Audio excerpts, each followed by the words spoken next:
to me." Stone pulled up a chair and sat down at about the time Caleb wandered in with a vase of flowers. "What the hell are those?" snapped Reuben. Caleb frowned at the man's ungrateful attitude. "They're peonies. Very hard to get this time of year." Reuben looked mortified. "Are you saying you brought me flowers?"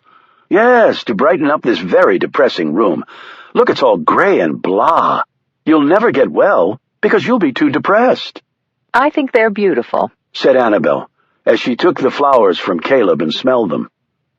"You would think that. You're a girl," said Reuben. "But guys don't bring guys flowers." He suddenly leveled a ferocious gaze at Caleb. "Did anyone see you bring those in?" "What? Well, I suppose. A few. The people at the nurse's station were admiring them." Reuben, who had been sitting up in bed, collapsed back. "Oh, great. They probably think we're dating." Caleb exclaimed, "I'm not gay." "Yeah, but you look like you are," shot back Reuben.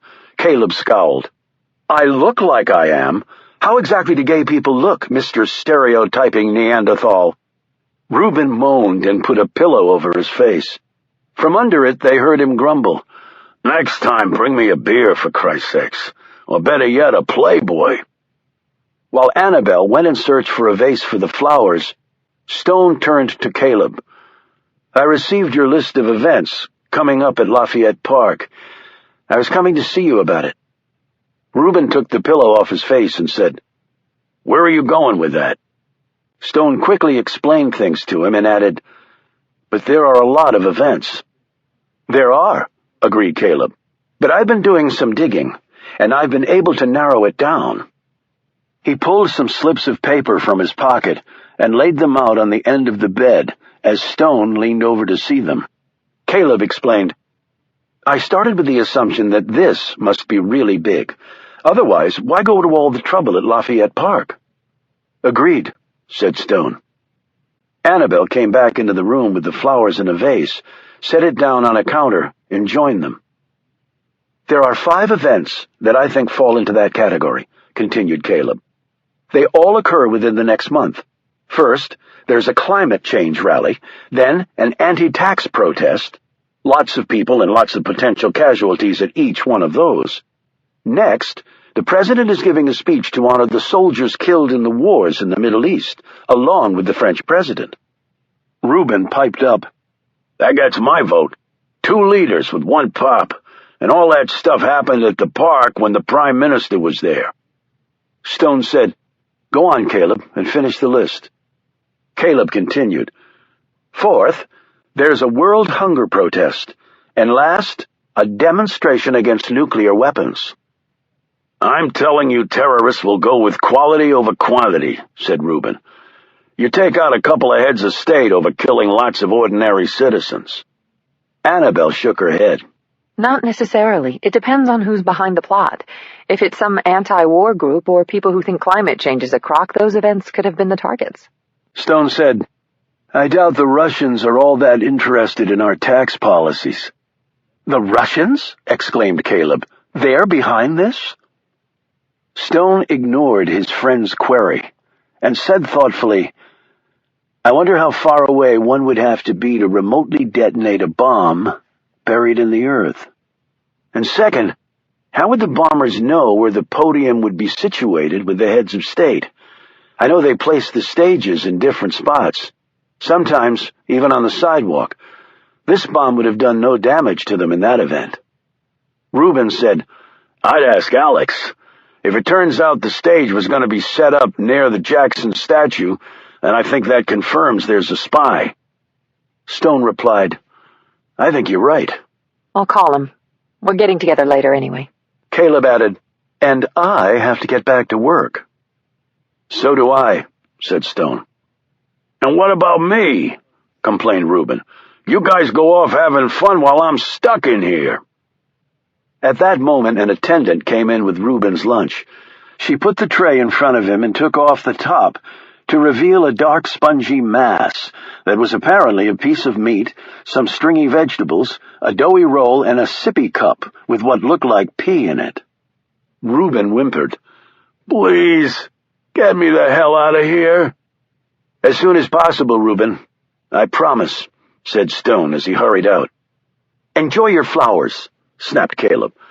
And next time, I'll be sure to bring my village people's greatest hits collection for all to hear, and I might just wear my very flamboyant scarf and my skinny jeans. He stalked out. Annabelle leaned over and kissed Reuben on the cheek and brushed back his matted hair. Hang in there, big guy. And just remember, we almost lost you. What would I do without my Reuben? He smiled at this comment and watched her leave. He waited for a few moments to make sure they were gone, and then he picked up the vase. He took a deep sniff of the peonies and sat back with a contented look.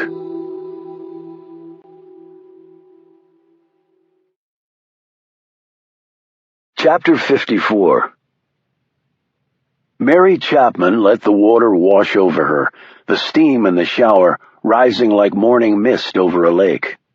She slapped the wall of the shower in frustration, ducked her head under the shower head, and took a deep, controlling breath. She turned off the water, stepped out of the shower, toweled off, and sat on the bed. The meeting with Director Weaver and Sir James had been efficient and hit on all relevant points. This was part of the job. She should have no problem with any of it. It was the reason she'd been brought over here. But she did have a problem with it, and she didn't know what to do about it. She dried her hair, took her time choosing what to wear, slipped on her heels and jewelry, grabbed her bag and gun, and walked down to the front of the hotel after calling for her car. She drove into D.C. fighting the rush-hour traffic. He was already there waiting for her. She smiled at Stone, who changed clothes and was dressed in a pair of slacks and a white, long-sleeved shirt that matched the color of his close-cropped hair and offset nicely the deep tan on his face. He'd roll the shirt sleeves up to reveal ropey forearms. At 6'2", he looked even taller because of his leanness. Yet when he'd grabbed her arm outside John Kravitz's trailer, she had felt the immense strength in his grip. Even at his age, the man was still made of iron. She presumed he would be until the day he died, which might be sooner than anyone expected. When she thought this, Chapman stopped smiling. I never thanked you for saving my life back at your cottage. The flashbang got me, but not you. Well, we'd both be dead except for you. I don't think I've ever seen anyone move that fast. High praise coming from you. He momentarily put a hand on the small of her back as they were escorted back to a table overlooking 14th Street. He was more than 20 years older than her, but still, there was something about him, unlike any man she'd ever met. How he had survived so long doing what he did. And he had the most intense pair of eyes she'd ever seen. His light touch made Chapman feel protected and comforted. But when he removed his hand, her depression set in once more. She ordered a mojito, and he a beer. They scanned their menus. "Productive afternoon?" he asked, eyeing her over the menu. She felt her face growing warm as she looked over at him. A little boring, actually. Reports and briefings are not my strong suits. How about you? Stone's cell phone buzzed. He looked at the number and answered it. He mouthed the name. Agent Ashburn. He listened. His eyes twitched. He shot a glance at Chapman. "Right. Thanks for the heads up."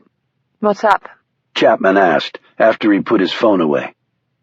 "They just found the Latinos from the tree farm in Pennsylvania." What do you mean they found them? "Dead. Execution style. Bodies dumped in a ravine." Chapman sat back, her face pale. But why kill them? "The guy saw someone taking down a basketball hoop. He didn't tell the cops. He told Annabelle. And now they're all dead." Chapman nodded. They're cleaning up loose ends. "Looks to be. Probably the only reason they didn't kill everyone at the tree farm along with Gross and the supervisor is because they knew we were coming." How? "Sniper who killed Kravitz called and told them we'd gone off in a hurry. Where else would we have been going?" Right. Chapman looked chagrined at missing such an obvious point.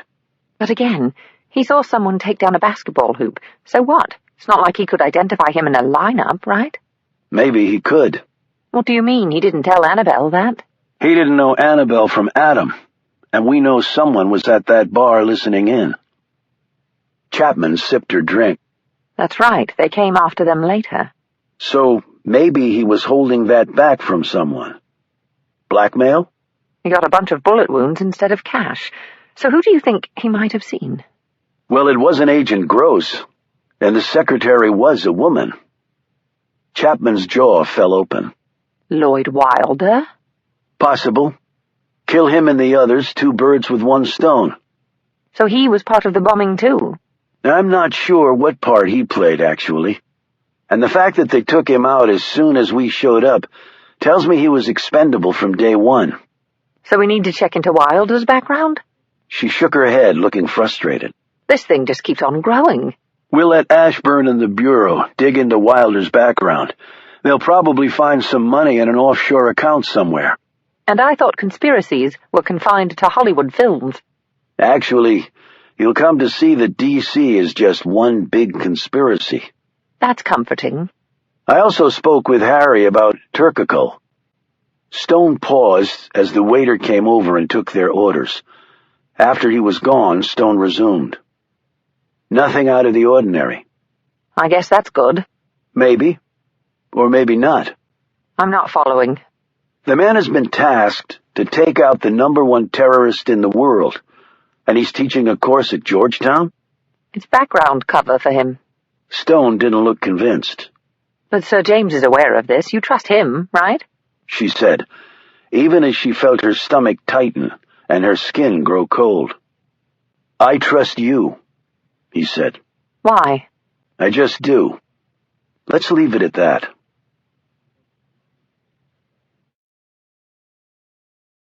Chapter 55.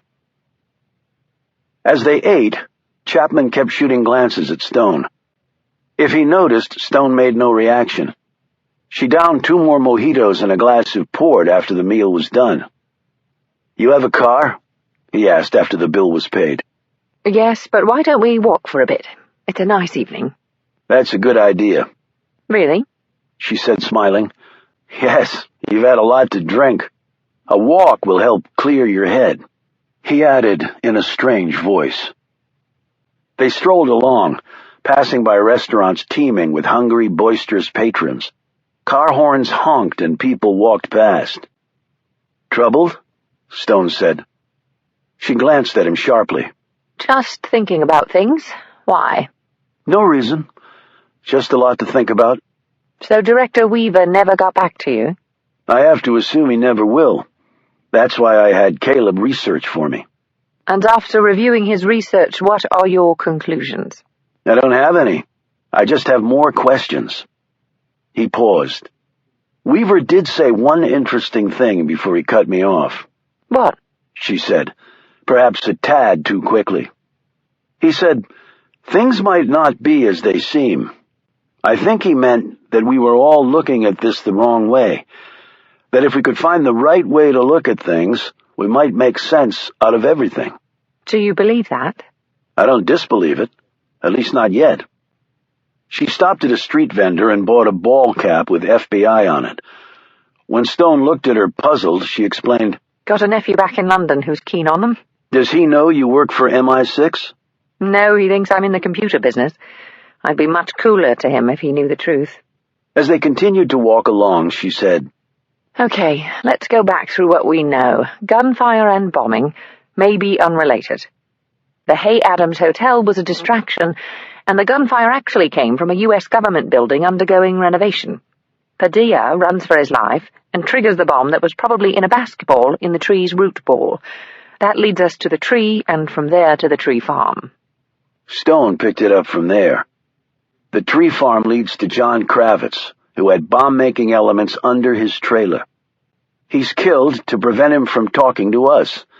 Agent Gross and the other 2 were killed for reasons yet unknown, but Wilder might have been involved. The bomb had some unusual elements that tentatively have been identified as nanobots. Why they were in the bomb is unknown. Agent Garchik has been relieved of his field duties pending further developments.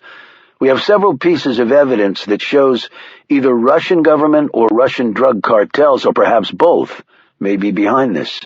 And the Latinos were killed because they might have seen something, or else they might have been part of the plot.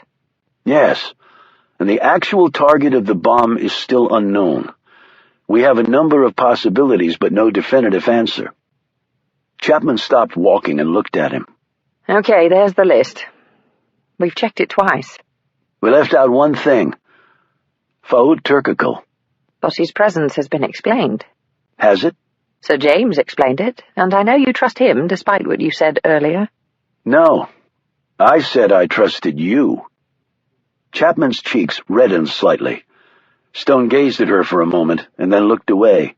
He checked his watch. You have another date? She added with an attempt at a smile. No, I was just wondering how long it would take before you told me. Told you what? Whatever it is you're keeping from me.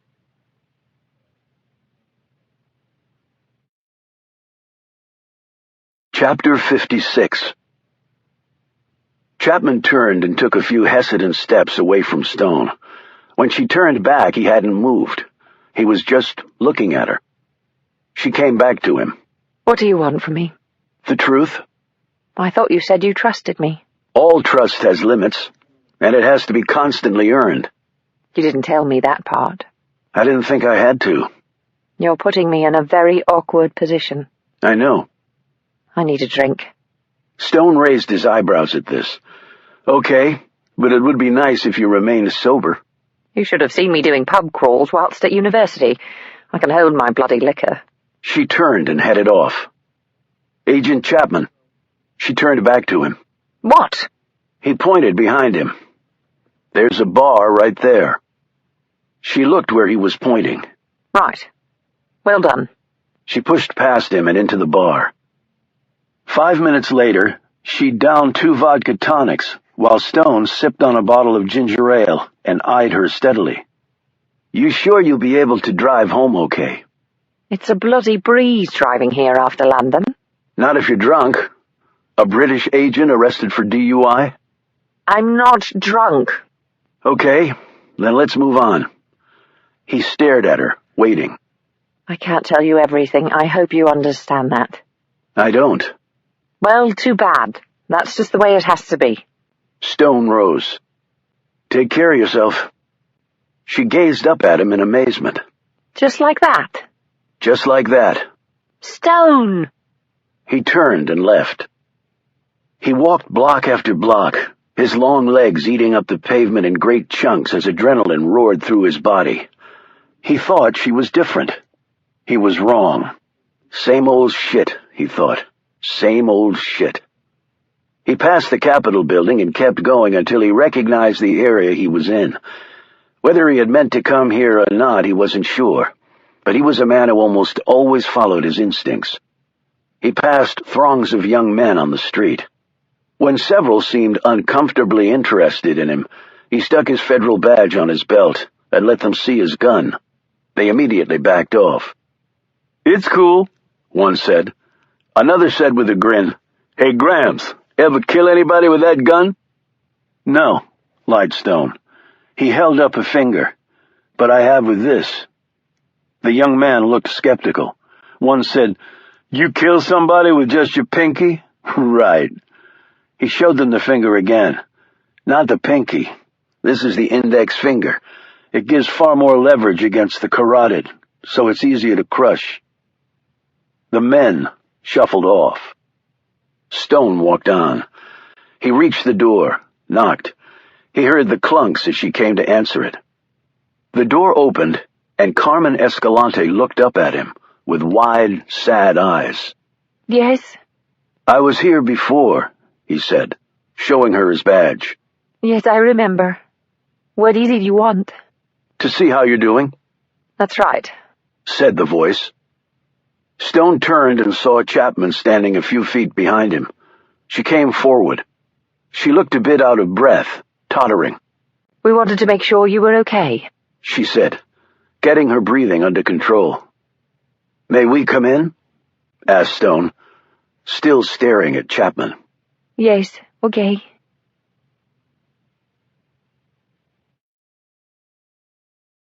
Chapter 57. They followed Carmen down the hall. They immediately noticed that the home had been cleaned, and the stench of rotting food was gone. When they entered the small living room, they saw furniture and a large flat-screen television that had not been there previously. What happened? Asked Chapman, looking around. Carmen smiled sadly. When people saw on the TV what happened to Uncle Freddy, they come and they help me, clean my house, buy me things. They are very kind. What people? Asked Stone. People from the TV station. The TV station? Asked Stone. Well, they say people donate money, people on the street, and they give me many things. She pointed to the TV. Like that. Uncle Freddy would have liked that TV very much. He liked to watch football. Not your kind. Not mine either. You mean soccer? Said Chapman. Yes, that is what I mean. And they clean my house, and now someone come every day to check on me. She tapped her braces on the floor. They say they will also help with my medical bills and buy me a new pair of these. That's terrific, Carmen. Would you like something to drink? She asked. I have many things now to drink. They declined, and Stone said, "Will you stay here then?" Carmen sat down, and they did too. I do not know. I have to think. They have a service for Uncle Freddy. I must go to that. Your president, he will be there. And my president too, from Mexico. Though I don't like him very much, but I will still go. Then I will decide what to do. She looked around at her new possessions. I like this place very much, and my new things very much. So maybe you'll stay? Said Stone. It is possible, yes. She fell silent for a moment. I can go back to school. In Mexico, I worked in a doctor's office. I know computers. My English is good. I can type and file things. I can get a job. I can have friends. You can do all those things, said Stone encouragingly. My family thinks I should come home. They say I do not live in a nice area. But you have to think about what you want. It's your life to lead, said Chapman. And you can always move from here to another place. She looked uncertain. And I can take my new things? Absolutely, said Stone. I'll even come and help you. You will do this for me? She said, looking at him in wonder. Yes. You are strange government people. Chapman glanced at Stone. Yes, I guess we are. Promising to return to check on her, they left. Where did you come from? Stone asked, as they walked down the street. I followed you. Bloody difficult in heels, let me tell you. You walk very fast. Why did you follow me? Because you were right, and I wanted to tell you so. So the truth this time? She stuffed her hands in her pockets. Riley Weaver and Sir James are working together. She took a breath and said, God, I can't believe I'm telling you this. I've broken just about every professional rule MI6 has. That's all right. Most agencies have too many rules. Bloody easy for you to say. Why are they working together? To what purpose? It wasn't Sir James's idea. That I know. So he was persuaded? As Sir James said, your president and our prime minister get along rather well, and America is the superpower. Everyone else just follows its lead. So why keep it from me? Weaver is afraid of you. That's quite clear from what I've seen and heard. Stone thought, if he knows what I did to his predecessor, I would be afraid of me too. What exactly is your role in all of this? I've been tasked to investigate and solve this crime. Even though your prime minister was clearly not the target? Does MI6 have that much free time on its hands to allow one of their best agents to stay over here and assist us in our criminal investigations? She said nothing, just studied the pavement. Stone turned away. Don't bother following me this time. She grabbed his arm. All right. He turned back, looked at her expectantly. I've also been tasked to watch you. MI6 tasked by the American government to watch me? He said skeptically. The world has gotten a lot more complicated, Oliver. Assets are not what they used to be, even for you Americans. Global cooperation, that's the ticket these days. We do favors for the Yanks and they reciprocate. It's not well known, of course, all hush-hush, but it does happen. He cocked his head. Watch me why? Do they think I'm involved in what happened? No, but Weaver has some other agenda in mind. Has he shared it with McElroy? I don't believe so, at least not completely. But Sir James's hands are tied. She stared at him pensively. What's in your background that could have prompted this level of attention? I have 3 decades worth of answers, and not nearly enough time to explain them, even if I were so inclined, which I'm not. If you tell me what's going on, maybe I can help. You? The person who's been tasked to spy on me? I thought we were partners on this thing. We are, but only on this thing. Nothing else. So who's withholding information now? You were withholding things related to the here and now. I've never asked about your past missions, and I expect the same courtesy from you. So where does that leave us? Said Chapman quietly. Back where we started, Stone said sharply. And let's leave it that way.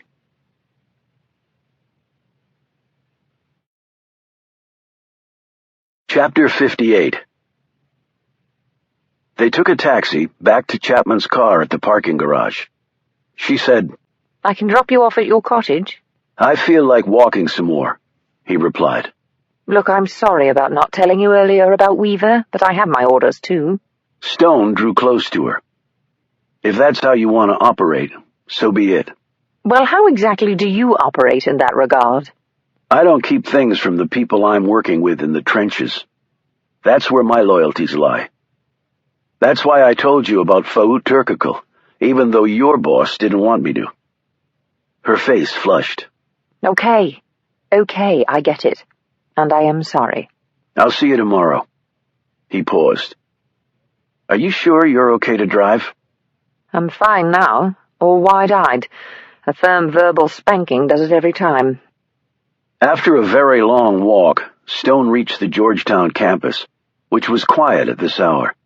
He found the community message board, pulled out a piece of paper and a pen, wrote a note, and posted it on the board using a few extra pushpins stuck into the cork. On the way to his cottage, he used his cell phone to call Harry Finn. Glad Reuben's okay, were the first words out of the man's mouth. Me too, said Stone.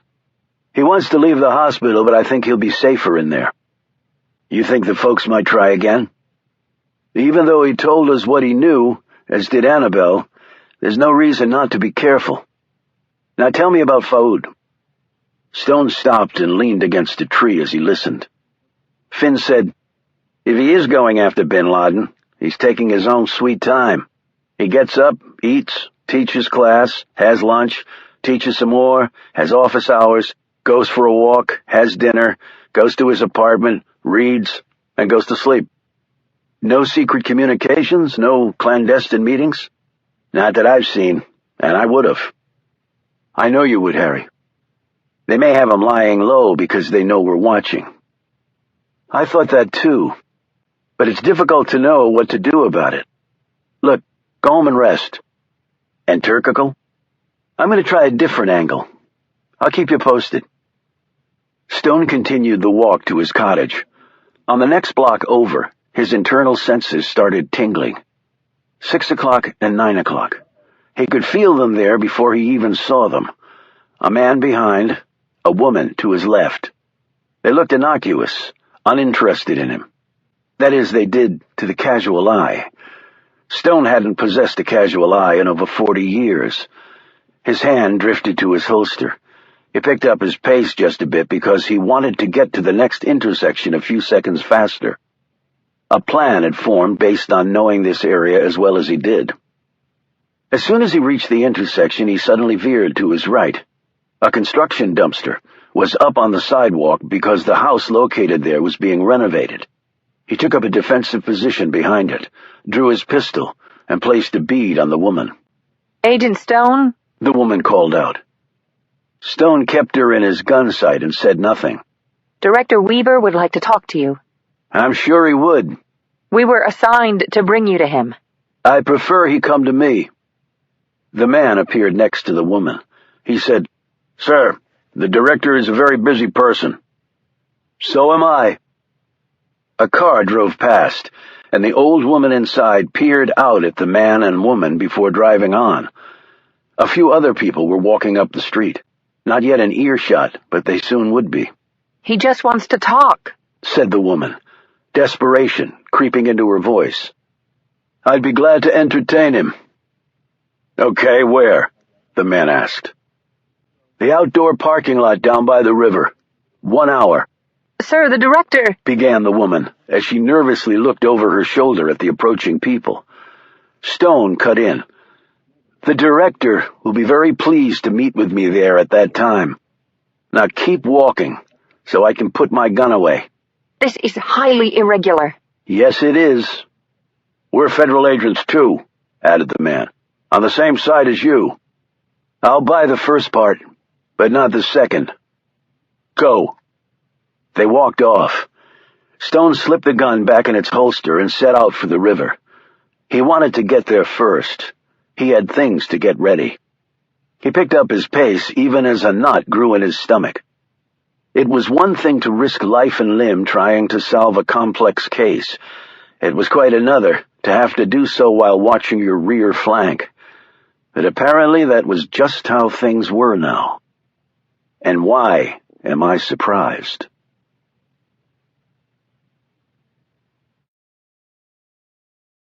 Chapter 59. The three vehicles pulled up to the empty parking lot and stopped. It was 1 o'clock in the morning, and being a weekday, working Washingtonians had long since finished their collective entertainment for the evening and gone home to sleep. The security team piled out first, checking out obvious attack points and sending personnel scurrying into these hidden crevices before signaling that it was safe for Riley Weaver to exit his ride. He was dressed in a suit and striped tie, looking more ready to step in front of a camera and play the pundit's role or host a global conference on terrorism than skirmish with an ex-assassin in an empty parking lot at the edge of the Potomac. The bulge at his chest indicated the body armor he wore. He looked around a bit uncertainly before taking a few steps toward the water's edge. "Stone?" he called out. A phone rang. Everyone grabbed cells. "Sir," said one of the guards as he picked up the ringing phone from the top of a pier piling, right where Stone had placed it earlier. He handed it to Weaver. "Hello?" "Hello, Director," said Stone. "What can I do for you?" His voice was on speakerphone. When Weaver tried to disable it, he couldn't. "What the hell are you doing?" he exclaimed. "It won't let me off the speakerphone." "I want everyone to hear this. So again, what can I do for you?" "You can start by showing yourself." Weaver looked nervously around at the darkness. "And why is that necessary? I thought you wanted to talk. All we need are voices to do that." "I wanted to meet you at NIC, snapped Weaver. "And I picked this place instead." "Why?" "Frankly, your place gives me the creeps. Never quite sure if I'm going to walk out or not." "What is wrong with you? You are a federal employee." "Of an agency unaffiliated with yours." "What are you afraid of?" "You brought the SWAT team with you again. And you're wearing Kevlar. What are you afraid of?" Weaver performed a 360-degree spin, trying to see where Stone might be lurking. "I've got long-range eyes, Director, so don't even bother. I don't like it that you can see me, but I can't see you. I like it just fine. And as your messenger said, we're all on the same team. Which begs the question of why we have to meet in such a damn fool way," barked Weaver into the phone.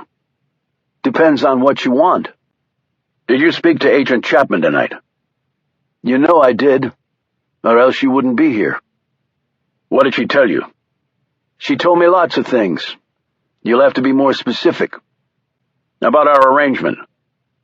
"Meaning you and her?" "Come on, Stone. Don't play stupid." "You were a Marine, Weaver." "Still am. Never leave the Corps no matter what other uniform you put on." "I was hoping that would be your answer.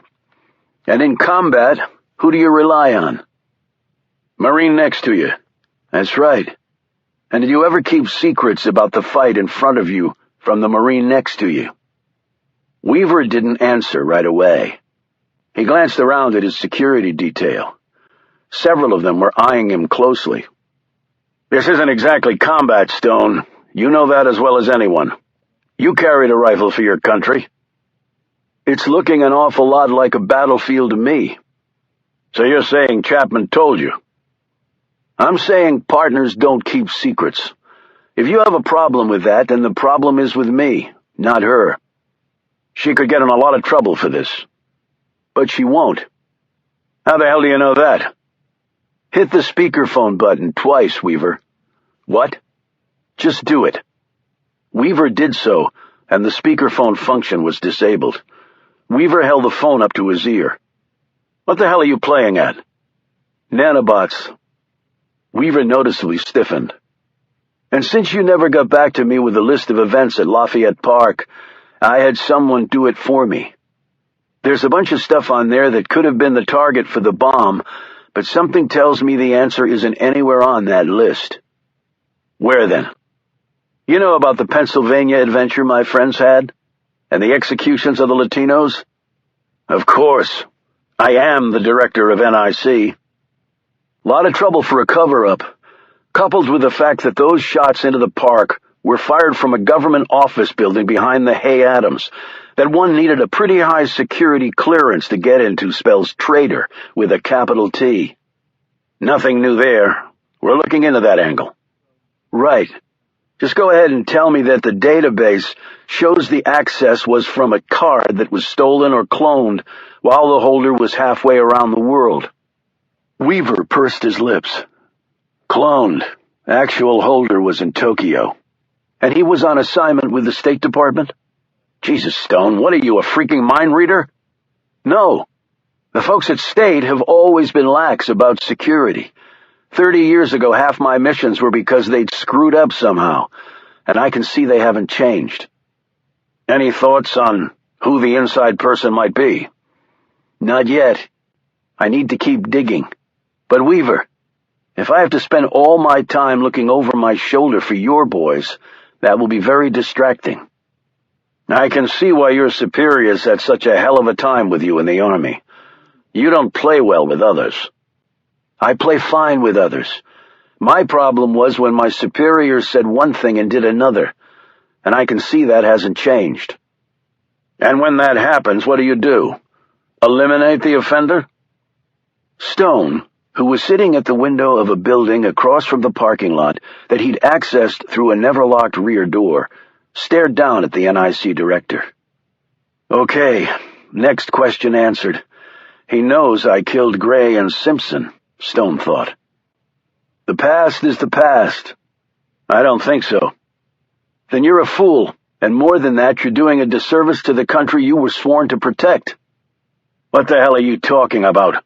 Barked an enraged Weaver. I've fought, bled, and killed for my country. So have I, retorted Stone. What exactly do you want? I want you to stop screwing with me. If you want to help, I welcome it. If not, just stay the hell out of my way. I am the head of the nation's intelligence service. Yes, you are. So start acting like it, Marine. Weaver flinched, but before he could respond, Stone said, and the next time we meet, it might be over a beer talking about old times, because the traitor who was trying to pull something really catastrophic is either dead or awaiting trial. I can't believe you'd have a problem with that. Weaver nodded slowly, as he visibly calmed. Okay, Stone, we'll play it your way. For now. I guess I understand how you survived all those years. I guess so. Stone. Yeah? What do you think is going on? Stone stood there in the darkness, deciding how to respond. You were wrong. The guns and the bomb were done by the same party. How the hell do you know that? There's no way I believe in a coincidence that big. Okay, why? Something big, Weaver. On your watch. You were right to be concerned. How big? Asked Weaver nervously. Big enough to make us forget the bullets and the bomb. We have to stop it, Stone. Yes, we do. A minute later, Weaver and his security detail were gone. Stone came down from his hiding place. He heard the sound and whirled around in time to see Chapman emerge from behind another building. She holstered her gun and joined him. "What the hell are you doing here?" he asked. I saw what went down on the street with the 2 agents and followed you here. "Why?" You're my partner. I needed to make sure you were okay. After a long gaze passed between them, Stone said, "I appreciate that." And I heard the essentials. I appreciate you covering for me with Weaver. It's what partners do. Come on, I'll give you a lift home. This time, Stone accepted the offer. When they got there, he said, "You take the cot. I'll sleep in the chair." What? Cot, and me in the chair. I'm okay to drive. No, you're not. You almost hit 2 pedestrians and 3 parked cars on the way here. I'll be fine. The last thing I need is for my partner to be taken from me because she got busted for drunk driving. Well, then let me take the chair. He pointed to his cot located in a small alcove and given privacy by a blanket stretched across the opening. "Go." He gave her a shove in the back. Looking bemused, Chapman slipped off her heels and padded off.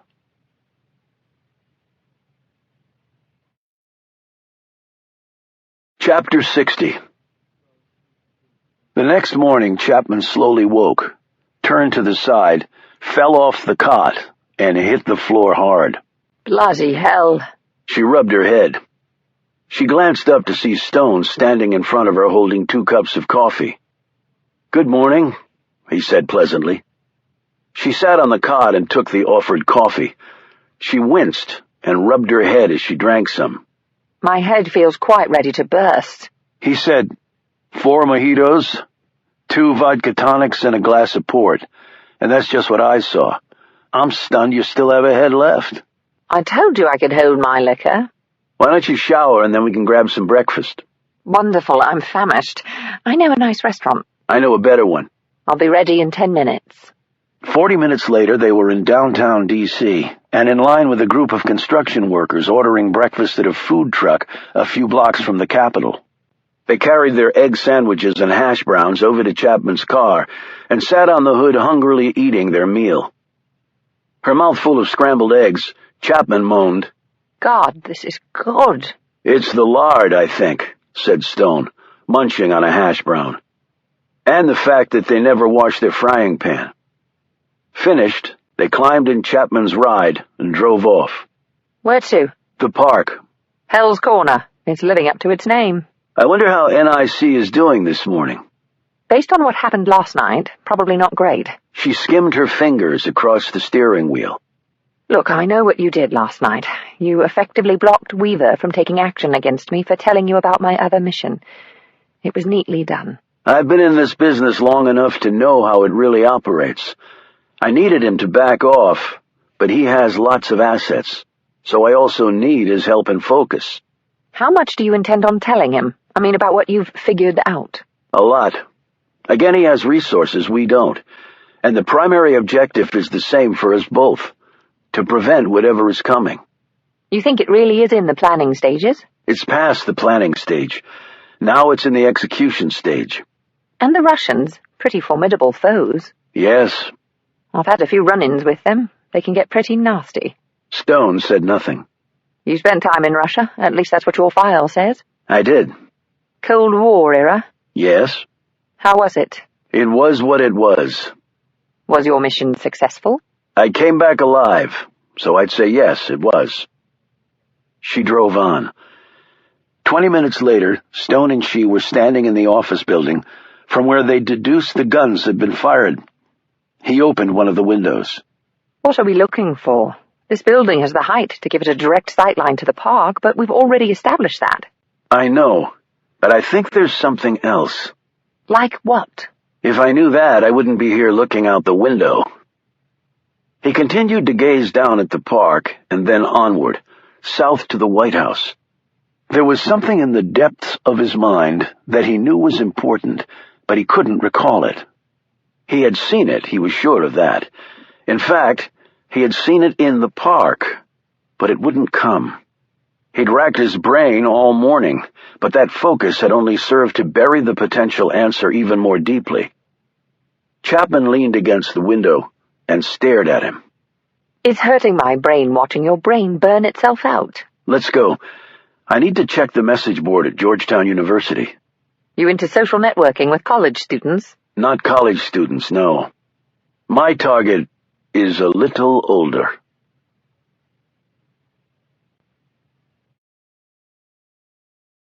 Chapter 61. Anything interesting?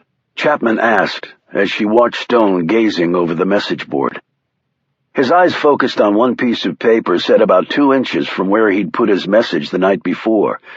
He read over it, quickly translating the coded response. Yes, let's go.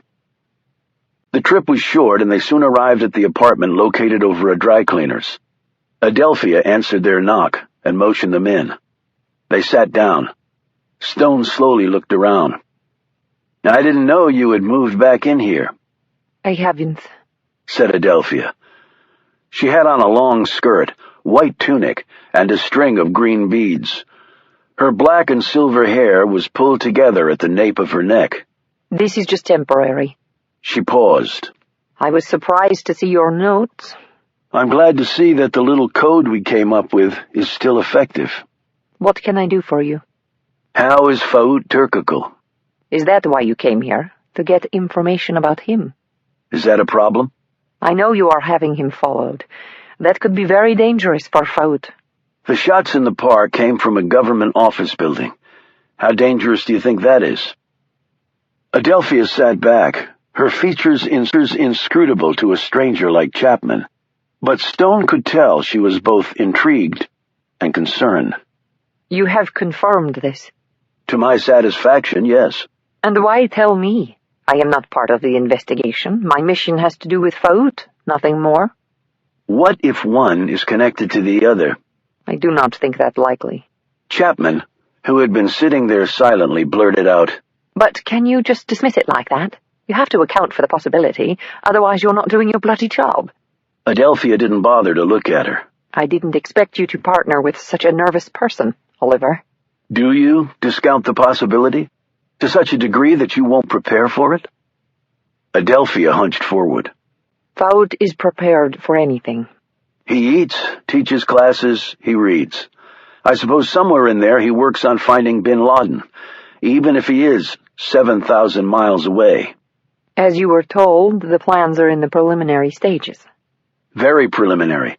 Ever since my colleague has been following him, he's done very little prepping. It is not always obvious. It is somewhat obvious, Adelphia, to the trained eye. What exactly are you saying? That what I was told about Faout may not be true. In what way? That he's not actually going after Osama bin Laden. Adelphia sat back. Stone noted that the fingers of her left hand twitched a bit. He continued, It's logical, isn't it? To throw me off stride, you tell me Faout is going after the most sought-after terrorist since Hitler. You probably counted on the fact that the name alone would preclude the need for further explanation. Chapman said, You mean he's not going after bin Laden? Stone kept his gaze on Adelphia. Well? She rose and strode over to the window and looked out. There's no one out there, he said. At least no one connected to me. But maybe that's not what you're concerned with. She turned back to him. This is not something you want to become involved in, Oliver. It really isn't. I say this to you as an old friend. I'm already involved. He rose. And I have one more question for you. I promise no answer. Turkakul wasn't at the park to meet with you that night. So who was he there to see?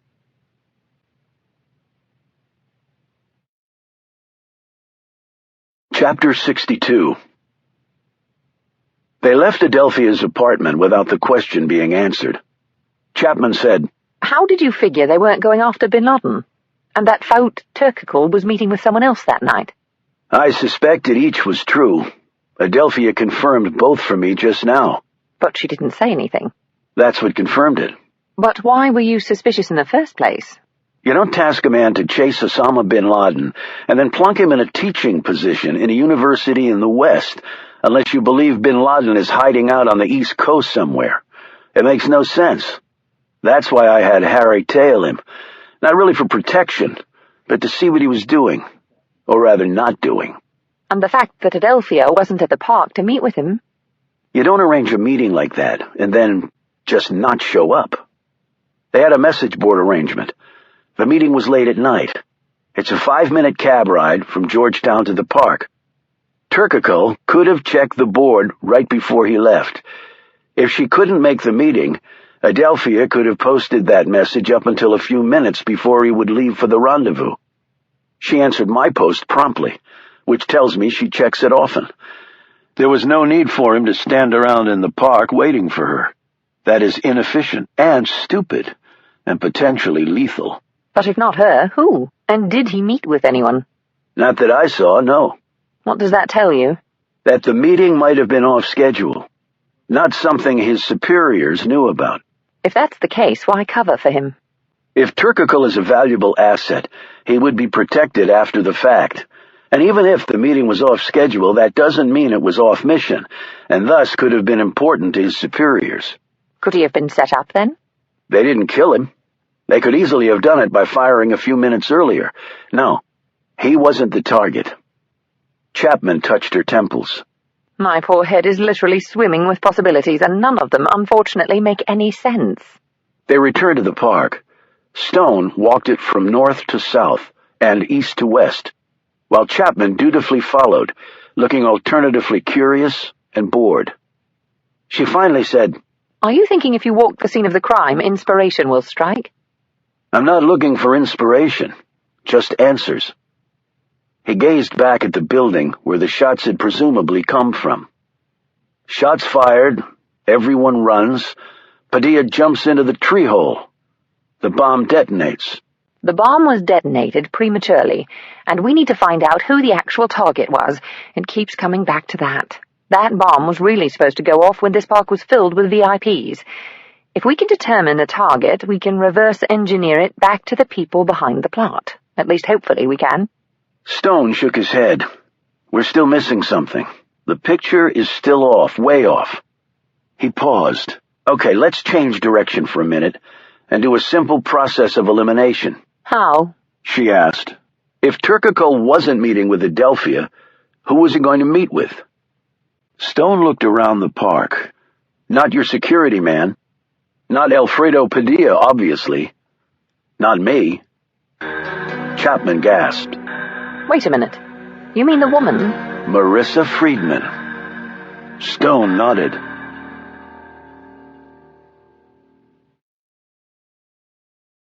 Chapter 63. Why Friedman? Asked Chapman as they walked along H Street. She was at the park. As I said, simple process of elimination. But she explained what she was doing here. She voluntarily came forward, in fact. I would too, if I were guilty of something. Her face was caught on the video feed. If she didn't come forward, it would look very suspicious. This way she diffused that suspicion and appeared to be an upright, law-abiding citizen. An adulterous upright citizen, but she has an office right over there. Chapman pointed to the line of townhouses on Jackson Place. It would make perfect sense for her to be in the park. Please put your hand down, just in case she's watching. They've allowed the business owners back in now. Chapman dropped her hand and looked chagrined at her indiscreet action. Sorry. She said she's a lobbyist, and maybe she is. But maybe she's more than that. So she could have been Turkakul's unscheduled meeting? Stone said, if he had such a meeting planned, she was the only one in the park he would be meeting with. But if so, he might have told Sir James and the others about it. Perhaps they're covering for her, too. Because she's part of his mission? Whatever that is? Stone nodded. So her being in the park was because of Turkakul being there? If my theory is right, yes, replied Stone. But did they meet? They left at the same time. I saw no interaction between them while they were in the park. She was on her phone and he wasn't. And maybe they were going to meet, but...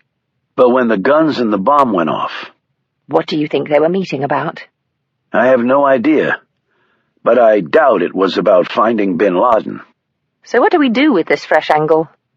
If we try to go after her and she is being covered by higher-ups, we might get our butts handed to us. So we can't touch her? Officially, no. But there might be another way.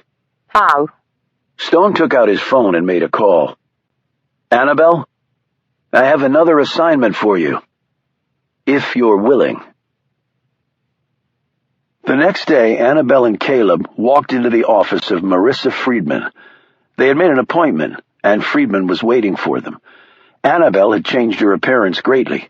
The hair was short and blonde, her face made up, her clothes European, her accent an authentic mix of German and Dutch.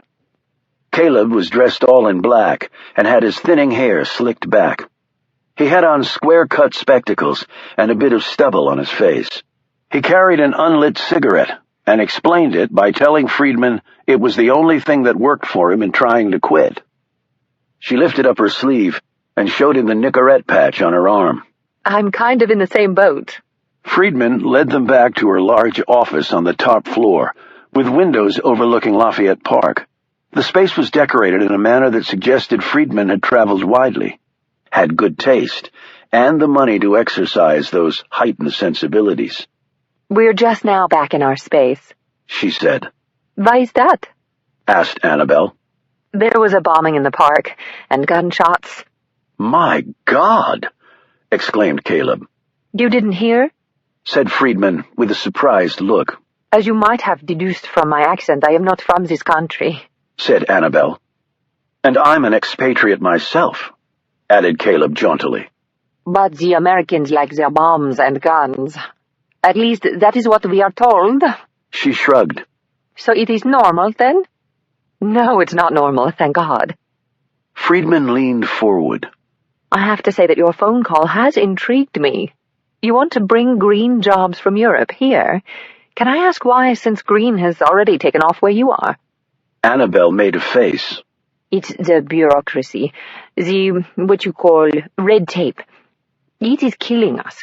Our business cuts across many different geographic boundaries. The EU makes all businesses jump through hoops that are often impossible and usually totally ridiculous. Our business model is good, our technology sound, but if we cannot implement it... She shrugged again. Caleb added, Now, I have some experience over here, though I've been gone a long time. My friends tell me that America is the place to be, that you want green jobs, that the red tape is not so bad, that things can be done quickly, and that there are also government incentives to do so. That's true. What country did you settle in? She asked suddenly. France. She asked a long question in French. Caleb answered her promptly, throwing in a joke at the end that made her laugh. Annabelle said something in German, and Caleb answered her in German. I'm afraid my German is very poor, said Friedman. Excuse us. That was very rude. You Europeans speak so many languages, makes us Americans feel quite inept. Your country speak, ours are small, said Annabelle.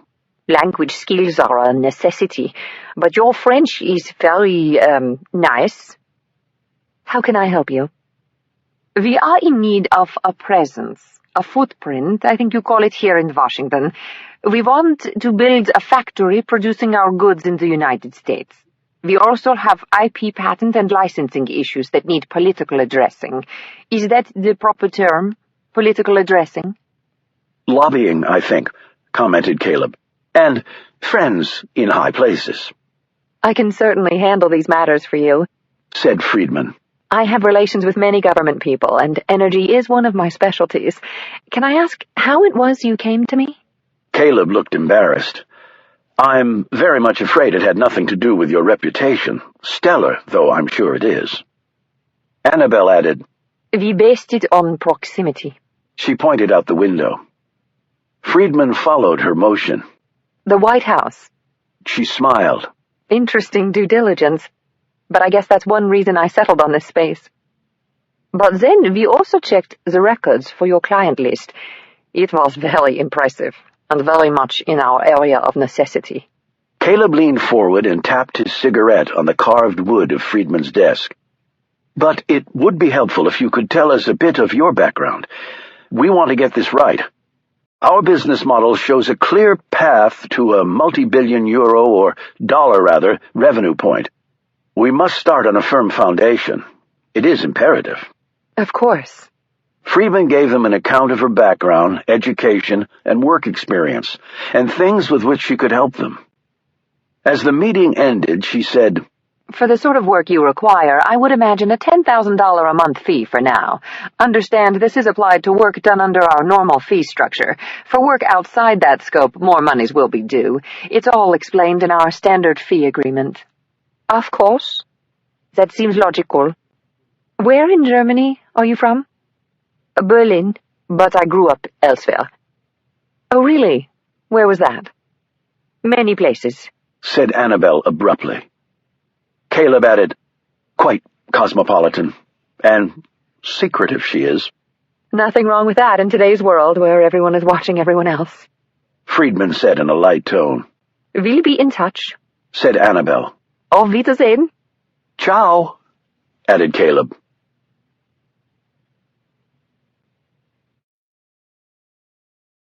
Chapter 64.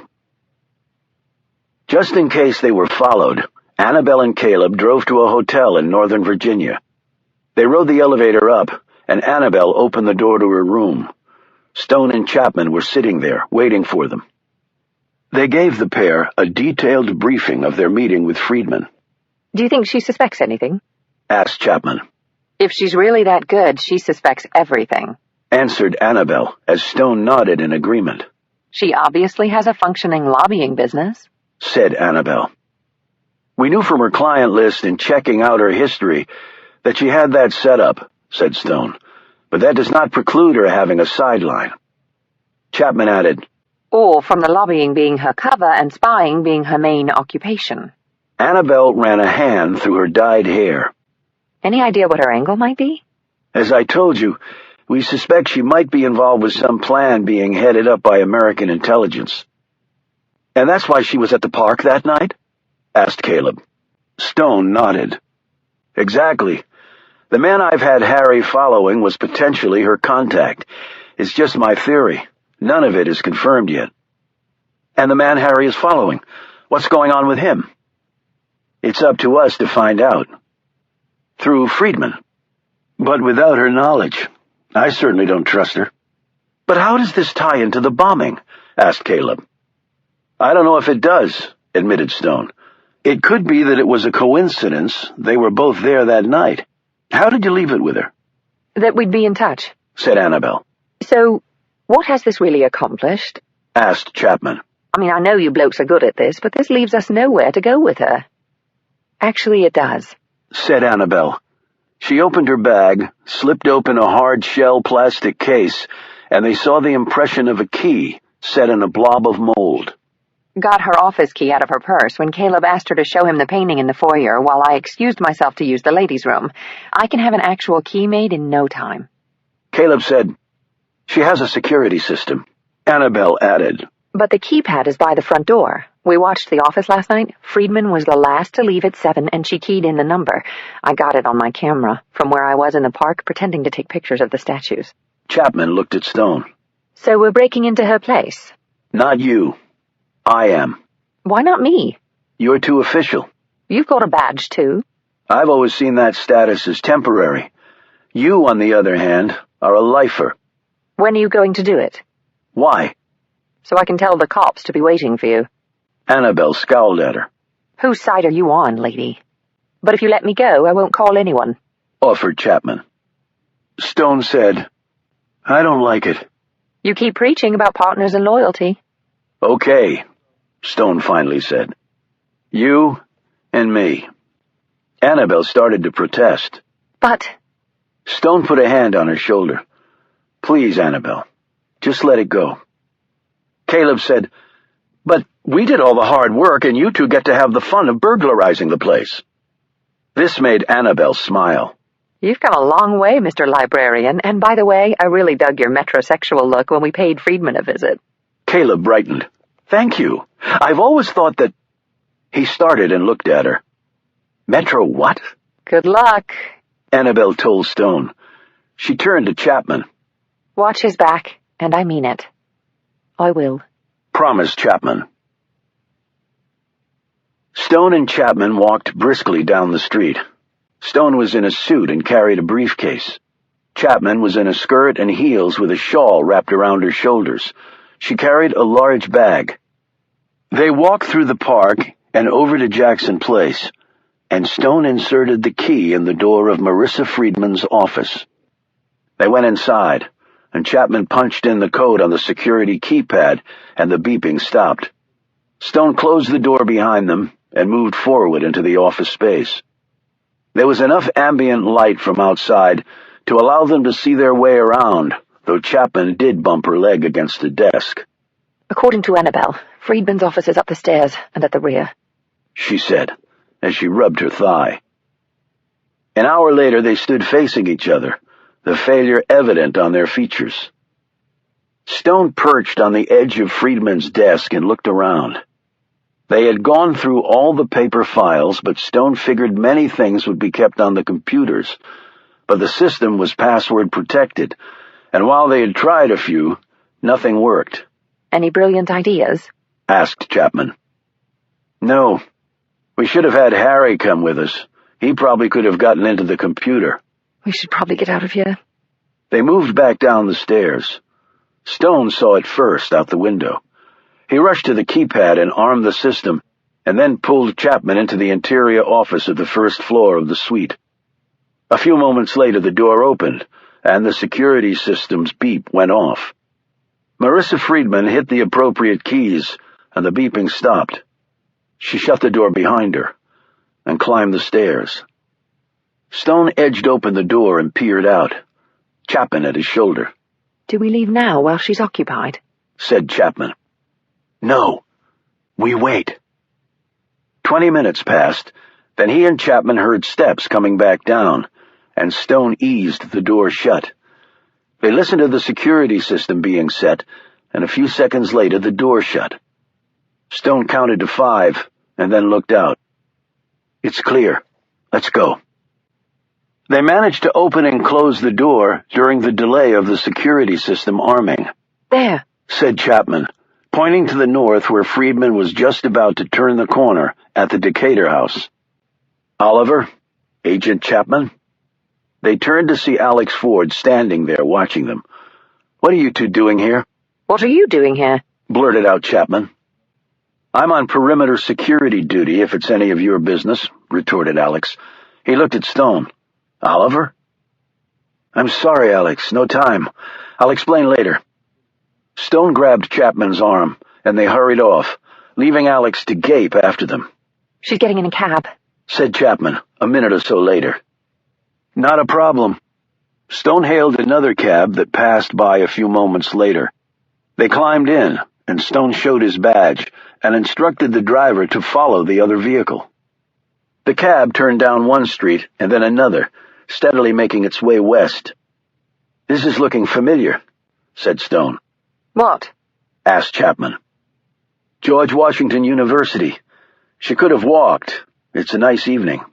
Do you know where she's going? I believe so, yes. So spill it. The cab pulled to the curb.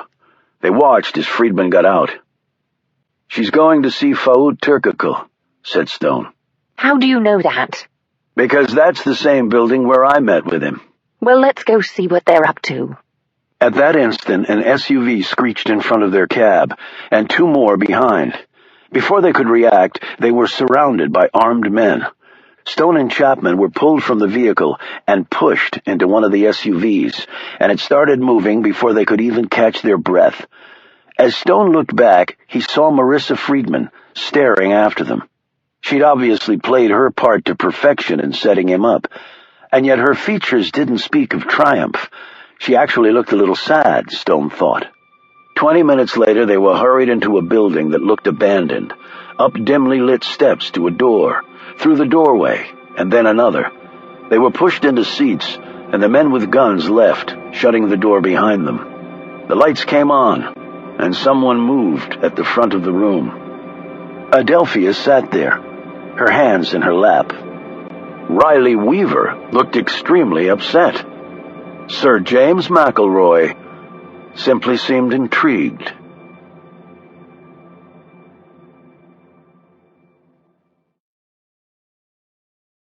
Chapter 65. Weaver said, "What the hell are we going to do with you guys? You keep popping up like a really shitty penny." McElroy put his elbows on the table and made a steeple with his hands. "How did you get onto Marissa Friedman?"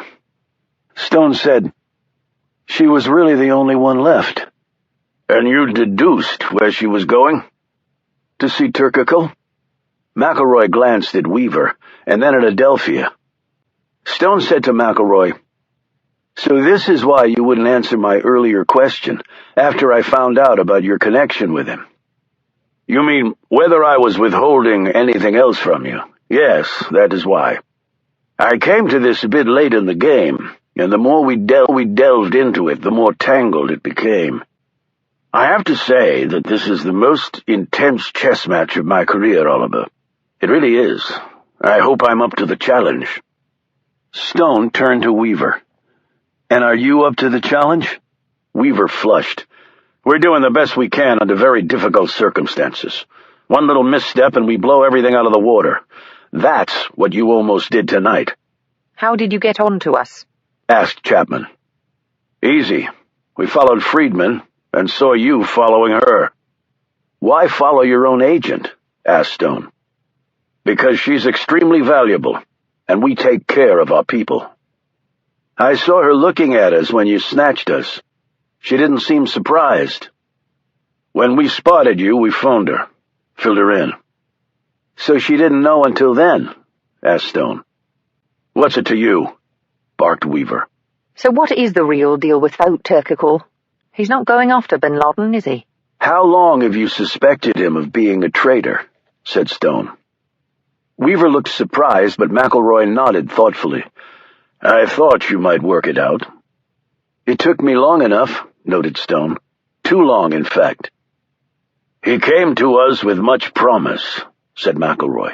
"So much promise, in fact, that Adelphia here, one of our best, was assigned to work with him before we transitioned him principally to Friedman's handling." Adelphia nodded. "That was one of the reasons I had to go away, Oliver. To work with Faut." "On what, exactly?" asked Chapman. Weaver laughed ruefully. "He came and sold us a real bill of goods. First he could take us to Bin Laden. Then we had a mole in our midst, and he would help us track it down." "But it turned out he was the mole?" said Stone. "A Trojan horse, more like it," noted McElroy. "He came to us in disguise, as it were, and now he has unleashed a virus amongst us." "A virus? How?" "We let him in the door," lamented Weaver, "and he brought other elements with him, unknown elements."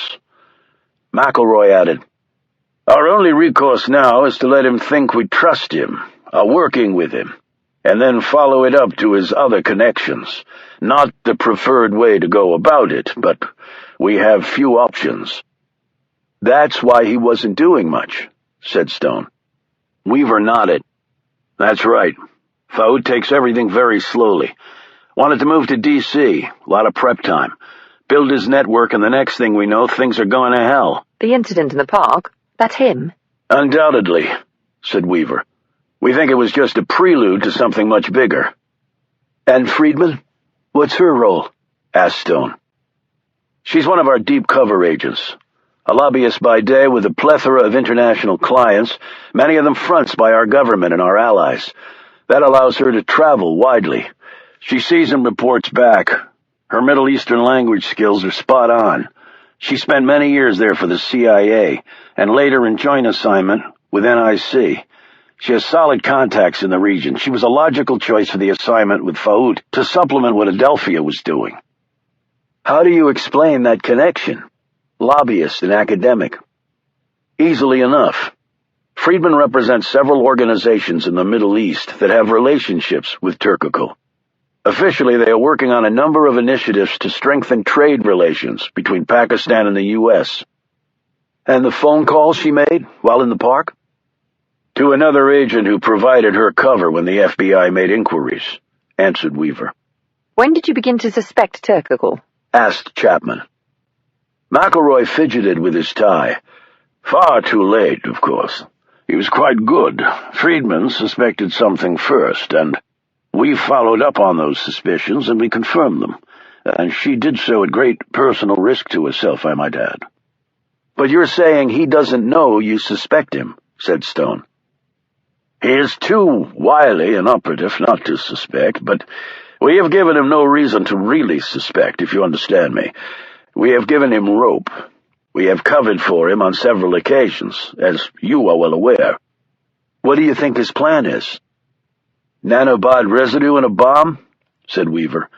Scares the hell out of me, and it should you too. I know you talked with the president about something at Camp David. It was about that, wasn't it? Stone nodded. Among other things. The president explained to me about the biological and chemical potential, but he didn't really get into details. Can it also make the bomb more powerful, for example? McElroy said, No, it's still a traditional explosive.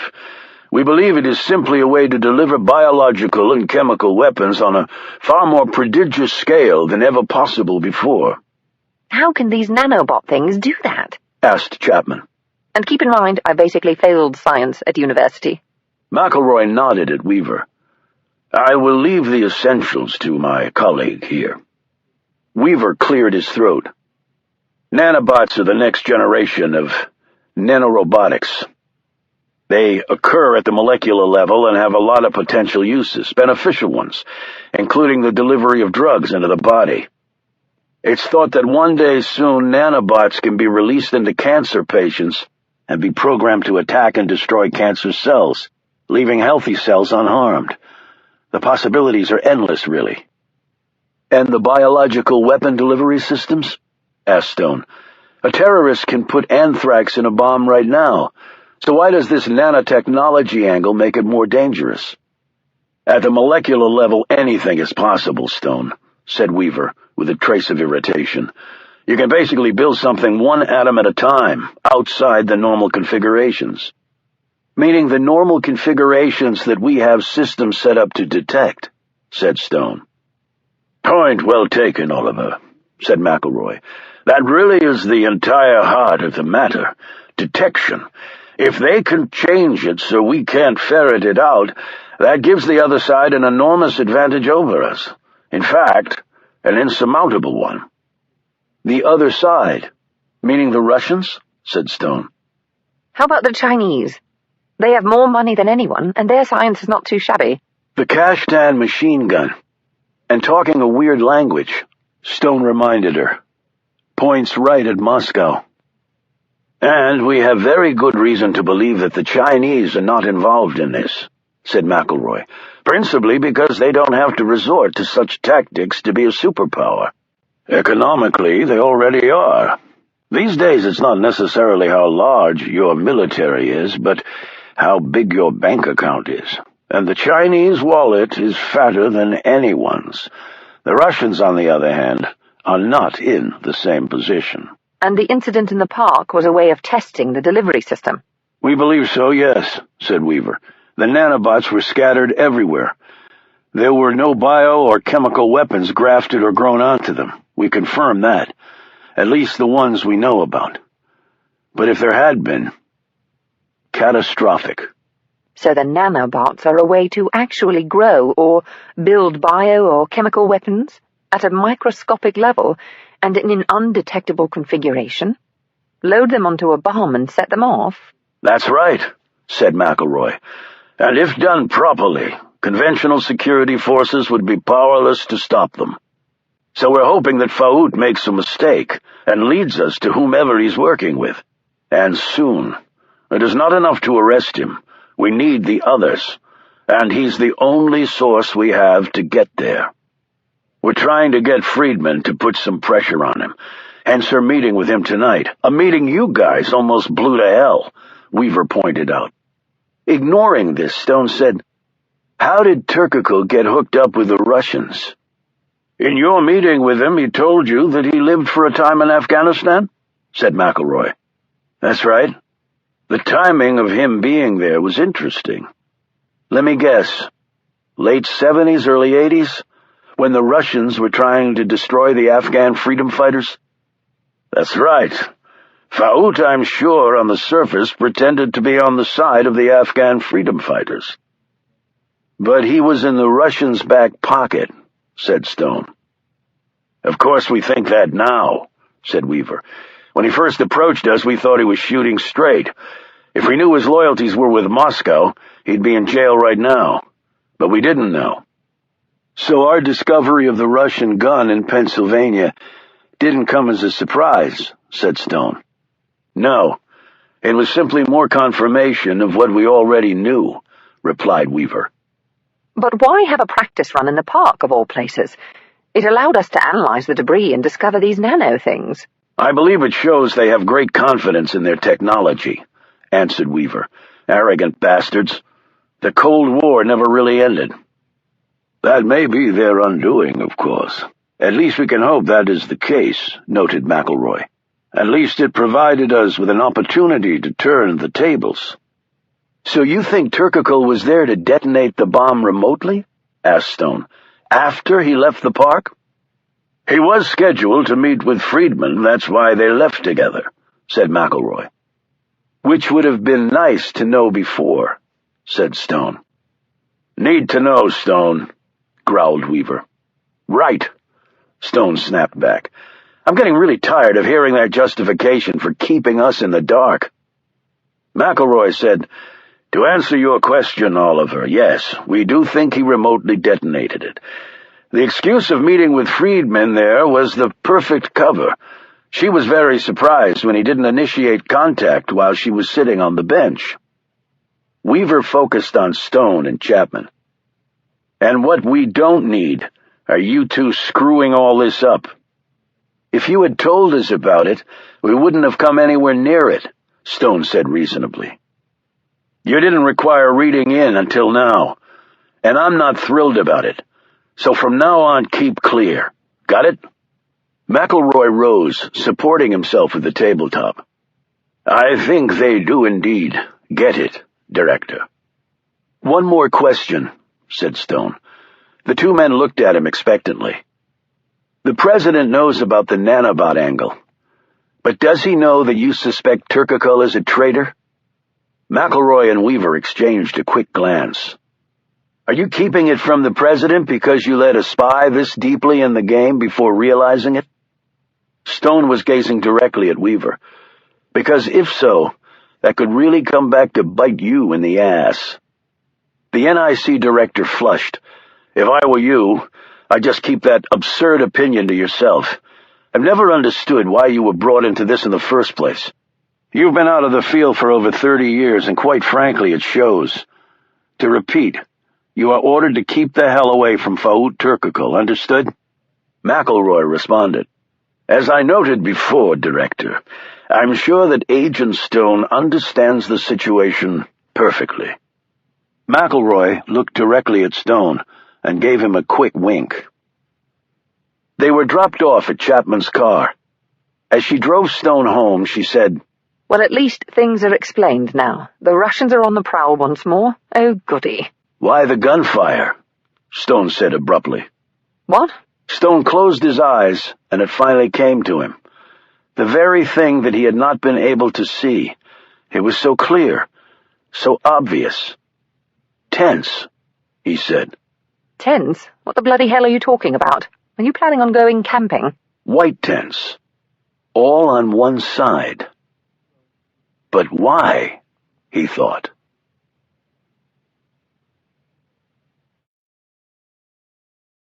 Chapter 66. The next morning, after receiving a phone call, Stone and Chapman met with Agent Ashburn at the FBI's Mobile Command Unit. The woman looked excited as she ushered them in. "We think we know how the tree was poisoned," she announced, as she pointed them to the coffee pot and cups set up on one table near the door. They sat with their coffees and watched as the screen came on. "What are we looking at?" asked Stone. Ashburn paused the video. This is from the DHS video taken of Lafayette Park. The timestamp shows it's from 3 weeks before the bombing. What made you look at the DHS tape? We look at everything at the FBI, she replied smugly. But then she added in a more humble tone, "And we were getting zip everywhere else. So we looked at this, and it has an angle that is really interesting." She hit the play button, and the screen once more came to life. As Stone watched, it was as though he were only feet away from the park. The images were so clear, so close, every pixel vivid and stark. He leaned in as the woman hobbled into view. She was dressed in layers of filthy, ragged clothes, her face and hands blackened with the grime from living on the streets. Her hair was a mess of curls and jagged lumps that hung down past her neck. "A vagrant," observed Chapman. "Homeless, yes. Said Ashburn. At least in appearance, but watch what she does." The woman slowly made her way across the park, even as Stone saw the uniformed Secret Service officers converging on her. The park was a public space, and technically open to everyone. But it was also across from the White House, and visited by many tourists, and steps were employed to keep it safe and presentable. Stone had seen the Secret Service remove other homeless people from the park who were either too disturbing in appearance or too aggressive in their manner. The agents were unfailingly respectful and discreet.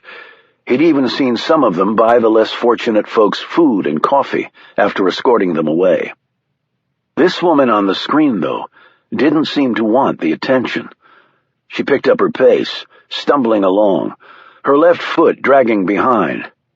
It was only now that Stone could see a plastic bottle clutched in her hand.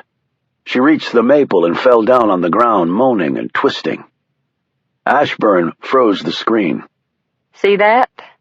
She used a laser pointer to indicate the bottle of water. It was tipped upside down, and its cap was off. In the halted video, a stream of liquid was captured pouring out of the bottle and onto the base of the tree.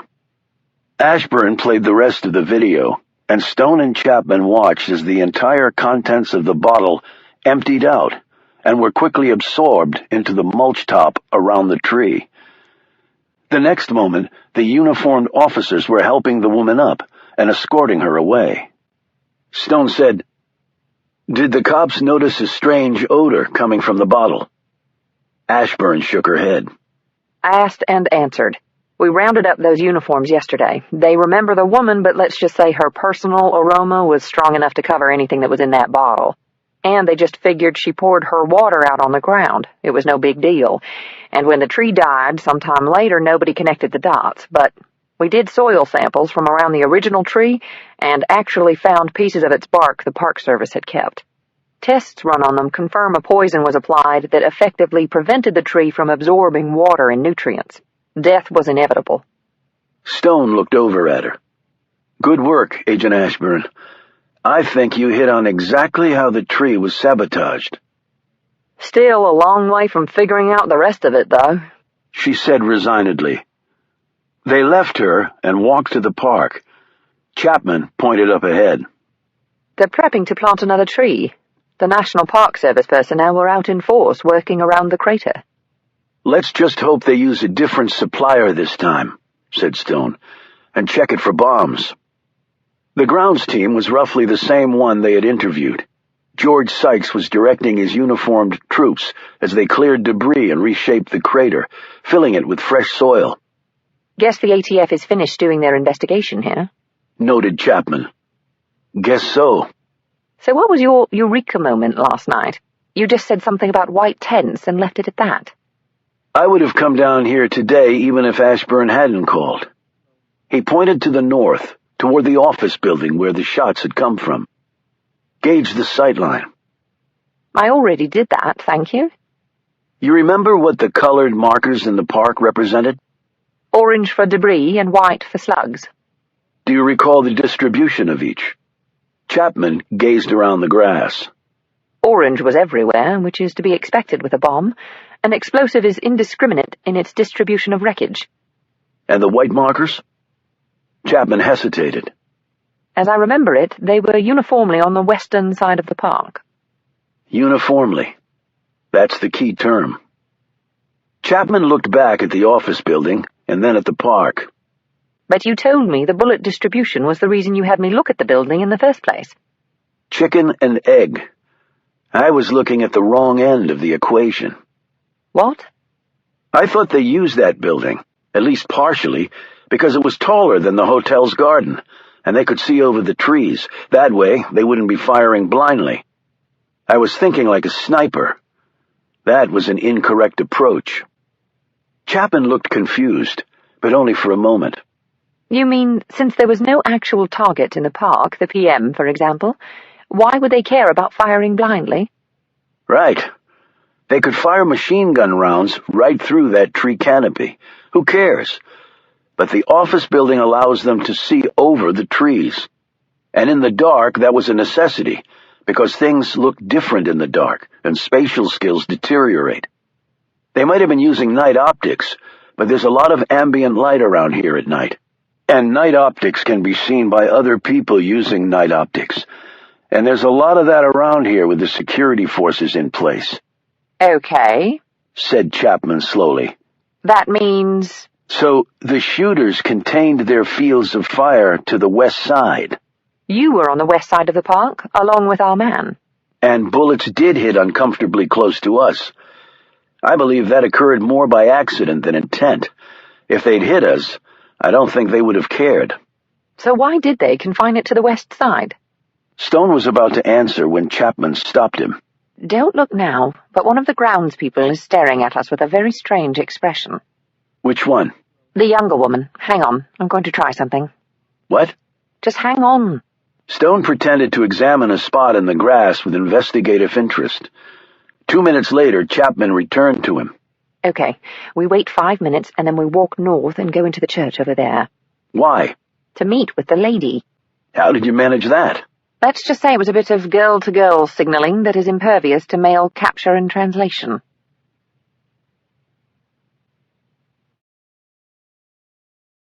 Chapter 67.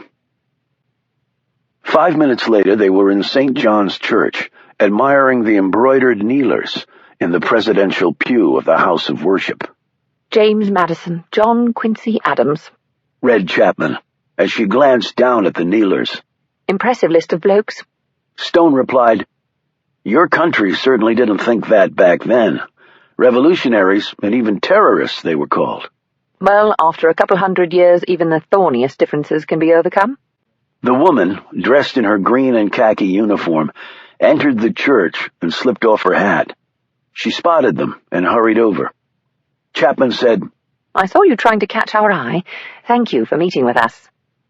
I really don't know if it's anything, and even though it's our break time, I can't be gone too long. Chapman asked, What's your name? Judy Donahue. Okay, Ms. Donahue. What's troubling you? Asked Stone. Something that was said when you came to interview Mr. Sykes. How do you know he did? He was alone. Donahue looked embarrassed and uneasy. Sensing this, Stone said, How long have you been with the Park Service? 10 years. Really love it. Are you from the area? Stone asked. She smiled wryly. Nope. About as far from it as you can get from a place like this. Where's that? Asked Chapman. Grew up in the middle of nowhere, Montana. God's country. I've been an outdoor girl all my life. She held up her hand. On the back of it was a tattoo of a bird. That's the Sternella neglecta, otherwise known as the western meadowlark. It's Montana's state bird. Got that when I was 16. My friends were getting hearts in guys' names. I opted for wildlife. What about what Mr. Sykes said? I guess you were nearby. Donahue dropped her wry look. I didn't mean to eavesdrop. I was just nearby working on a project and you just heard things? Chapman said pleasantly. Perfectly understandable. So what did you hear that raised questions in your mind? Asked Stone. He said we were waiting on an arborist to check the tree, and that we were putting together special soil and nutrients and such. That's correct, said Stone. You mean you weren't?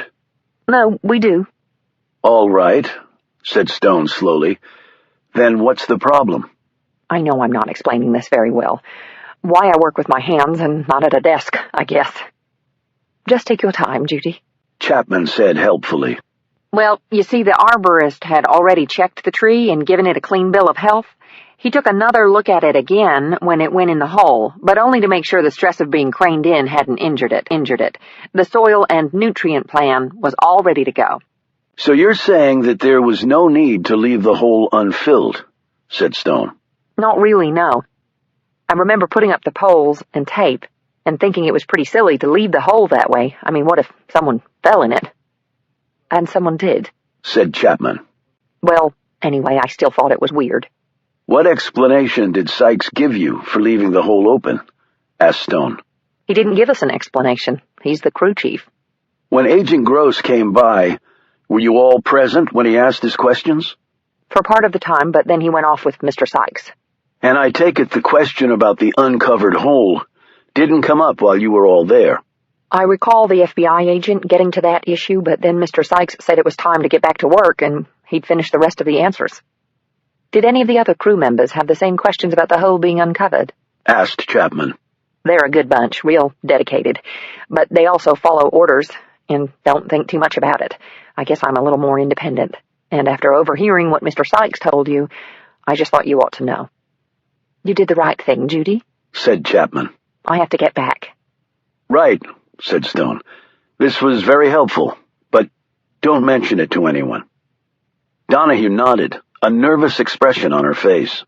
Do you think Mr. Sykes did something wrong? We're sure going to find out, said Stone.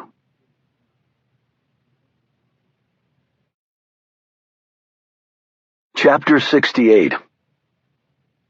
They left the church and walked back to the park. So now George Sykes is a suspect, said Chapman. Is there anyone who's not involved in this thing? A conspiracy does require more than one person, observed Stone. Oliver. They turned to see Alex Ford striding toward them. Let me do the talking, said Stone quickly to Chapman. Hello, Alex, he said, turning to his friend. So are you going to tell me anything remotely close to the truth about what's going on? Alex asked, his voice strident. I'm sorry, Alex. I know I'm being secretive and cryptic, but the fact is I'm not sure it's a good idea you knowing about any of this. So that's how it stands? A member of the Camel Club in name only? No, that's not what I meant. But I have a commission and a shield now, and that didn't stop you from involving Annabelle, Harry, and Reuben, did it? They don't have a badge or a commission, but I do. I know none of this is simple. Oh, it's completely simple. You've cut me completely out of the loop. I thought we were friends, and I thought our friendship would rise above everything else. Stone started to say something, but then stopped. He glanced at Chapman, and then back at Alex. You're right, Alex. This frank admission seemed to drain the anger from the Secret Service agent. Okay. We've made some progress, said Stone, but not enough. And my sense is that we're running out of time. And if I've been less than candid with you, it's partly due to your being in a very delicate position. Partly? Yes. The rest is due entirely to my clumsy handling of our friendship. I'm sorry. Can you tell me this? Should I be worried? I mean, for the president. I know of no specific threats against him, if that's what you mean. And if I did, you and the president would know too, that I swear. I heard you met with him at Camp David. I did. I needed to speak with him frankly. And did he respond in kind? He did. To a surprising degree, in fact. I understand Reuben is still in the hospital. Yes, that was close, Alex. Too close. We pushed you to let us help, Oliver. We're all big boys and girls. There is still responsibility at my level. I won't be making that mistake again. You can't protect your friends from everything. I can at least stop putting them in dangerous situations. You said you're making progress. Are you close to finding out what's going on? We are, actually. And is it bad? Stone glanced at Chapman before answering. I think it's very bad, yes. Be careful then. And if there's anything I can do to help, I'm here." Alex turned and walked off. "He's a fine bloke," said Chapman. "Yes, he is. Every time I talk with Alex, I'm reminded both how lucky I am to have friends like him and how unworthy I am to have friends like him." "Well, they probably feel the same way about you." "You think so? I don't." "So what do we do about Mr. Sykes? Direct approach or something more subtle?" "Subtle and direct at the same time." "How do we manage that?" "I'm thinking of a way right now. And something else just occurred to me. You know the Latinos that were killed? "Yeah? Lloyd Wilder wasn't involved. The Latinos all were. What?" The man who told Annabelle he saw the men taking down the hoop was lying." "But you thought Lloyd Wilder was involved too. What changed your mind?" "I suspected he was involved. I wasn't convinced. But after thinking about it, I'm convinced my suspicions were wrong." "Why?" "Annabelle and Reuben were strangers in a bar looking for the tree farm. And these men just happened to volunteer that one of them had seen someone, not John Kravitz, take down that hoop." "Well?" "It was all staged. As we saw when we were there, the building with the hoop was over 50 feet from the next closest structure. And on a ladder and in the dark, it's nearly impossible to tell someone's size and age. So how did he know he was smaller and older than John Kravitz?" "That's right. And the guy did say he left before the man even came down the ladder." "And right after they get this critical piece of info, Annabelle and Reuben are attacked." "So you think it was a setup?" "I think they knew who Annabelle and Reuben were before they walked in that bar." "And they tried to kill them?" Operative word, tried. I know Reuben got shot twice, but they were both non-fatal wounds. Deliberately non-fatal, I believe. He's as brave as they come, but there's no way you're overrunning a position fortified with machine guns by charging at them with a pistol, and they would not have retreated. By all combat logic, Reuben should be dead." "So they let him live, you mean?" "So they could come back and tell us what they heard. Another red herring, another dead end to run down, wasting time. And then the Latinos end up shot soon thereafter. More smoke and mirrors, more clues to hunt down that will take us farther from the truth." "And someone is also cleaning house by killing them." "That too." "If you're right, your country is really letting Turkakul have a lot of rope. He might kill everyone before he hangs himself." "Maybe." "So now, Sykes." "Yes. Now Sykes."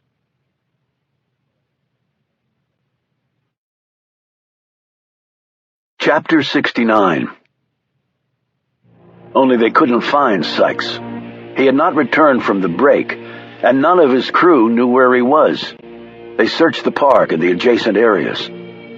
Stone got on his cell phone and reported this to Ashburn, along with what they had found out from Judy Donahue. Ashburn said, "I'll get a bolo out on him ASAP. He couldn't have gotten far." Stone put his phone away and looked at Chapman. "I don't like how this is shaking out." "Meaning they always seem to be one step ahead?" "Meaning I'm feeling manipulated again." "He might have seen Donahue slip away to come and talk to us and panicked. Why don't we get in the car and start doing a grid search? Maybe he's somewhere hoofing it on foot." They drove out and turned onto Pennsylvania Avenue on the east side of the White House. They had gone 2 blocks when it happened. The sound of the shot wasn't muffled. It could be heard clearly above the ordinary sounds of the city. People in the streets started running for cover and screaming. The traffic stopped, and horns started blaring. Stone and Chapman jumped from the car and raced forward. They heard a siren drawing near. They ran from car to car, peering inside. The siren grew louder. Then another one joined it. Chapman looked behind her. 2 cop cars were cutting through the traffic heading their way. Stone saw this too and picked up his pace. He reached in his jacket for his gun. Chapman accelerated on the other side of the line of stalled traffic and mimicked his movements. They finally reached the obstacle in the road. 2 cars and a fender bender that Stone sensed was much more. An older man was leaning against the car in front, looking very shaken and scared. As Stone looked down, he could see the man had vomited on the street. As he approached, Stone held up his badge and called out, "Sir, what's wrong?" The older man pointed at the car behind his, where the two bumpers were locked together. Stone checked the license plate of this car. Government issue. His spirit sank. He peered inside the car. Damn. Chapman was looking in from the passenger window. Good God. The two cop cars screeched to a stop, and men in blue jumped out. They saw Stone and Chapman holding their weapons, and pulled their own. "Police!" they cried out, their guns aimed at the pair. Stone and Chapman held up their badges high so the cops could see them. Stone barked, "Federal agents, got a homicide here. FBI just put a bolo out on this guy, but somebody got to him first." The cops crept forward, checked Stone's creds, and looked in the car. Sykes was lying back against the driver's seat. The windshield was cracked. There was a hole burned into his forehead from the shot. Blood and brain matter was splattered around the car's interior from the exit wound. It was no wonder the other driver had thrown up after seeing this, thought Stone. Chapman saw the cell phone on the front seat. Using a handkerchief, she scooped it up and checked the call log. He got a call 10 minutes ago from a blocked phone. Maybe the text can dig it out. Stone nodded, looking around. Right. Okay, he got the call, made a run for it. They set him up. Knew somehow he'd have to take this route. Lined the shot up. Stone was now looking straight ahead, searching for where the shot had probably come from. One of the cops said, "What do you need us to do?" Stone kept looking while he talked.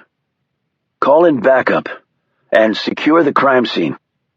He pulled his phone and called Ashburn, filling her in. A string of expletives exploded over the phone.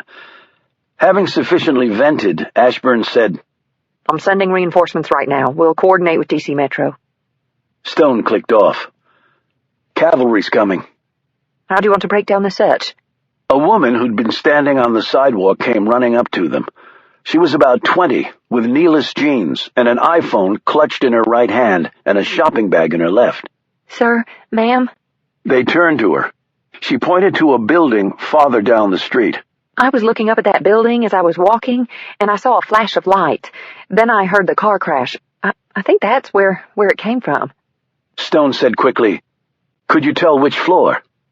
The woman looked at the building, silently counting. 6th, at least I think." They could hear other sirens coming as the backup flew toward them. Stone yelled to the two cops first on the scene to follow him and Chapman. As they ran toward the building, he pulled out his phone and let Ashburn know about this development, giving her the address. Stone put his gun away and ran as fast as he could, his gaze darting up to the 6th floor, waiting for another flash of light to appear.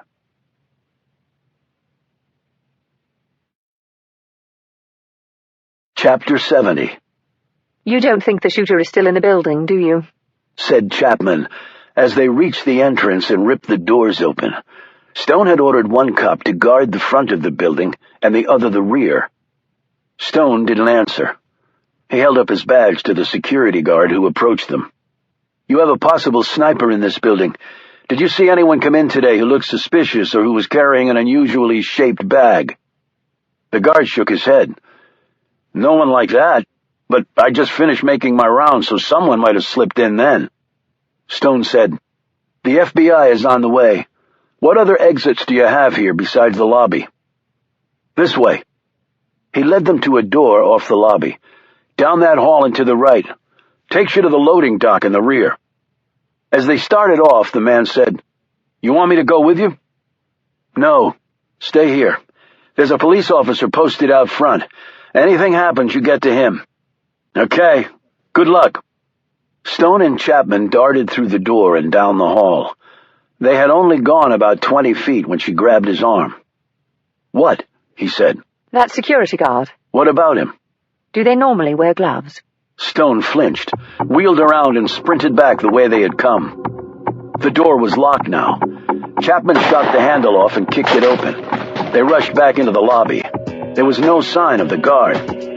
Outside, the cop told them that the man had come out and headed into the alley. "He said you told him to help secure the rear of the building," and Chapman and Stone ran off before he finished. They found the security guard's uniform next to a dumpster. Stone and Chapman peered around. He can't be more than a few seconds ahead of us, she whispered. Thanks to you, said Stone. If you hadn't figured out... She hit him hard, knocking him down an instant before the round slammed into the side of the dumpster at the spot where Stone's head had just been. Chapman rolled, took aim, and fired. Her shots chipped concrete off the side of the building, but the shooter was already gone. Stone had rolled over on his belly and had his gun aimed at the same spot. See anything? He hissed. She shook her head. He's gone. The cop from the front, obviously having heard the shots, came running. Stay down, exclaimed Chapman, and the cop went to his knees and then scuttled forward until he was behind the dumpster too. Backup's here, he said. You guys okay? Stone sat up and looked at Chapman. Thanks to her, I am. Chapman shrugged. More luck than skill, really. I'll take it. That slug was going right for my head. The three of them made their way cautiously down the alley. They picked up their pace when they heard the car race off. By the time they got to the next intersection, there was no sign of a vehicle or the shooter. Stone and Chapman ran down the alley and then slowly jogged back. They both stopped when they reached the cop. He was squatting over his partner, who was lying behind some trash cans with his throat slit, his eyes staring blankly up. As they knelt over the body, Chapman said, There must have been more than one guy. He wouldn't have time to shoot at us and then do this. He had backup of his own, said Stone quietly, as the cop sat on his haunches, wiping tears from his eyes over the death of his partner. These guys are unbelievably organized. I mean, who the hell are they? Stone put a hand on the shoulder of the cop. I'm sorry. The officer glanced up and nodded, and then returned to staring at his dead colleague. Stone straightened, turned, and walked back down the alley as the wail of sirens reached fever pitch.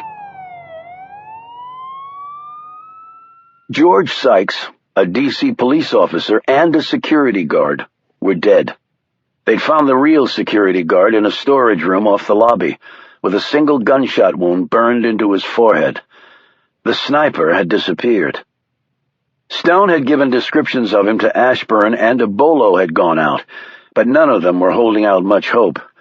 The consensus was that the killer was either laying low or already on private wings, heading out of the country.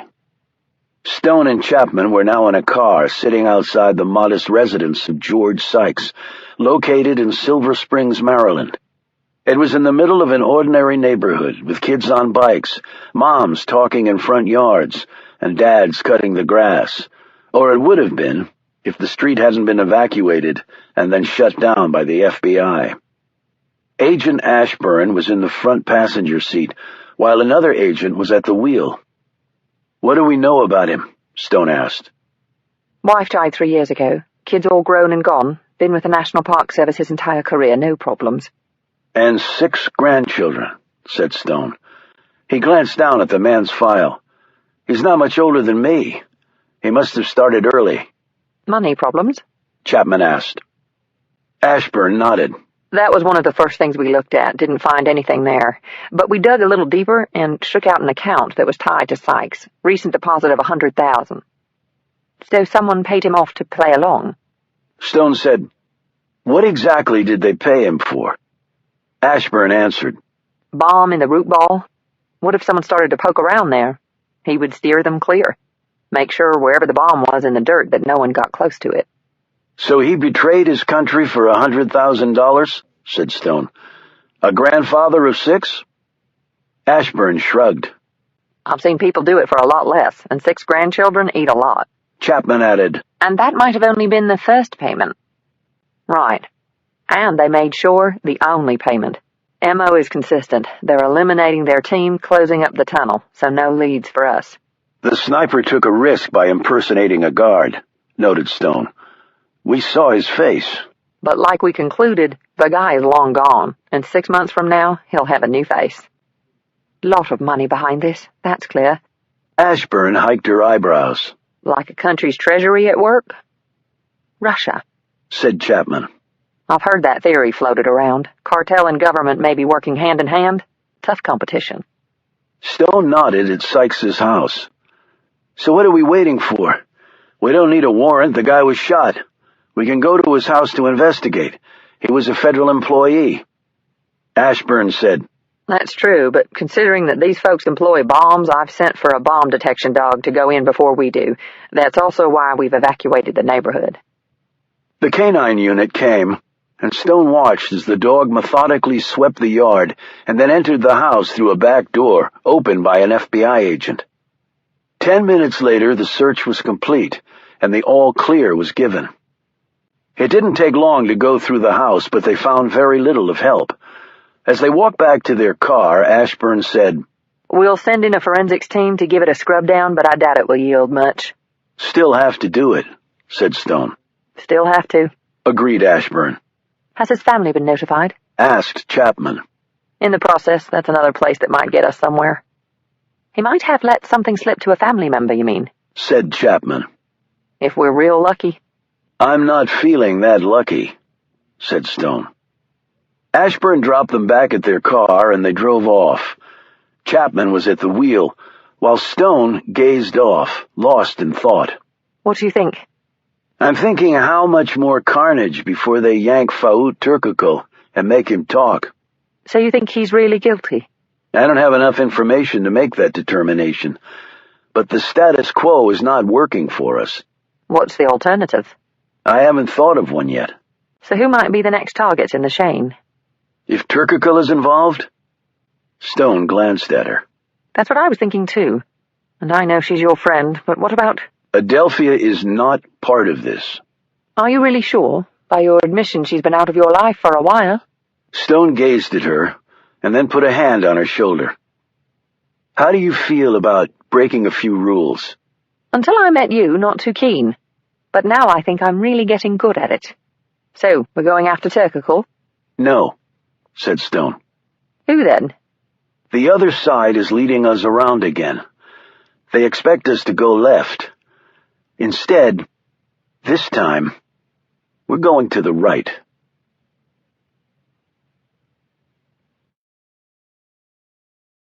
Chapter 71. Stone made one stop to get information he needed, while Chapman waited in the car. When he climbed back in, he gave the directions to her. On the drive over, he said, They talked to one of Sykes' co-workers. They said when Sykes took the call, he got very pale and ran to his car. What do you think happened? I don't know exactly, but I have a pretty good idea.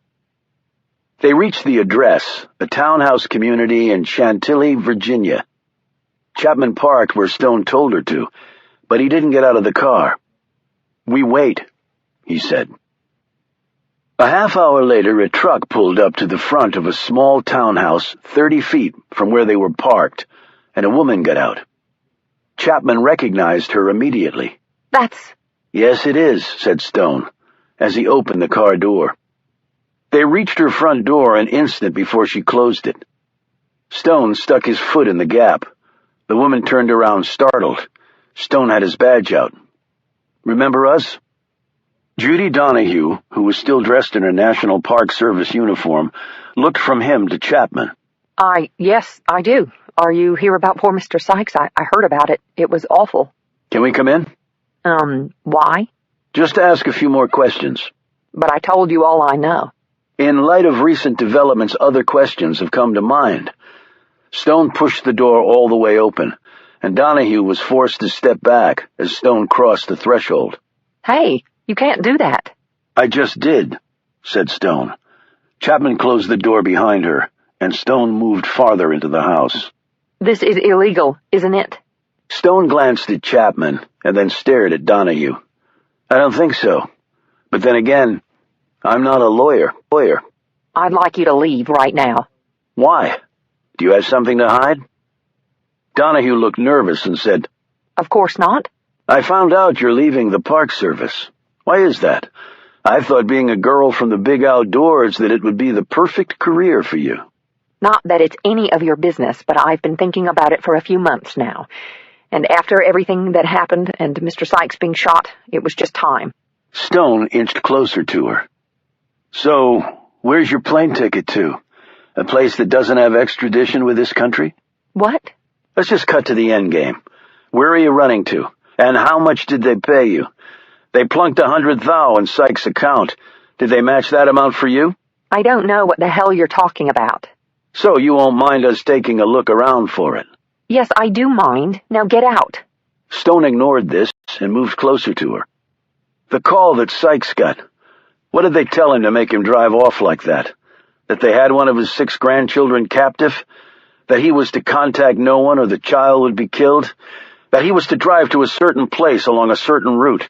A route that would take him right in the sniper's path. And then bang!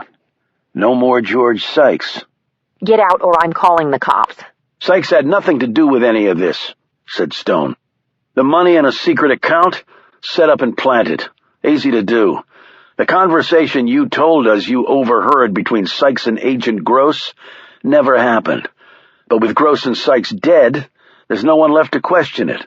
But you did miss one thing. An obvious one. He looked at Donahue up and down. Would you like to hear what it is? Donahue's lips started to tremble, but she didn't say anything. I'll just go ahead and tell you. You see, we can verify things. About the arborist and the reasons for the hole being left unfilled. Why do I think we'll find out that everything Sykes told the FBI was true, that the hole couldn't be filled in yet for the reasons he stated? And why do I think if we dig as deep as the hole for the tree, that we're going to find even bigger holes in your story? Donahue now looked wobbly on her feet. Stone moved closer. They blew a hole right through his head with a long-range rifle round. He poked her forehead with his finger. Right there. Please stop. And with Sykes dead, the investigation had to swing back to you. The arborist would be contacted too, and your lie would come out. But you expected to be long gone by then, didn't you? Is that why you're home early? Pack your life up and use forged docs they provided you? Gone before we know it? All right, this is your last chance. Get out. Donahue held up her phone like a weapon. Or I'm calling the cops. Chapman took a step forward. Keep in mind, Judy, that the people you're working with have killed everyone who helped them. Why do you think you'll be any different? Chapman glanced at the door. In fact, I wouldn't be surprised if they were waiting outside for us to leave before they come in here and tidy up this loose end. Donahue looked like she might start sobbing. Regaining her composure, she snapped, Last time, get out. Stone and Chapman left. What now? Asked Chapman. Part of me says we just flushed the quail. So let's see where it takes us. And your other part? Worried that she'll be dead before we can get her to tell the truth. Go ahead and pull out. Let her think we're leaving. I know she's watching us from the window. Chapman started the car and drove off. Stone had her stop at a spot far enough away, but that still allowed them to see Donahue's house. He pulled out his phone and called Ashburn. It took a couple of minutes of explanation, and Stone nodded his head. Make it as fast as you can. He clicked off and put the phone away. Well? Asked Chapman. She's getting the paperwork together to bring the lady in, if nothing else for her own protection. What if she leaves the house? We're to stop her and hold her until the bureau shows up. Chapman eased back in her seat, but almost immediately jolted up. Stone had seen it too. Donahue had come out of her house. She was carrying a bag, and she was in a hurry. Stone said, Quick, let's get her before someone else does. By the time Chapman put the car in gear, Donahue had opened her truck door. Block her in, ordered Stone. Got it. Chapman punched the gas. Their car was 25 feet from Donahue's when she started her truck. The explosion lifted her vehicle off the asphalt, and the concussive wave emanating out from the blast knocked Chapman's car on its side. Both their heads bloodied from impacting with metal and glass from the car. Stone and Chapman lay unconscious, still strapped in their seatbelts.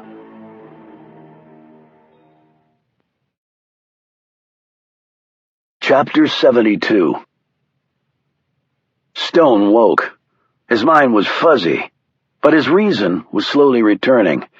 He tried to sit up, but a hand held him back. He saw Agent Ashburn staring down at him. "What?" he began. "It's okay, just take it easy," she said in a soothing voice. Stone looked around. He was in a hospital room again. He started to close his eyes when they snapped open as he remembered. Chapman? "She's going to be okay, a few bumps and bruises, just like you." "Donahue's dead." "Yes, you saw the bomb detonate?" Stone nodded. "She was in the truck." "Any idea where the bomb came from?" He touched his head and grimaced. "It was either already on her vehicle when she got home, or else someone put it on there while we were in the house with her." "You saw no one?" Stone shook his head slowly. Ashburn eased down into a chair next to the bed. "I was surprised to get your phone call about Donahue. What pointed you in her direction?" "A hunch." "About her?" "Not necessarily. About refusing to be led around by the nose this time." "Meaning that's what you think is happening?" Stone sat up in the bed. "Meaning, I think we're being manipulated, yeah. "Any idea by whom?" Maybe closer to home than we'd like. Remember what Agent Gross said? Someone was watching him." "I remember. So what was Donahue's angle? Was she the one involved with the tree and the bomb and not George Sykes?" "I believe so. She tried to throw suspicion his way. Did you find anything at her place?" "No, but if she had travel docs with her in preparation for making a run, they're in the wreckage, and we're still sifting through it. But paper is not something that's likely to survive something like that." "But she had a bag.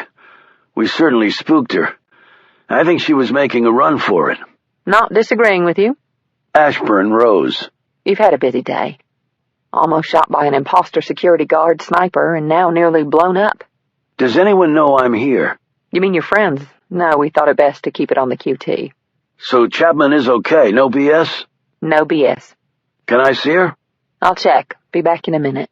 Less than a minute later, the door opened. It wasn't Ashburn.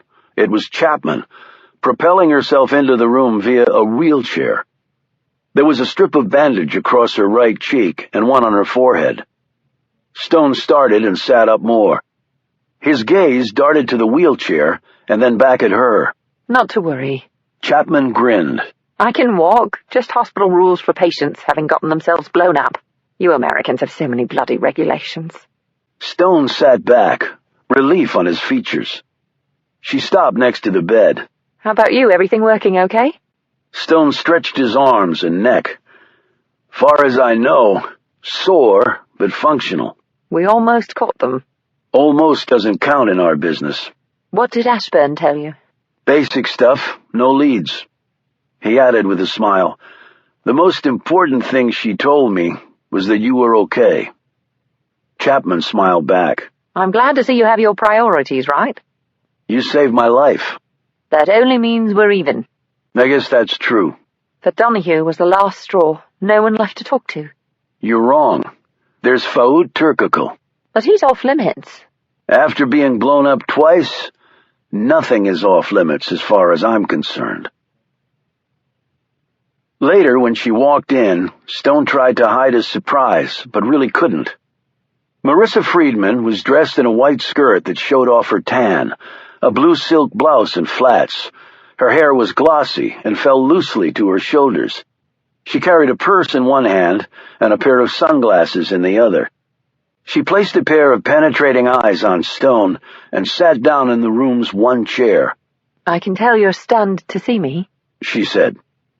"I am. The last time I got near you, I was told in no uncertain terms to back the hell off." "How much do you really know? About me, I mean." Weaver was blunt, but informative.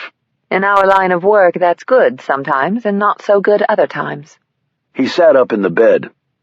"So why are you here?" "I heard about what happened to you. I wanted to see that you were okay." "You didn't have to come here to find that out. A phone call would have done it." She glanced at him and then quickly looked away.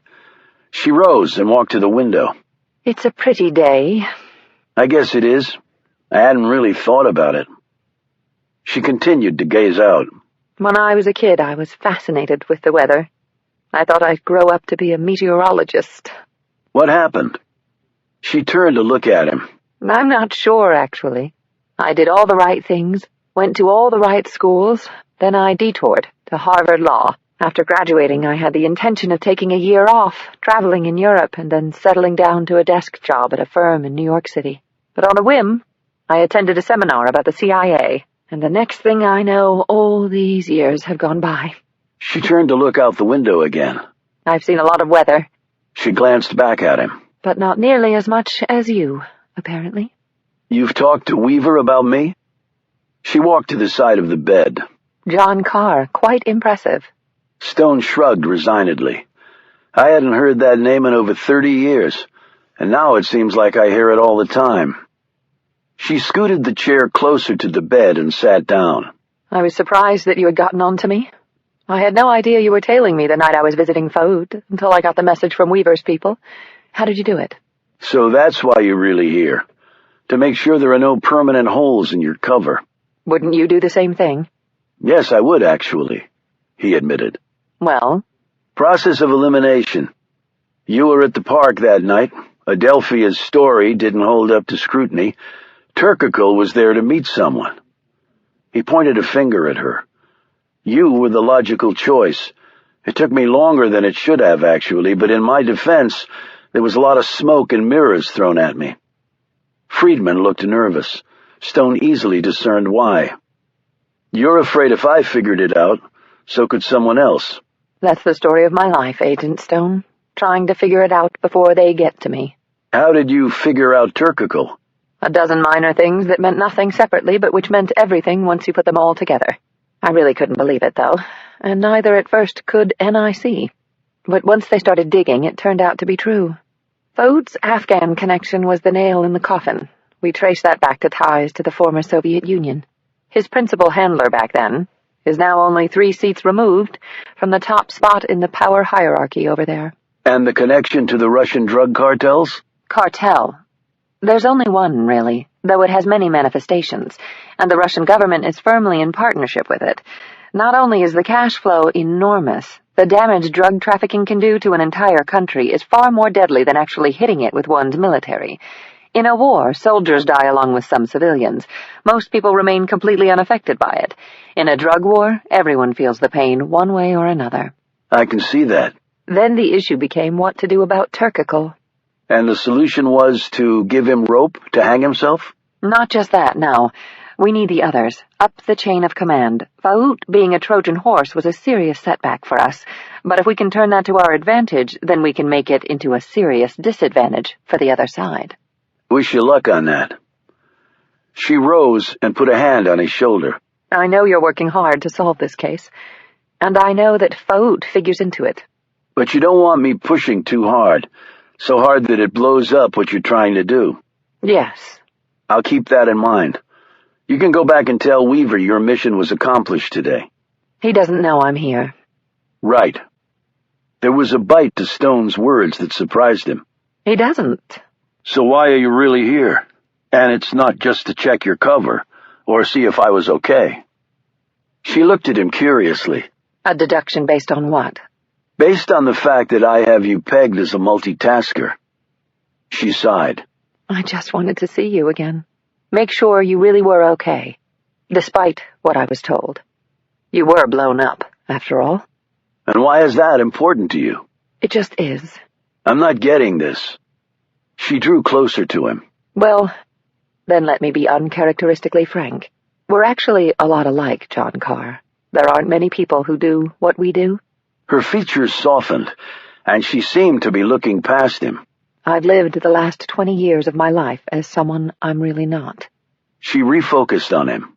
I know you've done that for an even longer period of time. I've never really met anyone like me. That is until I met you. She touched his arm. So that's why I'm really here. I guess just to convince myself that I'm not alone. That there are others like me out there. I know that probably seems illogical to you. No, it actually doesn't. It makes a lot of sense, in fact. She drew closer to him. It's a lonely life. It can be, yes. I can tell you've been alone a long time. How? She slowly lifted her hand and touched it against his cheek. It's in the face. The face doesn't lie if you know how to look. She paused. And we both do know how to look, don't we? She removed her hand, and Stone looked away. I'm sorry if I've embarrassed you. I just wish What? that we had met a long time ago. It wouldn't have worked a long time ago. Does that mean it could work now? Stone looked away again. Nothing will work with me. You're choosy. It's not that. Even if I were choosy, you would be... Well, it doesn't matter now. It can always matter, even for two old warriors like us. I'm old. You're not. In this business, we're all old. She paused.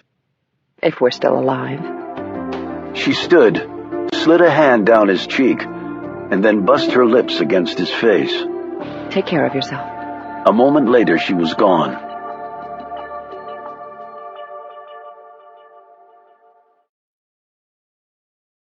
Chapter 73. Stone and Chapman were discharged from the hospital the next day after being held for observation. Stone had to admit that he needed the extra rest. Being knocked unconscious twice within a short period of time would have done a number on a young man, much less someone his age. But he had motivation to get out of his bed and take up the hunt once more. Things were coming to a head. The big event was close to happening. He could feel it in every nerve he had. As Chapman drove off in a new ride provided by the FBI, Stone looked across at her. How many stitches? She touched the bandage across her forehead. 6 here and 2 more on the cheek. Doc said I'd be healed in plenty of time for holiday photos. She glanced over at him. How'd you get off without any? I distinctly remember seeing you all bloodied before passing out. They probably figured, what's the use? The major cut was on my scalp. There's a Band-Aid up there, but you can't see it. I guess we are very lucky. Luckier than Judy Donahue. So they roped her into this whole thing. How? Money? I would assume so, yes. Money they never really intended on paying. They were going to kill her all along, you mean? Clearly. The cover they built for her was flimsy at best, only designed to hold us off a day or two. As soon as she talked to us at the church and said all those lies, she was a dead woman. So presumably the FBI will find a deposit to an offshore account somewhere in Donahue's name that has been rescinded. Funny, she didn't strike me as the type to conspire. What type? The one that doesn't like money? I've run into very few of those. But to participate in an attack against your own country? Don't be naive. And besides, no one got hurt in that attack, except for the unfortunate Alfredo Padilla. But when other people started dying, she had to notice that. Of course she did. But by that time, it was too late. If she came to us to confess, she'd be admitting to being an accessory to murder, multiple murders. She probably decided the safer course was to follow through with the plan and run with what she thought was lots of money. And George Sykes gets a hole in the head for doing nothing wrong at all. Yes. That's why I don't feel too badly about Judy Donahue. Your theory on how they got Sykes to drive off in a panic like that was probably close to the truth. Threaten his family. They might have told him where to meet. A route that would take him right into the kill zone. It was meticulously set up, which is both informative and daunting. They could probably kill us any time they wanted. They tried to kill me, and you stopped it. Score 1 for the good guys. And it proves they're not infallible. So does that mean the whole tree farm, root ball, National Park Service angle was another red herring? I think Kravitz was framed. I think Lloyd Wilder was totally innocent, too. And the Latinos who were executed? Counterparts to Judy Donahue. They were partially in on the plot, but only partially. They played their roles, received their payoff, and then were eliminated. Okay, so we're back to Faout Turkakul. How do you want to do this? Weaver will be all over our butts if we get caught messing around with the little Turk. Like I told you before, I got a wink from Sir James. So what? That is not going to protect you from Riley Weaver, and you know it. So we'll bypass Turkakul and take the path slightly less traveled. Which is Adelphia? No. Who then? He said nothing. Marissa Friedman is the only one left. Yes, she is. But the last time we tried to access her, we got nailed. That was last time. Now we are forewarned. And she came to see me. What? When? Yesterday, here in the hospital. What did she want? I'm not really sure, to tell you the truth. She's a lonely woman. Really? Chapman looked at him inquiringly. I guess we're all lonely in some way. All right. So how are we going to do it? In answer, Stone pulled out his phone and punched in a number. Annabelle, I think it's time you and Caleb had your follow-up meeting with Ms. Friedman.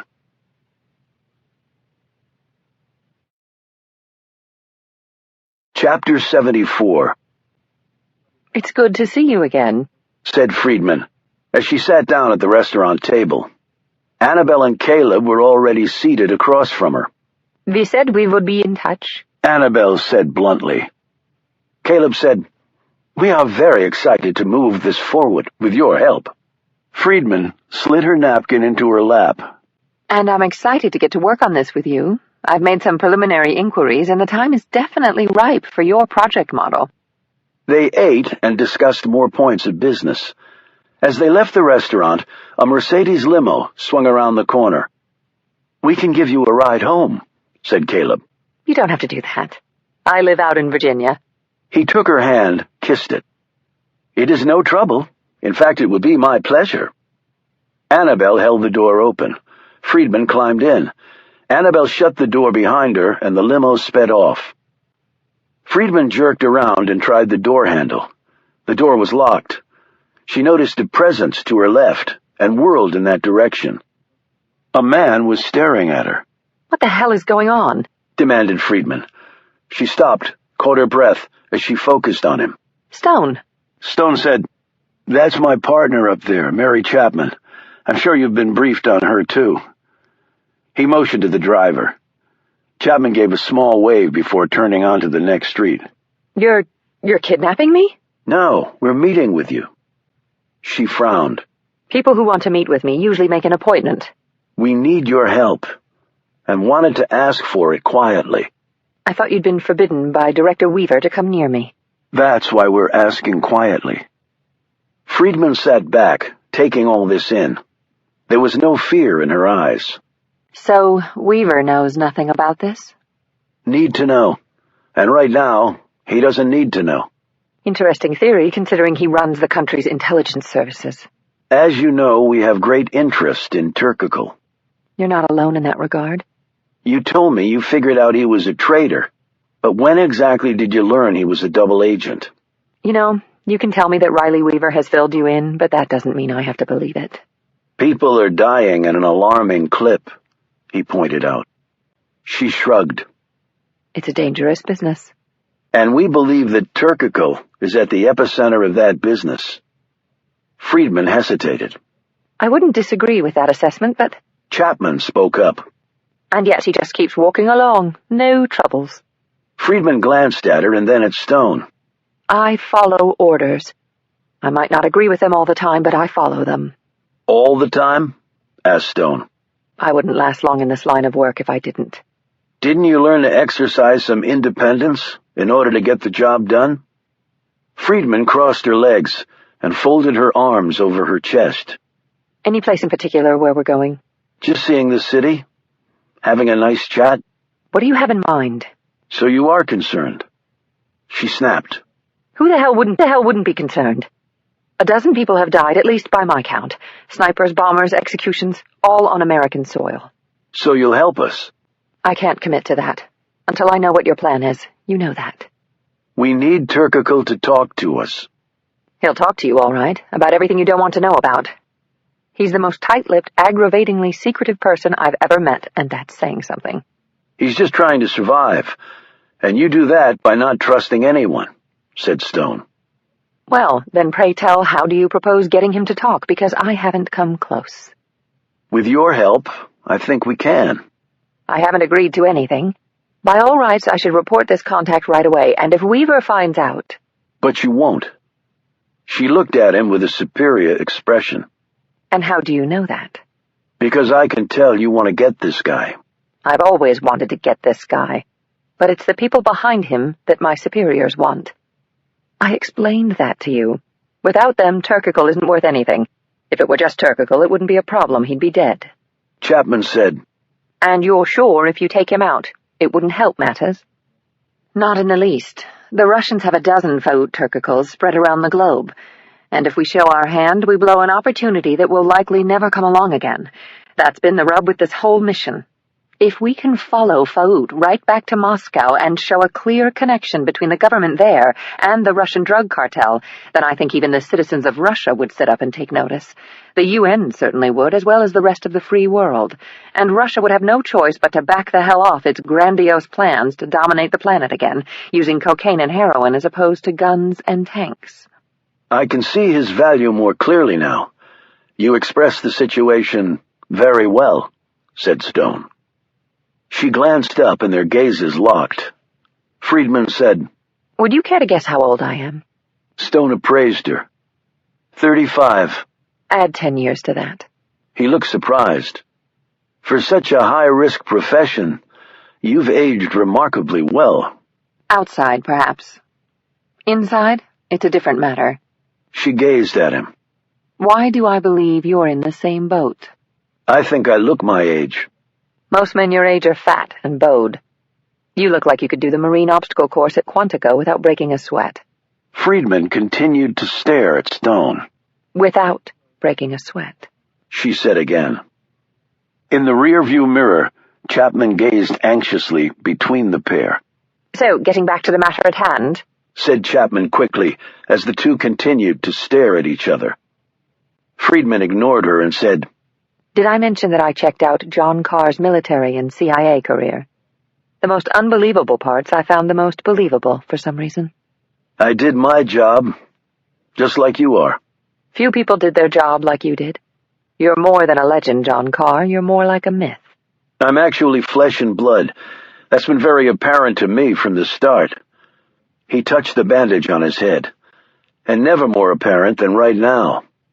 Your missions and methods were actually taught in the classroom at CIA. Did you know that? No, I didn't. Not by name, of course, or else I would have heard of John Carr much earlier. But I did some digging. 666. Always got a kick out of that name. You never failed. Sure I did. Modesty. Truth. I don't believe you. Chapman blurted out. Okay, we really need to get back to the matter at hand, if you two don't mind. Stone asked, Will you work with us? I need that commitment before I explain my plan. You're basically asking me to risk my career over this. If it backfires, I'm gone, with nothing left. But if we don't stop this, there'll be a lot more gone, won't there? Not just people, maybe a city or two. He paused. Nanobots?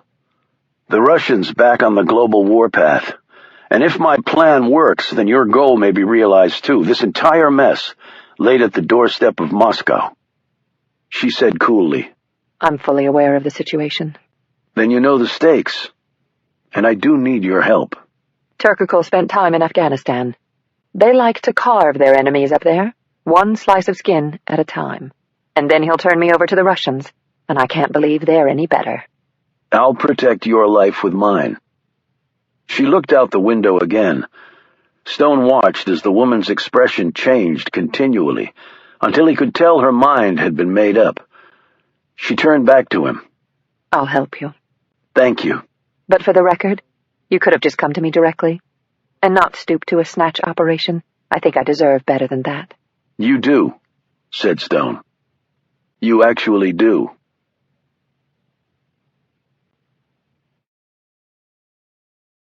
Chapter 75. A day later, Stone sat in a restaurant overlooking 14th Street. He was dressed in a black jacket, white shirt, and jeans. He had his gun, but not his badge. In his mind, right now the former was critical, and the latter was worthless. In a far corner of the restaurant, with a clear view of the front door, sat Harry Finn, sipping on a glass of ginger ale and casually studying the menu. His 9mm rode in a shoulder holster against his chest. Mary Chapman had the other end of the restaurant. Perched on a bar stool, she sipped on a Coke. Her Walther was in her handbag. 3 guns awaiting their quarry. Stone rose when they entered. Faoud Turkakul looked somewhat inconsequential next to the glamorous Friedman. The woman wore a dark pantsuit, and her hair fell around her shoulders. She was a beautiful lady, thought Stone, which in her profession was a good thing. It attracted certain men and also made such men focus on the woman's physical assets as opposed to what could really hurt them, which was her brain. Stone shook hands with Turkical, and they all sat down. The Turk's gaze roamed the room before falling back on Stone. He took a moment to slide the napkin in his lap before speaking. "I was most surprised when Ms. Friedman asked me to meet with you. I did not presume that you would be in the, how do you say, the loop," suggested Stone. "Yes. I get around," Stone said vaguely. His gaze pinged off all corners of the restaurant, and he came away satisfied. 2 guards in suits had followed Turkical and Friedman in, and were waiting near the coat check. Friedman had told Stone that the security detail had standing orders that when she was with the man, they were to keep a respectful distance. Riley Weaver's men looked alert, but relaxed. Stone kept out of their line of sight, just in case they recognized him. "And what did you wish to meet about?" asked Turkical. "How are things going with Adelphia?" "We work well together. I am getting my feet wet, so to speak, and Ms. Friedman is a good partner as well." Fode hopes to make some progress in the next several months, volunteered Friedman. She stared at Stone, perhaps a beat too long, before breaking off and picking up the menu the waiter had just dropped off. Turkical put up a hand. "These things take time. Americans want everything done yesterday," he chuckled. "We have that reputation, yes," agreed Stone. "But recent events are troubling." Turkical broke off a piece of bread from the basket in the center of the table and bit into it. He brushed the crumbs off the cloth and onto the floor. "You speak of the bomb and such. The death of an FBI agent, the second bombing, the murder of the Park Service man. We have to stop it." Yes, but what does that have to do with me?" "A group in Yemen with known ties to Al-Qaeda has claimed responsibility, so I think it has a lot to do with you. You were tasked with finding the head of that organization." Turkical was already shaking his head. "I told you before that the Yemeni group is unreliable. I do not believe that they are behind the bombing or any of the other criminal acts." "Why?"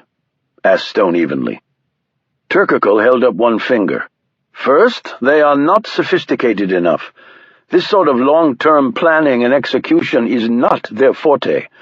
They will put a bomb in a car and blow it up, but that is all." He held up another finger. "And second, they simply do not have the assets required to do such a mission here. You speak of many deaths, but all through separate incidents. No, it is not them." "Okay, then who do you think it is?" Stone paused and glanced at Friedman. "Your old friend Osama? He certainly has the long-term planning skills, and the assets." Turkical smiled and shook his head. "I think not." "And your reasons?" "He has other, how do you say, fish to fry." "And what are those fish?"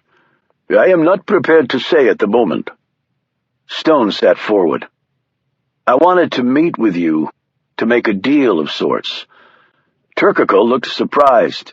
He glanced at Friedman before staring back at Stone. "I already have a deal with your government." "I didn't say it was with my government." Turkical looked taken aback. "I do not understand." He gazed again at Friedman when he said this. "We need to step things up a bit, and I think we now have the intel to do it." She nodded at Stone. Stone picked up this choreographed tag from the woman and said, "We've discovered that there's a mole." Turkical gazed in surprise at him. "A mole?" He shot Friedman a look. "Where exactly?" "Very close," answered Stone.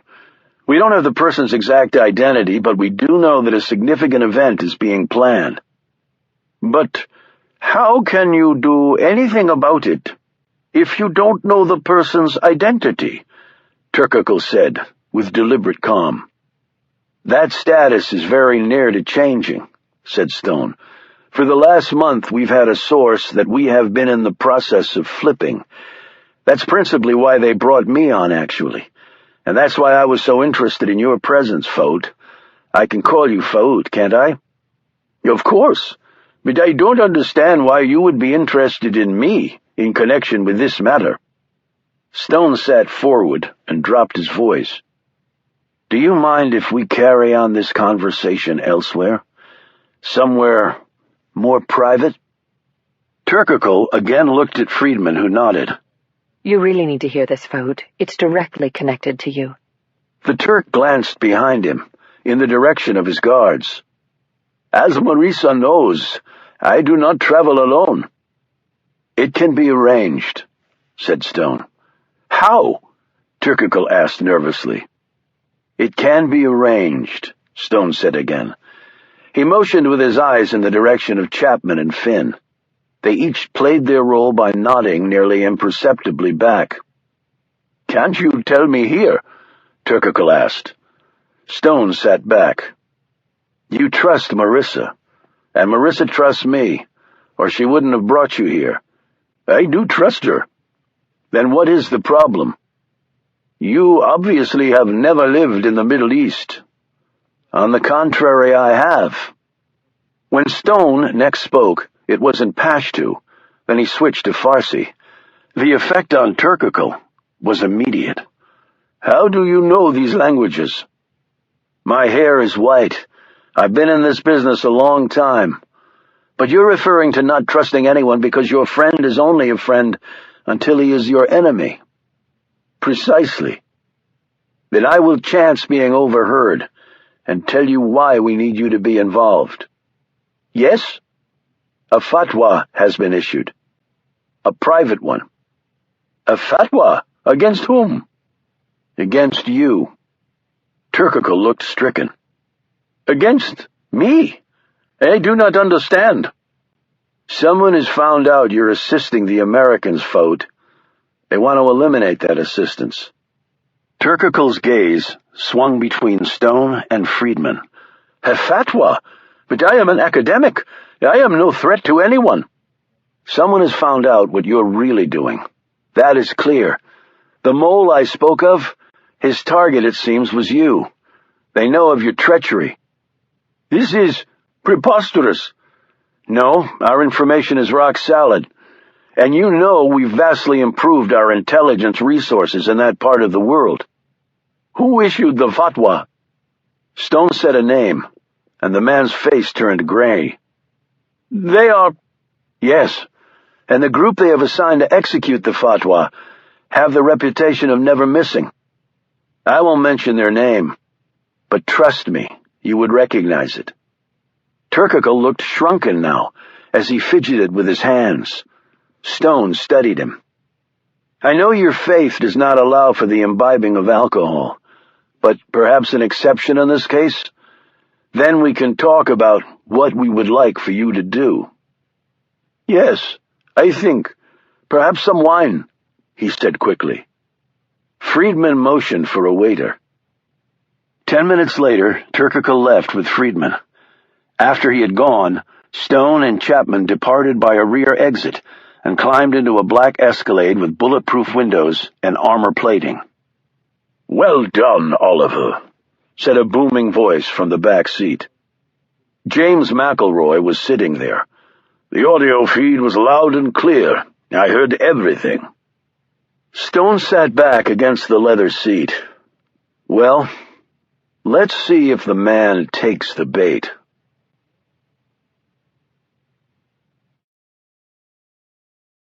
Chapter 76. "He's on the move," Agent Ashburn said. She was sitting in the front seat of the SUV wearing a headset. She turned to look at Stone and Chapman. "I hope this works." "If it doesn't, we'll know soon enough," said Stone. "How about his security?" asked Chapman. "They were told to give him an out." "He won't get suspicious." "Their job is to protect him from others, not from himself. He said he was going to bed. They're not expecting him to sneak out, which he just did." A voice came over Ashburn's headset. "Okay, he just got in a cab. He must have called for one from his apartment. He's heading west." "West?" said Stone. "Out of the city?" Ashburn nodded. "He just crossed the Key Bridge. Okay, he's turning right onto the GW Parkway and heading into Virginia." She tapped the driver. Let's roll. The truck sped off and crossed the river and then hung a right onto the parkway. Keep back a bit. Ashburn instructed the driver. We've got assets all around. There's no way we'll lose him. Stone did not seem convinced of this. He glanced at Chapman with an uneasy expression. Ashburn looked back. Riley Weaver gets wind of what we're doing. He will throw a hissy. You know that. It won't be the first time, replied Stone. He was peering out the windows into the darkness. The GW Parkway was one of the most beautiful stretches of road in the D.C. metro area. There were thick woods on both sides of the asphalt, stone walls lining the road, steep terrain heading down to the Potomac River, and the lighted expanse of Georgetown north of the water. Stone wasn't focused on this aspect of the trip, however. He was watching the distant taillights of the cab that had just now come into view. He's pulling off, Ashburn said a minute later. onto the scenic overlook. Stone had already seen this. The lights of the cab vanished as it made the turn. Pull past and then slow down. Ashburn ordered the driver. She gave this same command into her headset. Stone didn't know how many vehicles the FBI had on the scene, but the Bureau typically brought overwhelming force to any task. However, the mission here was not to arrest Turkoglu and anyone he was meeting with, but to follow the person he was meeting with and hope that trail led them up the chain of command, perhaps all the way to the President of Russia himself. We've got infrared eyes on the entire scene, said Ashburn. He's getting out of the cab and walking over to the wall, fronting the park off. Is there another vehicle there? Asked Stone. I didn't see one when we drove past. Ashburn looked confused and spoke into her headset. Well, how is he meeting with someone then? Are they flying up here? She flinched. A light just came on in the woods near the wall. Stone said, they could have hiked up from the riverbank.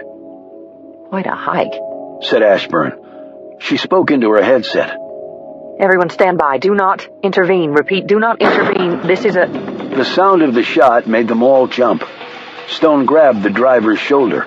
Go, go! The SUV whipped around, plowed across the median, and sped back toward the pull-off. Move in. Ashburn called into her headset. All positions, move in. SUVs poured into the parking lot. Stone and Chapman were out of the truck before it even stopped. Stone ran toward the still figure, sprawled on the asphalt. He knelt down next to Turkoglu. Chapman stood next to him. He's dead, said Stone. Exit wound from the front. He was facing the river. That means the shot came from the other side of the road. Ashburn was already screaming instructions at her troops. A pack of agents raced toward the woods on the other side of the road, where the shot had originated. 2 other agents were pulling a terrified cab driver from his ride. Chapman slipped over the wall and looked down. The light was from a battery-operated lantern with a timer switch, she said. She rejoined Stone and looked down at Turkoglu. Could there really have been a fatwa on him? Stone just shook his head. We got played. Again, he said bitterly. What happens now? We're screwed, he muttered. That's what's happening now. We're completely and totally screwed.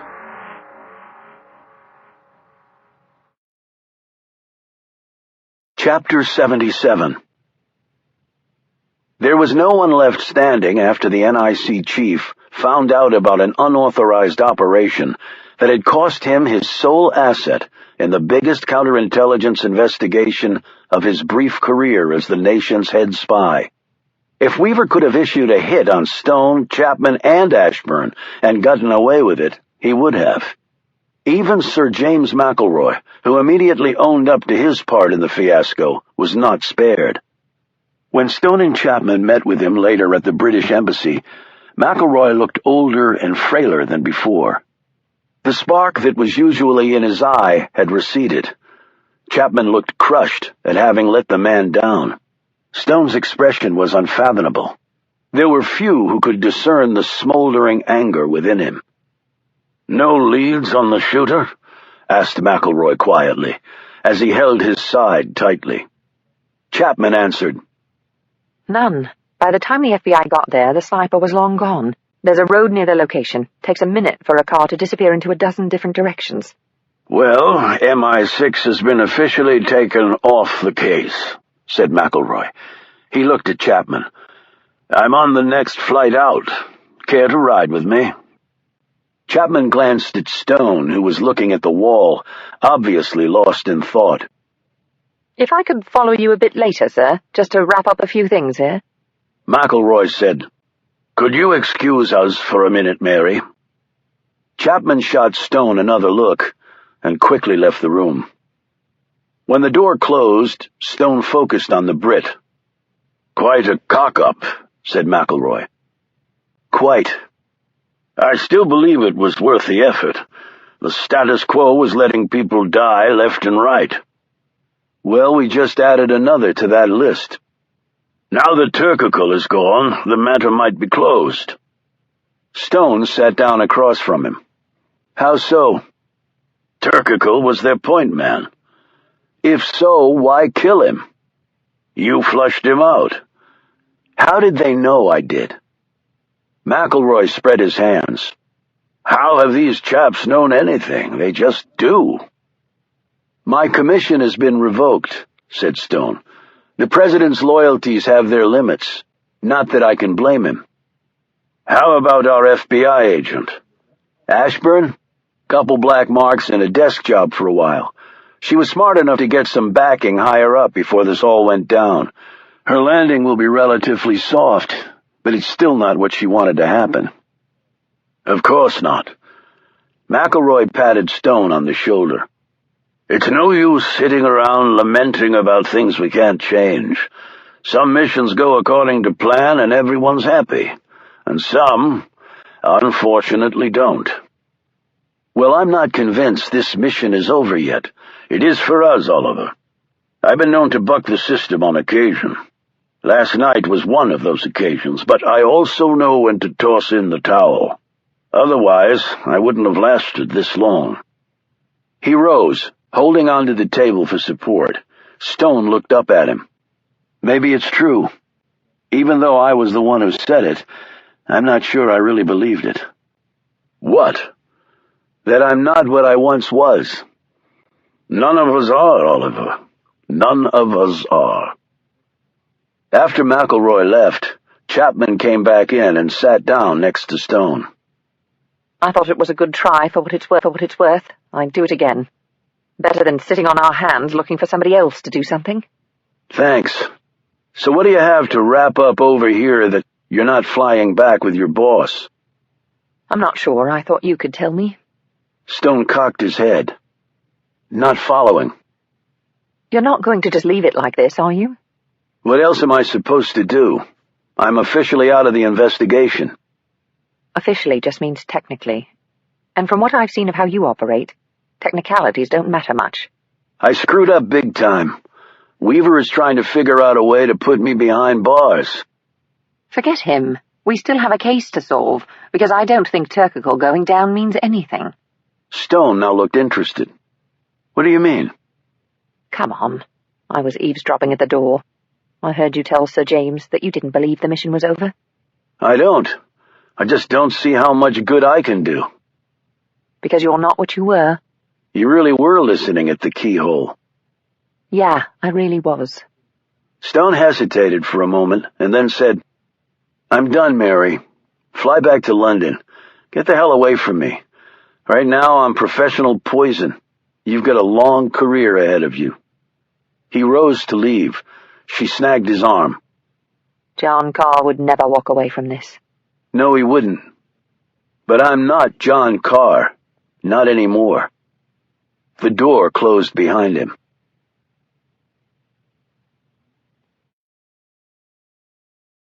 Chapter 78. I just came by to say I'm sorry. Stone was standing on the threshold of Marisa Friedman's office in Jackson Place. The woman stared back at him. She was dressed in jeans, a t-shirt, and sandals. Her hair was disheveled, and there was a smudge of dirt on her left cheek. Over her shoulder, Stone could see packing boxes.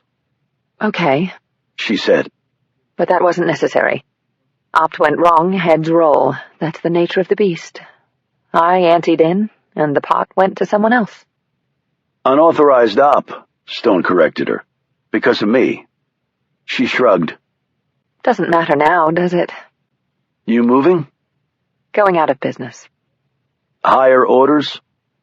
It was never really my business to begin with. Uncle Sam was footing the bill and keeping all the profits. If I'd really been in business for myself, I'd be retired on a cushy income by now. She fell silent, and the two stared at each other. I've got some fresh coffee brewing. You up for a cup? All right. But I'm a little surprised you're not pulling a gun on me instead.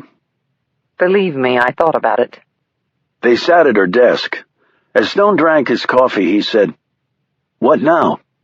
What now? Good question. My ticket got pulled. Stone's mouth fell open. Not permanently, Yes. she said quietly. Faut Turkical was our only link to what my superiors referred to as the second coming of Stalin, and I lost him. No, I lost him, and I told Weaver that to his face. Doesn't matter. I let you take him, same difference. And I didn't get the necessary clearance, principally because it would never have been given. Stone looked around the office. What will you do now? Well, I'll spend about the next year of my life writing exit briefs and defending my indefensible actions to a top-secret government panel that will be doing its best to find a way to do more than fire me. What, prison? Why not? Stone put his cup down. You have any options in the private sector? She shook her head. Damaged goods. All the guys that are hiring people like me used to work on the government side. They need to stay in their good graces. I'm persona non grata. You have something else to worry about, said Stone. She nodded. I've been outed. They knew what we were trying to do with Faut. If they know that, they know about me. The Russians will try to kill me if for no other reason than professional satisfaction. And you have no tail coverage? None. Agency cut all ties to me as soon as our little bay of pigs came to light. All those years of outstanding service didn't provide me with a sliver of support when things went bad. She smiled resignedly. Why should I have expected anything less? Stone said nothing. He sipped his coffee and watched the woman. She gazed around her office. You know, as crazy as it sounds, I'm going to miss this place. Doesn't sound crazy. I was a spy, but I was also a businesswoman, and I was actually a pretty good lobbyist. I'm sure you were. She looked at him. What about you? What about me? Come on, I could hear Riley Weaver's screams all the way from Virginia. Stone shrugged. I was out of the business a long time, so I'll be out of it again. For good this time. Weaver's going to come after you. I know that. He will make your life a living hell. I know that too. I'm thinking about going to a deserted island where he and the Russians can't find me. Is there such a place? Worth finding out. That takes money. I've saved well. I haven't. She eyed him. So you want to tag along? I'm definitely baggage you don't need. You never know. Us against the world. I'd probably slow you down. Something tells me that you wouldn't. 2 old spies on the road? You're not old, Marissa. Neither are you, John. Oliver. She rose and slid over next to him. Right now, just let it be John. Why? She kissed him. Stone pulled back in surprise. I just caught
through?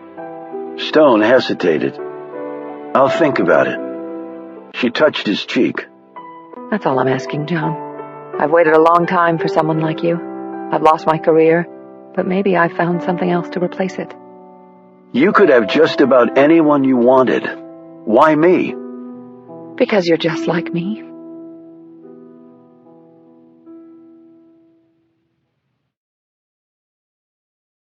Chapter 79. Stone woke and looked around. He was in his cottage, lying in his old army cot. He checked his watch. 2 a.m. He got up, showered, scrubbed his skin and hair, especially hard for a reason he couldn't really fathom. He dried off and slipped on his pants, shirt, and shoes. After leaving Marissa Friedman's office, and before coming home, he'd walked for hours, until his legs were sore from smacking into the concrete sidewalks. Then he'd come here, falling asleep almost right away, simply because he was exhausted. He popped 3 Advil, sat on the side of his cot, and waited for the dull ache in his head to subside. 2 concussions in a short period of time.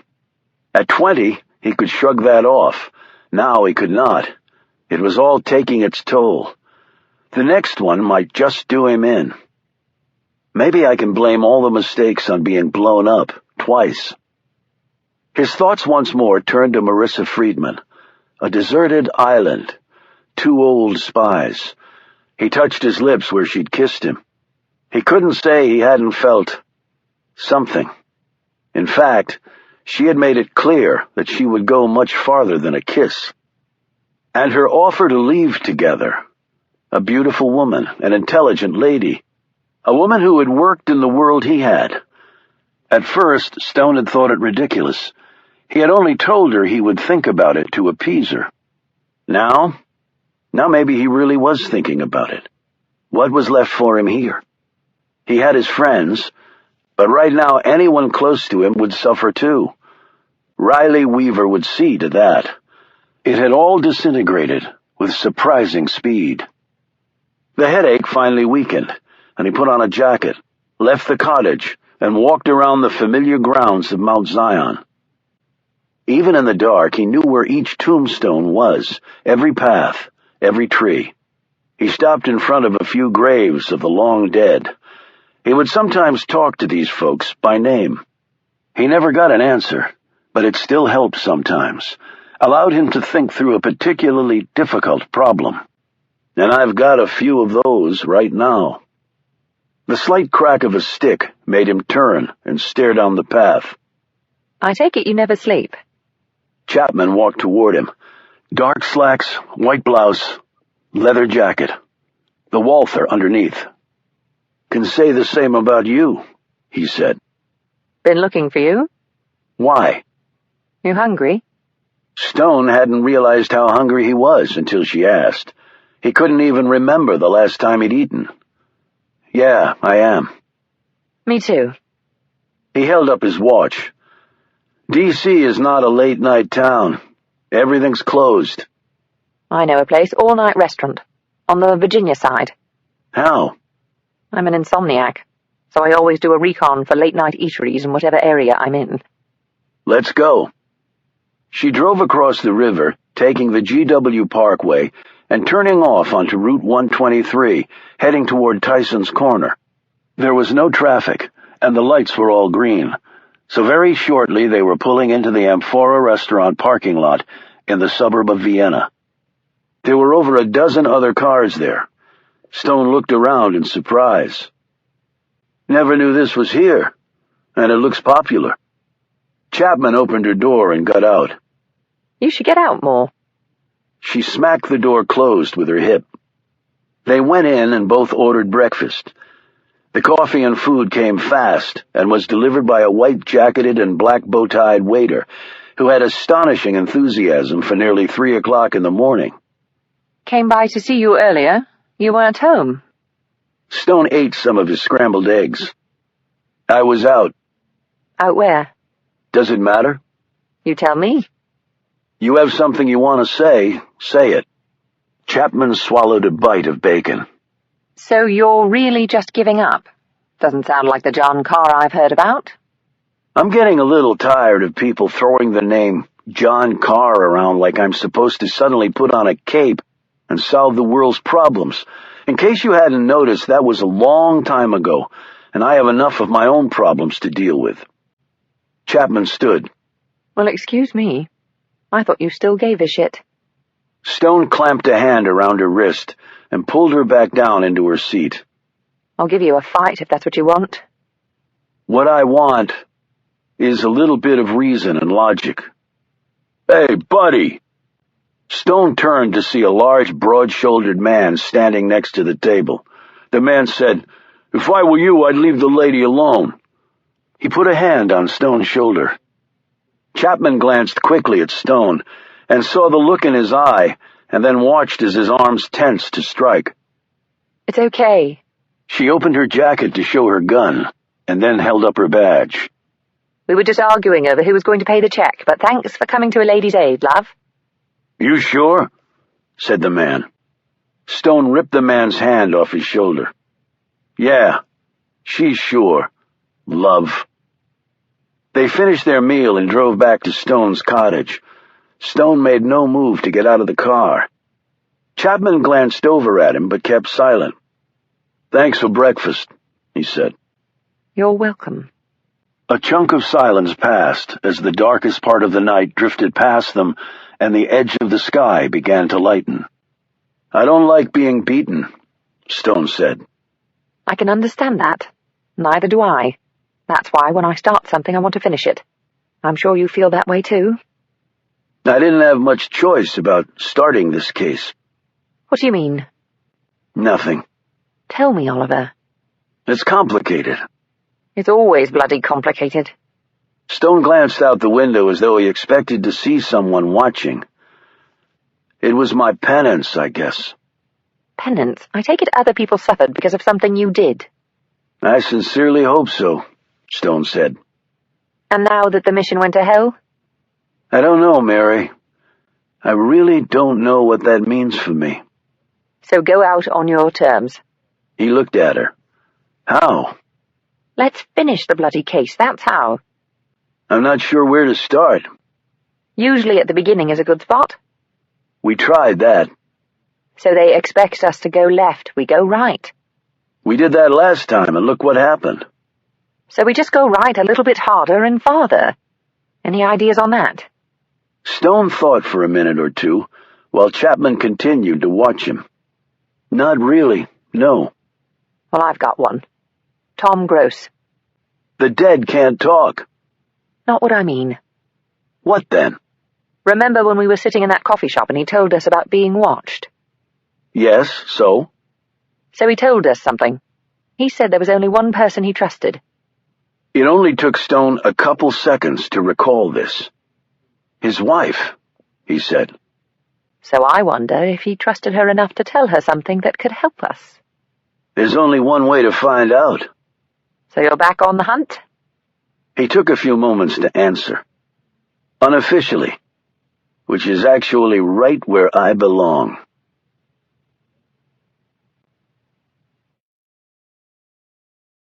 Chapter 80. Chapman phoned the bereaved Alice Gross at 9 a.m. that morning and asked to see her. Stone and Chapman arrived at the modest two-story house in Centerville, Virginia, early in the afternoon. Alice Gross certainly looked like a woman who'd just lost her husband.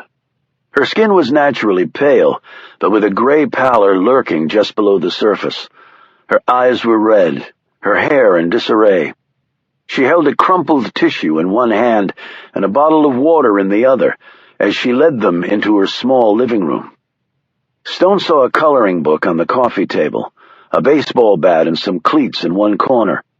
When his gaze lighted on a photo of the Gross family showing the dead agent with his wife and 4 kids ranging in age from 3 to 14, Stone grimaced and quickly looked away. He glanced at Chapman and saw that she had the same reaction.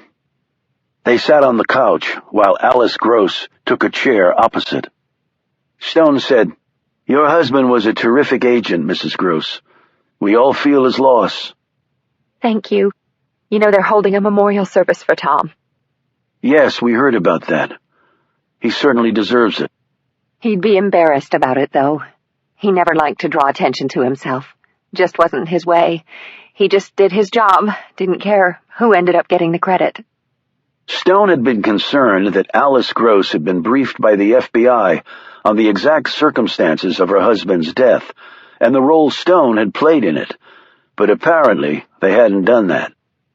We're doing all we can to catch the people responsible, added Chapman. I appreciate that, sniffled Gross. He really did care about his job. He worked such long hours. Stone said, he told me that he'd had some concerns about people watching him. Gross nodded. His own people. They asked me about that. The Bureau, I mean. And what did you tell them? Asked Stone.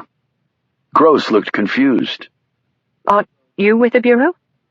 Stone hesitated. We're working with them. Chapman said, I'm actually with MI6. Your husband might have mentioned that? Oh, yes, that's right. You're the English woman. Tom talked about you. He thought you were very good. I appreciate that. Gross drew a short breath. Well, the Bureau was very upset about that. I mean, about Tom believing his own people were spying on him. I don't think they believed it. Did you believe it? Asked Stone. Tom believed it, and that was good enough for me. She said staunchly. Brilliant, said Chapman. I think you're spot on with that. Stone leaned forward. Tom told us something about you. About me? She said in surprise. Yes. He said the only person he trusted was you. Tears crept into Alice Gross's eyes. She lifted the tissue up and wiped them away. We were always so close. He loved being an FBI agent, but he loved me more. I know he wasn't supposed to really talk to me about his cases, but he did, and I would give him my opinion, and sometimes I'd turn out to be right. I'm sure you were a great asset to him, said Chapman. Stone said, since we know he trusted you, did he happen to mention anything to you about this case? Something he was concerned about? Anything you can remember? Gross put her hands in her lap and furrowed her brow. I can't recall anything specific other than thinking someone was watching him. Nothing, prompted Chapman.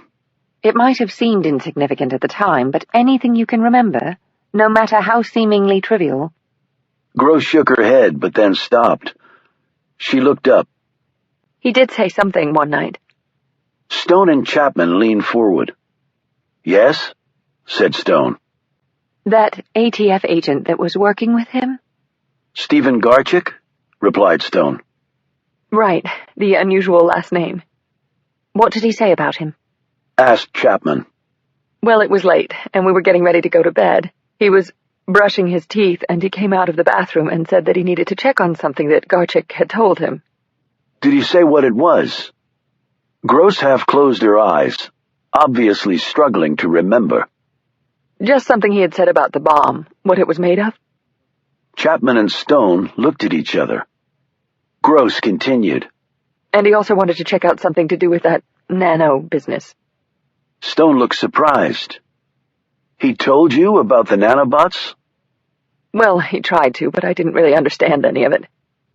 Did he think there was a connection between what he wanted to talk to Garchik about and the nanobots?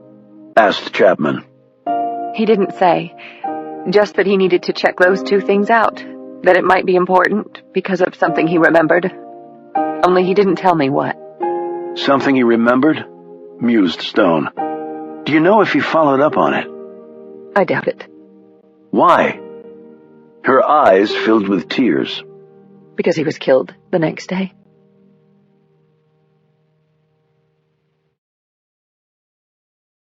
Chapter 81. So how do we get to Garchik? Asked Chapman, as they drove away from Gross's house. We're not official anymore. I'm supposed to be on my way to London, and you... Right, said Stone. Me. He pulled out his phone. Well, I can always try calling him. He hit the numbers. Chapman said, If they have him stashed somewhere, he might not answer. Especially if they've told him what happened. We could be off limits. A voice came on Stone's phone. "Hello, Steve. Agent Stone here. Right. I know you disappeared right off the case. We were worried about you until we got the heads up." Stone paused as Garchik said something. "Well, we'd like to meet with you if that's okay." Garchik said something else. "I understand. But if I could just ask you about something Agent Gross was—" Chapman cut the car to the right and nearly slammed into the curb. Stone was jerked sideways in his seat, and his head would have hit the window glass if he hadn't already been down. Stone looked in front and behind at the vehicles that had boxed them in. The men were already out of the SUVs and striding toward them. Not again, Stone thought. One of the men passed a paper through the window and into Stone's hands. "What's this?" Stone asked. "Congressional subpoena, courtesy of Director Weaver, and if you're really smart, you'll never go near Tom Gross's family again." A few seconds later, the men were gone. Stone looked down at the subpoena. He heard chatter. He realized he'd dropped his phone on the car's floor and snatched it up. "Steve? Right. Sorry about that. Little problem on our end. Look, can you— Hello? Hello?" Stone clicked off. Line went dead. Chapman put the car in gear again. Weaver's people must have gotten to him too. Must have. Now we can't find out what Garchik told Gross. What if what he told Gross is something he told us too? As far as I know, we were with him pretty much every time he spoke to Garchik. I can't remember anything critical off the top of my head. She glanced at the paper. When do you have to appear? Stone read through the document. "Tomorrow, before the House Subcommittee on Intelligence." Not a lot of notice. Can they do that? Stone read over the document some more. National security apparently trumps even due process. Lucky you. "Yeah," Stone said dryly. "Lucky me." Do you need a solicitor? Probably, but I can't afford one. Want me to see what Sir James can do? I think Sir James is pretty much done with me. I think he's pretty much done with me too, so is there a silver lining here somewhere? We have to start from square one. Go over everything. Well, I've got extensive notes and the video of the park on my laptop still, and before we fell out of favor, Agent Ashburn provided me with electronic files for a lot of the other video feeds. Let's go. They drove to her hotel and set up a mini command center. For the next several hours, they pored over the notes of the case and the video feeds from Chapman's laptop. "Well, one thing's figured out," said Stone, as he stared at the screen. Chapman joined him. What? "The homeless woman who poured the bottle of water on the tree and killed it?" He pointed at the screen, showing the image. What about it?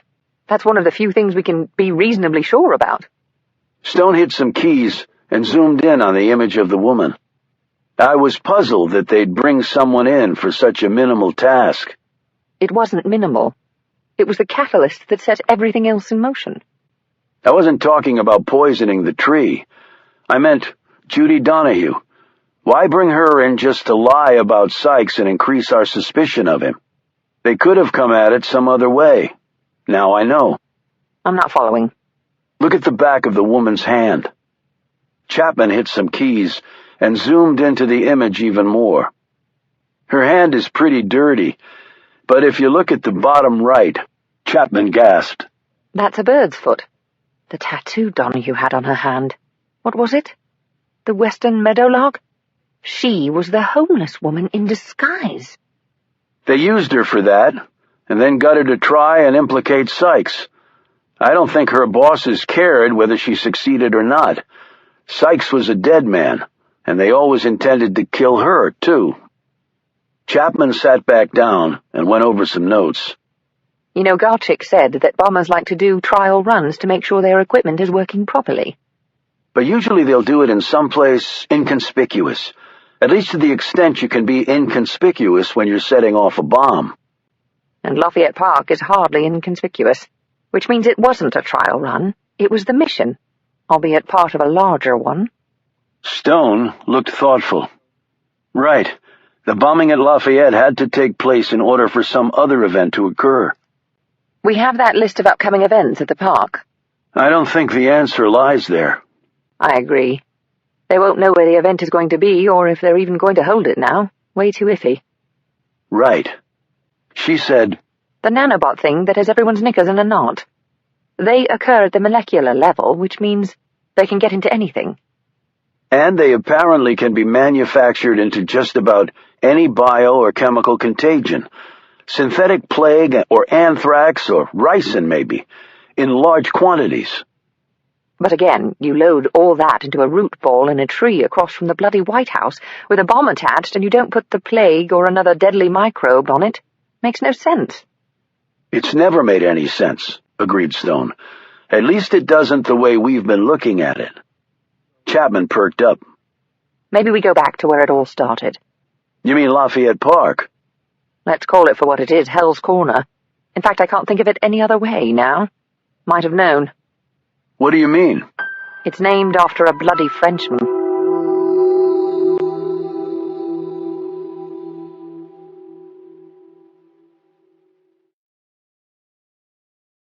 Chapter 82. They walked over every inch of the park for several hours. Stone and Chapman tried to look at things in a new light, but it always resulted in old conclusions. Old and wrong conclusions. Stone was actually a little surprised that no one came over and asked what they were doing here, or else simply escorted them out of the park. But apparently Riley Weaver could not be burdened with such insignificant details. Stone figured he was probably right now at NIC headquarters, going over with his own legal staff and that of the congressional committee members on how best to crucify him. Stone paced the park again and again, looking at things from every angle he could think of. Chapman was doing the same thing on the other side of the park.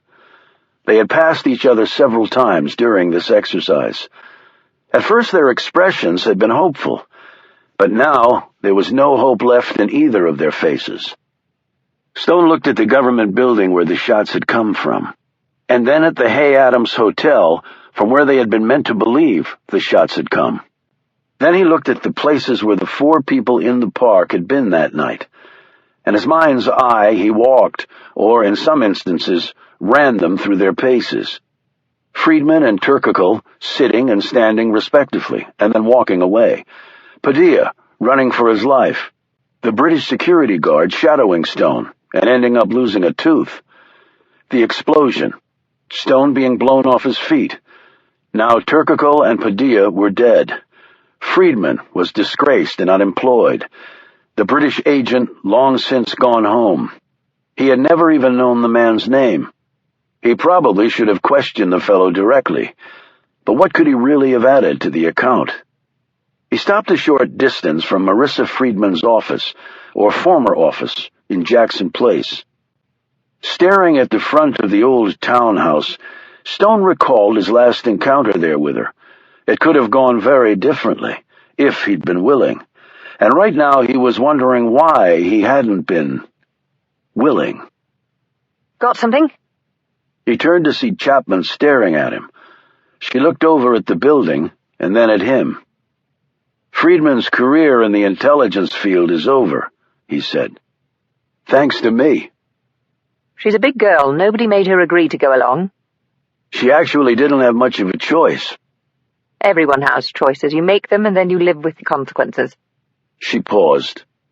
Do you plan to see her again? Stone shot her a glance. What do you mean?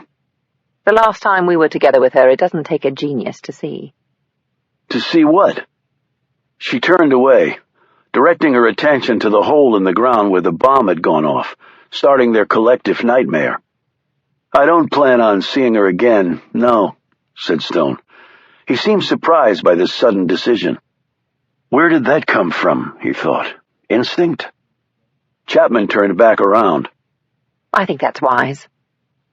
As it started to get dark, Stone and Chapman drove back to his cottage. They sat in the car by the wrought iron gates for a few minutes. I'll come with you tomorrow, if just for moral support. No, Stone said decisively. That would not be good for your career. What career? He looked at her. What do you mean? Friedman wasn't the only one who lost her career. I got a notice from the Home Office yesterday. I'm basically being ordered to resign from MI6. Stone looked anguished. I'm sorry, Mary. She shrugged. Probably time to try something else. After this cock-up, I figure things can only go up. Can't McElroy help you? No, he's taken his lumps too over this. It's out of his hands. She looked around. I had to leave the British Embassy, and my credit card has been revoked. I've got passage back on an American military cargo plane leaving for London tomorrow night. I would advise you to be on it. She looked up at the cottage. Mind if I crash at your place for tonight? All right, said Stone. And shouldn't you prepare for the hearing tomorrow? I can help. I just plan on telling the truth. If I try and prepare, it'll just make things more complicated. They're going to come after you with everything they have. I know. You think you'll come out okay? I doubt it. They rose the next morning early and took turns showering. Stone put on his only suit. Then they had breakfast at the same outlet servicing the construction workers. Stone threw away his meal wrapper, finished off his coffee, and checked his watch. It's time, he said. I'm coming, replied Chapman. You're not on the subpoena. They won't let you in. Then I'll wait outside. You don't have to do this. Yes, I do, Oliver. I really do. The hearing was to be conducted in the secure hearing room of the House Permanent Select Committee on Intelligence. It was in an underground room beneath the U.S. Capitol Rotunda and accessed by a secret elevator. They grabbed a cab and then got out and made their way toward the main entrance. Did you get any sleep? I actually slept remarkably well. I'm getting used to my desk chair. I didn't.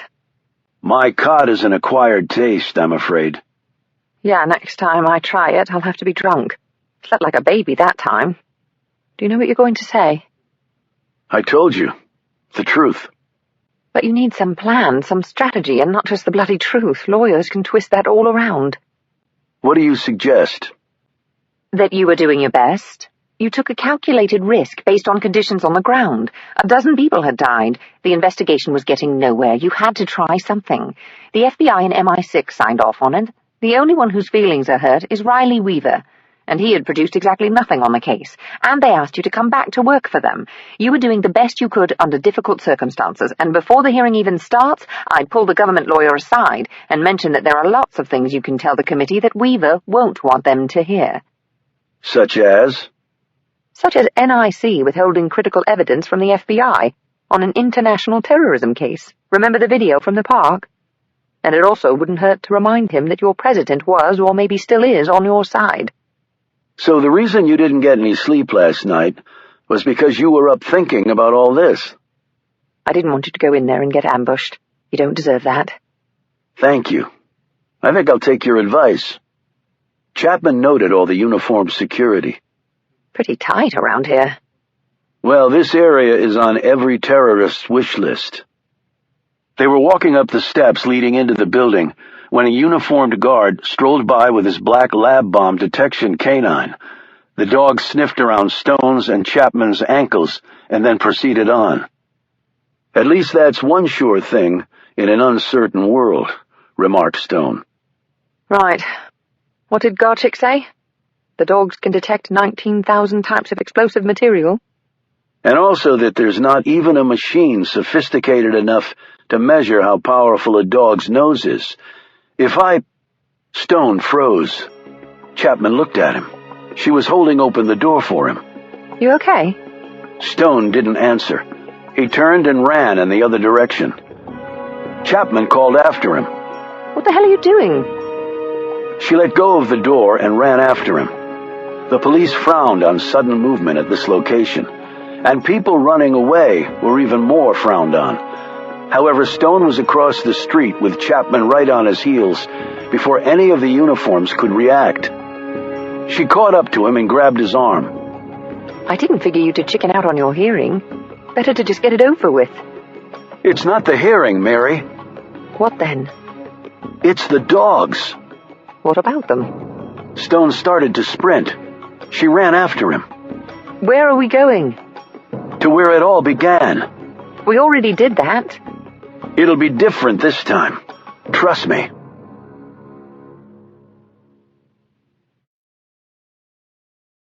Chapter 83.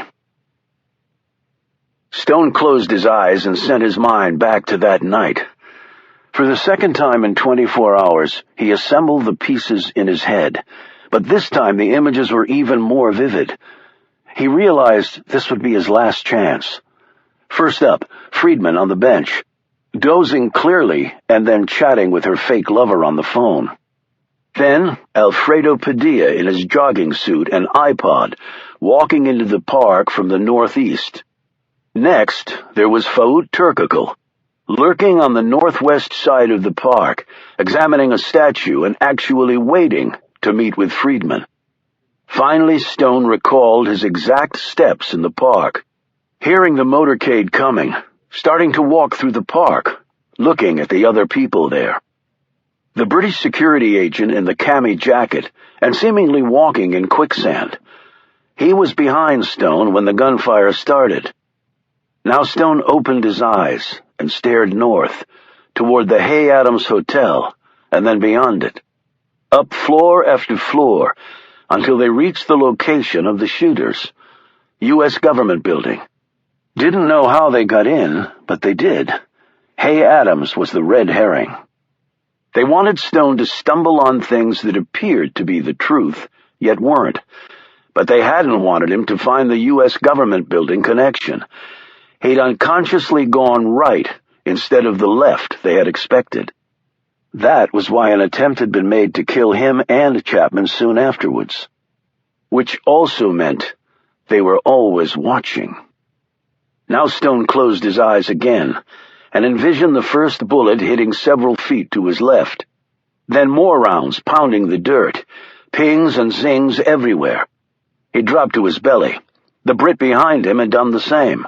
Friedman and Turkakul had already gone from the park.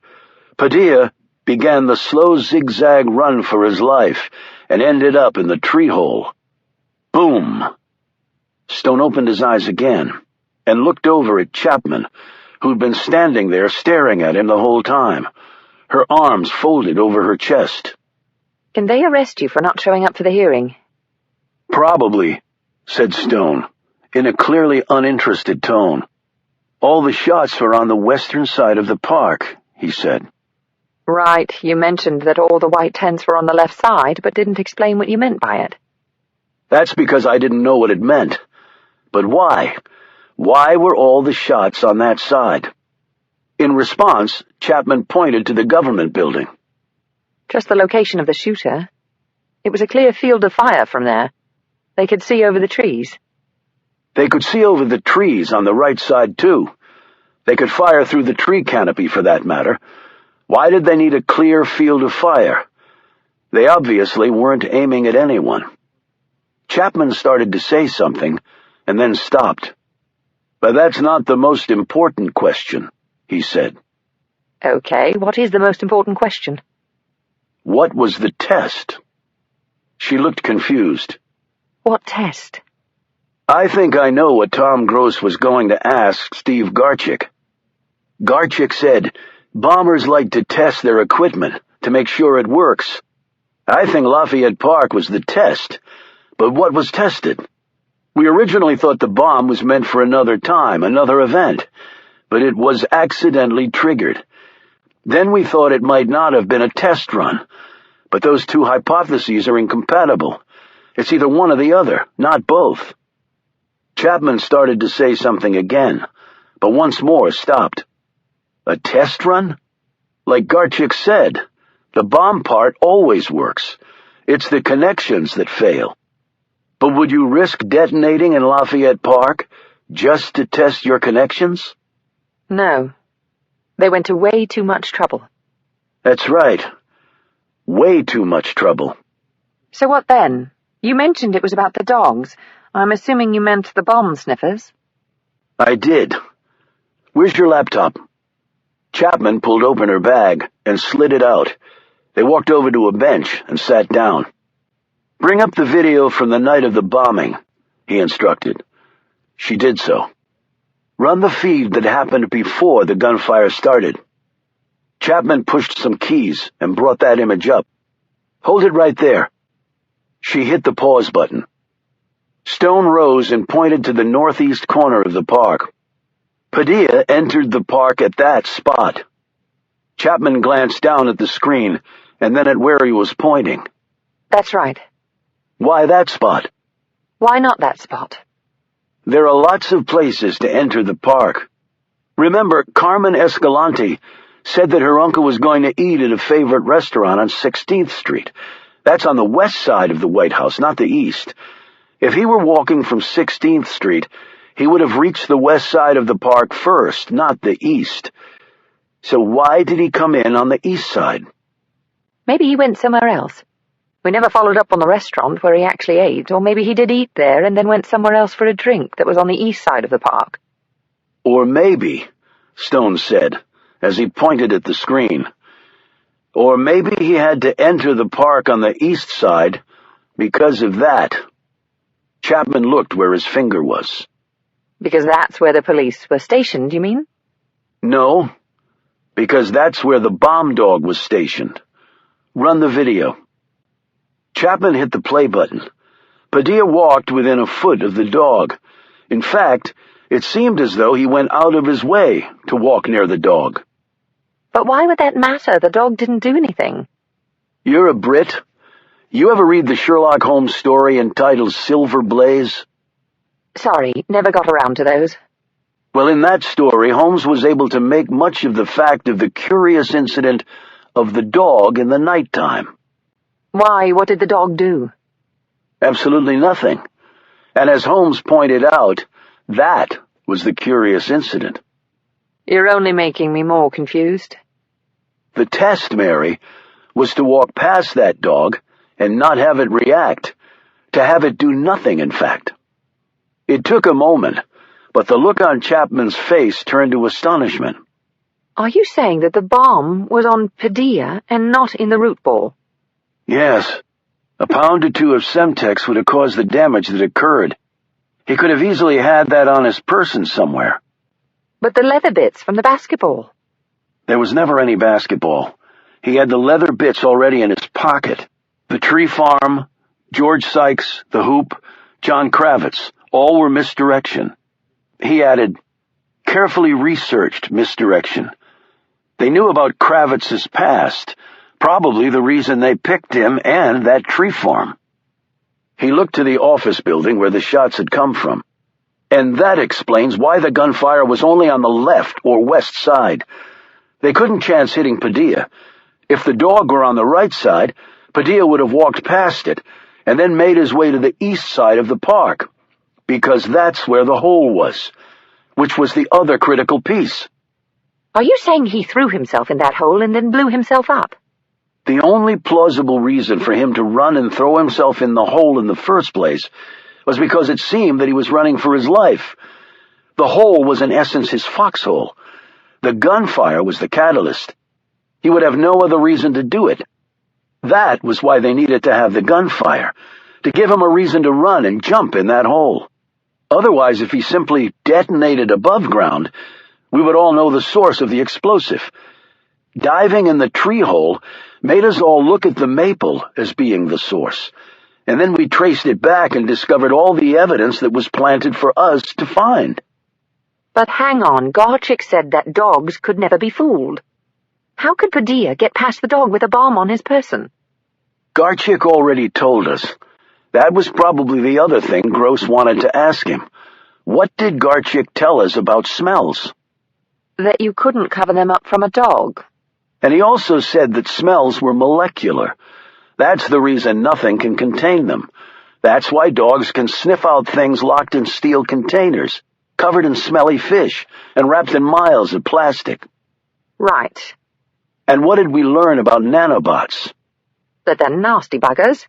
She paused, her jaw slowly descending. And that they're molecular too. Exactly. They're molecular too. Are you saying that they used the nanobots to create a new type of explosive? The 19,000th and first, if you will? No, the ATF apparently found the usual type of explosive debris.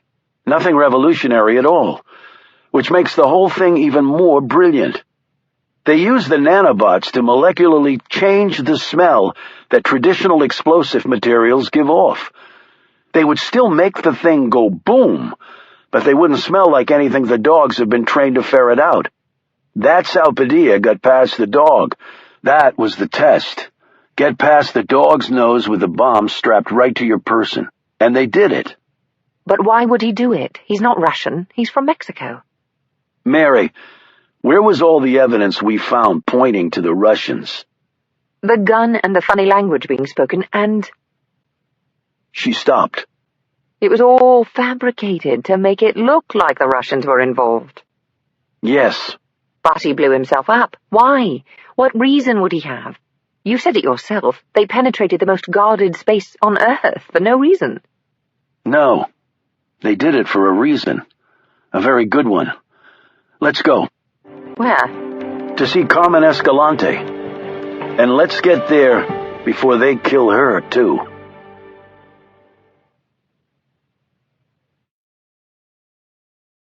Chapter 84. No one answered the knocks at Carmen Escalante's home. Chapman backed away from the front door and eyed the windows. Do you think she's gone for good, or someone's taken her? Stone peered through the window on the left side of the door. The place still looks lived in. She might have just gone somewhere. So Padilla blew himself up. Why? That's why I'm here. To ask Carmen if she might know why. So you think she's in on it? Stone didn't answer right away. Principally because he didn't know how to answer. I don't think so, but there's no guarantee. But if she's not in on it, she won't be able to help us. Not necessarily. Stone moved around to the rear of the house, and Chapman followed. What do you mean? Now we know, or at least strongly suspect, Padilla was the bomber. We can ask her questions we couldn't before. If she's involved, we'll know pretty quickly. Then we can take her into custody and question her officially. If she's not involved, she may be able to tell us something helpful. Something her uncle mentioned. Something she overheard. Visitors he might have had here. Stone tried the back door, but it was locked. Chapman put her face to the rear window and looked inside. Nothing. But she could be lying dead and out of sight. Do we break in? Stone already had 2 slender instruments out of his pocket. It's a deadbolt. It'll take a little time. Chapman put her elbow through the glass, reached through the broken pane, and turned the lock. My way's quicker. Stone slowly put away his lockpick tools. You break and enter a lot in your line of work? Only when I'm bored. They passed through the door and into the small kitchen. Food in the fridge and dirty plates in the sink, said Chapman as she looked around. Stone looked at the dried food. Breakfast, probably from today. Guns out, they moved into the hall and quickly searched the main level. Okay, no bodies on this floor. Let's try upstairs. A 2-minute search there turned up nothing. Chapman flicked through the clothes in the young woman's closet. Some nice things in here. Maybe she got paid off. That story about donations might have been bullshit. Stone pointed to the set of braces in the corner. How can she be out without those? Chapman examined them. These are her old ones. Remember, she said she was getting a new pair? Stone looked around the room. Okay, Padilla was involved. We have the Latinos in Pennsylvania involved. And they're dead, too. Whoever their employer is, he's not too loyal. Or he simply demands the ultimate sacrifice from his people. They went back downstairs. Do we wait for her to come back? Stone shook his head. I've got a feeling this place is being watched, so they know we're interested in her again. Which means we might have just signed her death warrant, you mean? If we could only find out where she's gone. They went out the back door and walked around to the front. Stone looked up and down the street. It seems this might be a neighborhood where some nice old lady might be peering out her window to see what's going on. Good idea. You take this side of the street, and I'll take the other." At the fourth house Chapman tried, a tiny black woman in her 70s with white hair answered the door. "Saw you poking around. About to call the police, but then it struck me you might be the police. Not too many folks look like you wandering around here." Chapman showed her badge and called Stone over. "This is my partner. We're trying to find out where Carmen Escalante is. She's the woman with the braces whose uncle—" The woman cut her off. "I watch the news. I've seen Carmen around. But she's not home now." "Any idea where she might be?" asked Stone. "Left around 9 this morning. They come for her in the big black truck." Stone and Chapman exchanged glances. "Who came for her?" "Government folks. You know, in suits and such, with sunglasses. She's got some memorial service to go to today." She paused and eyed them suspiciously. "Don't you two watch the news?" Stone said, "Do you know where the memorial service is being held?" "You don't know that. Maybe you ain't the police." "We are the police," insisted Stone. "Do you know where the memorial service is being held?" he asked again, in a more urgent tone. "Why don't you just call into headquarters or some such and find out?" She closed the door in their faces. Stone pulled out his phone as they hustled back to the car. "Oliver, what is going on?" "We talked about how the bomb going off would cause events to be moved elsewhere, away from the park." "Right, but that got us nowhere." "That's because it's not an event that was scheduled that they're going to hit." Chapman sucked in a breath and said, "They created the event that they're going to hit. The bombing led to the memorial service." "With the U.S. President and the President of Mexico in attendance." As Chapman drove, Stone called everyone he could think of. "No one's answering." "Caller ID. They know it's you and aren't picking up. Should we just call the police?" "And tell them what? I'm Oliver Stone. I used to work for the government before I got sacked for screwing up. There's a bomb at the memorial service. Go get it. They'll hang up on me before I even finish." They stopped at a traffic light, and Chapman glanced to her left. "Look." They were next to a bar. Through the window there was visible a TV hanging from the ceiling. It was turned to a news channel, and on the screen was the memorial service being broadcast live. Stone read the scroll line at the bottom. "It's Arlington National Cemetery." "Point the way." "Wait a minute," Stone snapped. He was staring at the TV screen as the camera panned the area. "That's Alex," he exclaimed. Chapman turned to look. Sure enough, there was Alex Ford at the ceremony, obviously on protection duty for the president. "Hold on. Even if you get through to him, you don't know where the bomb is located." "I think I do know." Chapman punched the gas while Stone fingered in the number, praying that his friend would answer.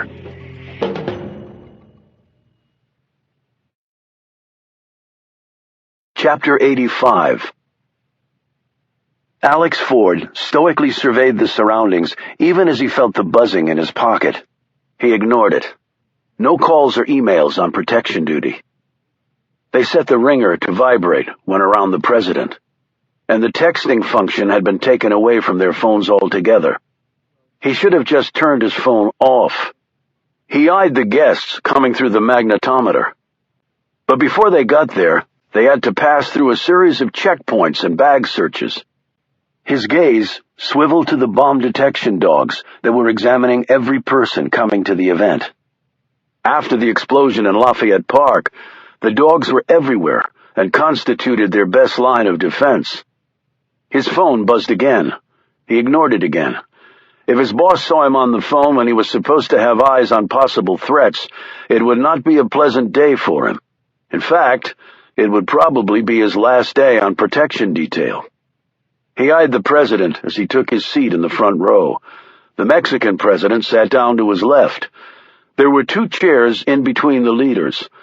Alex watched as Carmen Escalante was escorted down the aisle, her new braces making virtually no noise when they plunked against the soft earth. Alice Gross dressed all in black, with a veil covering her face, walked behind Escalante. Gross's 4 children were sitting in the row immediately behind the U.S. president.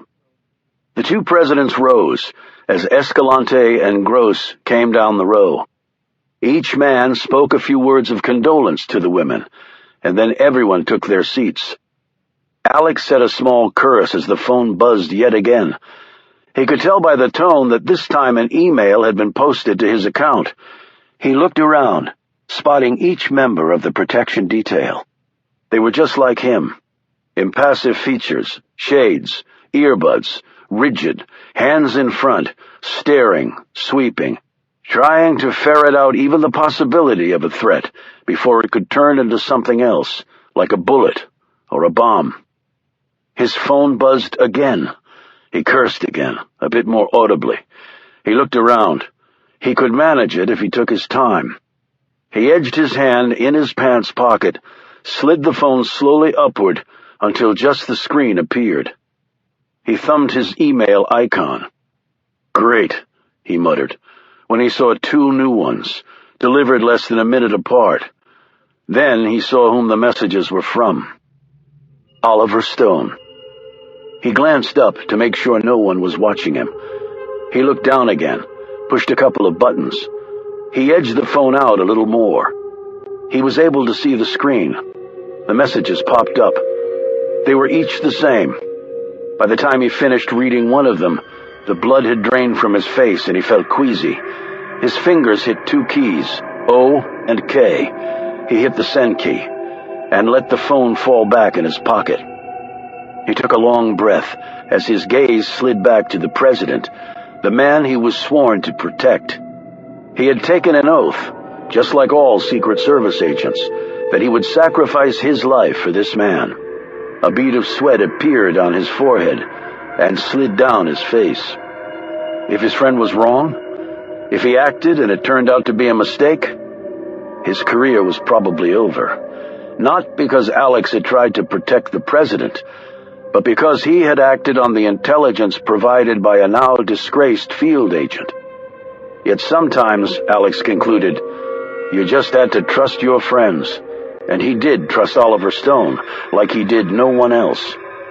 He spoke into his radio, relaying word for word what he had just learned, leaving out only the source. Then he added the warning that Stone had provided in his text. It's probably that it will be a remote detonation. Any sudden moves on our part, and the bomb goes off. We need a distraction or some cover to do this. His supervisor's voice came through his earbud. "Ford, are you damn sure about this?" Alex's gut clenched as he replied. "Even if I were half sure, we can't take a risk, sir, can we?" He heard the man let out a long, tortured breath. He was no doubt doing what Alex had just done, namely contemplate what this might do to his career if it turned out to be wrong. "God help us all, Ford." "Yes, sir." 1 minute later, the plan was sent across the secure line to every agent. Alex checked his watch. 60 seconds. He did his best to look calm and professional. Whoever was behind this could easily see where all the agents were. Any hint of something wrong and the bomb could go off.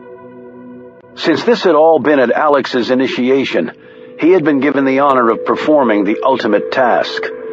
He steeled himself. A routine protection detail had just turned into something else. Something all agents had to prepare for, and hoped with all their hearts they would never have to face.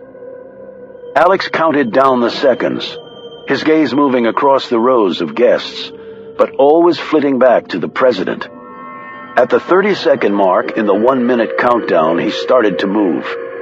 He made his way down the side of the seating areas, as though he were simply doing a perimeter patrol. To his left, a pair of agents walked down the other aisle. The plan had been put together on the fly, of course, and they all had to hope it was good enough. Alex eyed the large crypt immediately behind the temporary stage set up for the ceremony. He took another quick breath, trying to keep the adrenaline from ruining his motor skills. 20-second mark. Alex picked up his pace. He was nearing the row where the president was sitting, but his eyes weren't on the man. They were on someone else. At the 10-second mark, it happened. With a yell, a woman who'd been walking down the aisle to her seat clutched her chest and fell to the ground. A crush of people immediately surrounded her. The spot of her collapse had been carefully planned. She was, in fact, a Secret Service agent, held in reserve who had been hustled into duty just so she could collapse on cue, right next to the president's row. The crowd of people gathered around her allowed the inner core protection detail to build a wall around the president, which was normal procedure and would arouse no suspicion. They could do nothing if the bomber decided to detonate at this point, but they didn't have much choice. There was one gap in this wall, and Alex ducked through it by prearrangement. Several agents glanced at him, their jaws locked in both concentration and concern, but Alex's focus was only on his target. Carmen Escalante looked frightened. That was a bit reassuring to Alex. If she wasn't the bomber, they might all survive. If she were the bomber, she would surely detonate in the next 2 seconds. Ow! Ow! Carmen screamed as he ripped the braces from her arms, but her screams were drowned by the agents yelling out instructions to each other while securing the president and the crowd reacting to this latest development. Like a rugby player exiting a scrum, Alex emerged from the wall of agents, the braces partly hidden under his jacket. He walked at first, and then when fairly clear of the president's immediate area, he broke into a run. He pushed his way past people in his path, cleared the stage area, pulled the braces from underneath his jacket, wound up, and threw them as hard as he could. His target was the area behind the large crypt, which was the best shield they had. Without looking behind him, he knew his colleagues were carrying the president as fast as possible in the opposite direction, running over people if necessary. Unfortunately, the braces never reached the area behind the crypt. The concussive force of the bomb detonating in midair was enough to collapse the stage. Smoke, dirt, and flames hurtled outward from the bomb seat, engulfing the first few rows of seats, which by that time had been emptied. People screamed and ran as debris rained down. The president was already in his limo, and the motorcade had screeched off down the asphalt road out of the cemetery. Mission accomplished. That life had not ended. Not today. Not on their watch. Miraculously, no one in the crowd was seriously injured. Mostly bumps and bruises, a few broken limbs, smoke inhalation, and a few minor burns. The Secret Service agents confirmed all this and then turned their attention to one of their own. The agents converged on the man lying near the destroyed stage. Their focus shifted to the bloodied head, the piece of granite sticking into it. "Ambulance over here now," one of them screamed. Alex Ford had done his duty. He had saved the life of the President of the United States, at perhaps the cost of his own.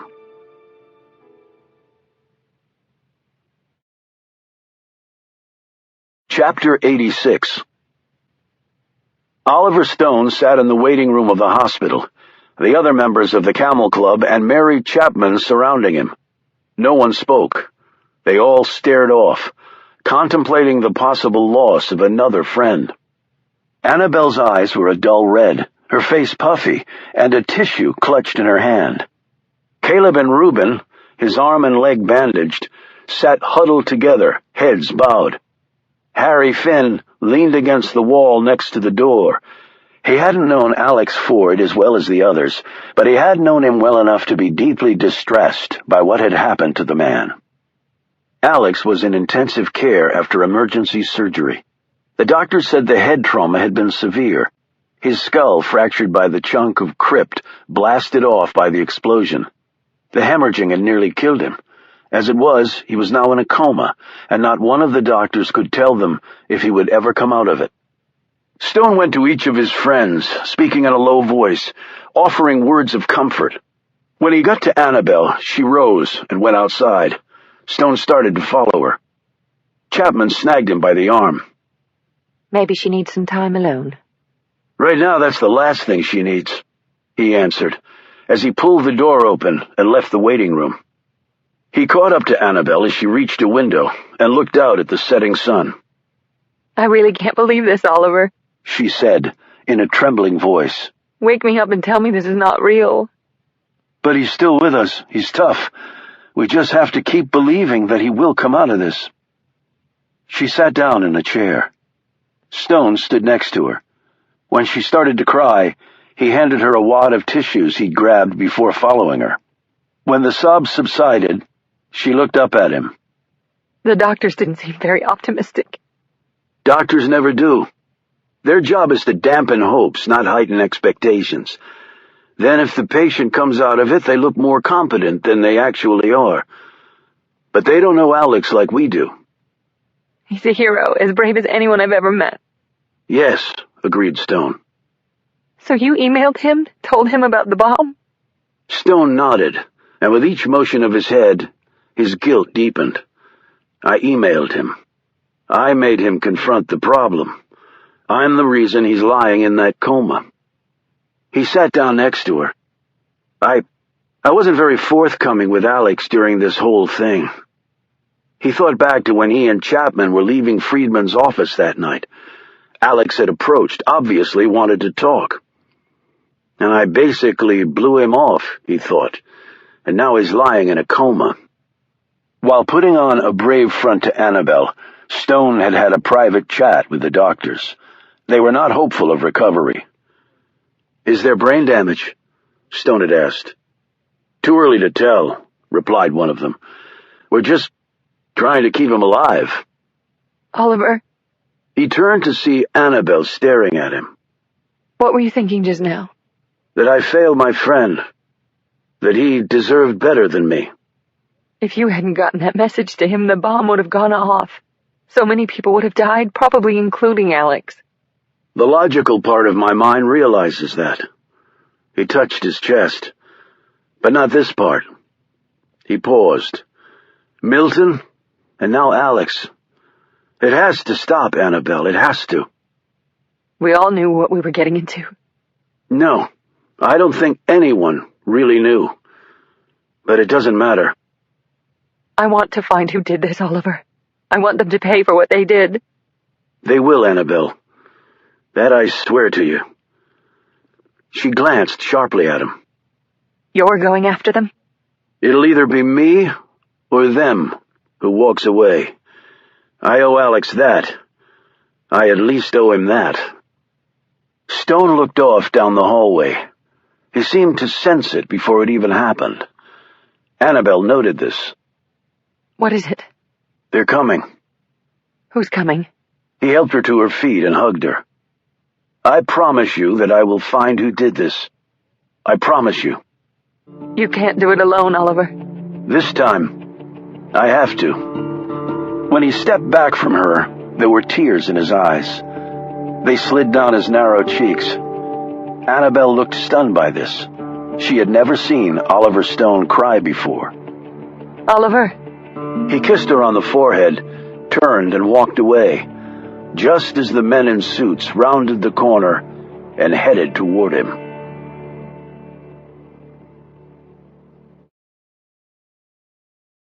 Chapter 87. 2 minutes later, Stone and Chapman were in a government sedan, heading downtown. From the car, they were escorted to a small conference room at the FBI's WFO. Stone was not surprised to see the FBI director there, or Agent Ashburn, or even Agent Garchick and the director of ATF. But he was surprised to see Riley Weaver walk in and sit down next to the FBI chief. I've already given my report to Agent Ashburn, Stone said. I'm aware that you and Agent Ford are friends, began the director, who had clearly picked up on Stone's uncooperative tone. One of my best friends, actually, replied Stone. Ashburn interjected. We just need to understand this better, Agent Stone. I'm no longer an agent. He glanced at Riley Weaver. My commission was taken away. The FBI director cleared his throat. Yes, well, that can be addressed later. Right now, we need to focus on where we stand. Stone made no move to speak, He simply stared at Weaver until the man looked so uncomfortable that he eyed the door as though he wanted to flee. Finally, Chapman said, "I'll give it a go. If I miss something, I'm sure Agent Stone will fill it in." Over the next 20 minutes, she told them everything that had happened, from Stone's realization of the source of the bomb, to their visit to Escalante's home, to Stone's frantic messages to Alex Ford.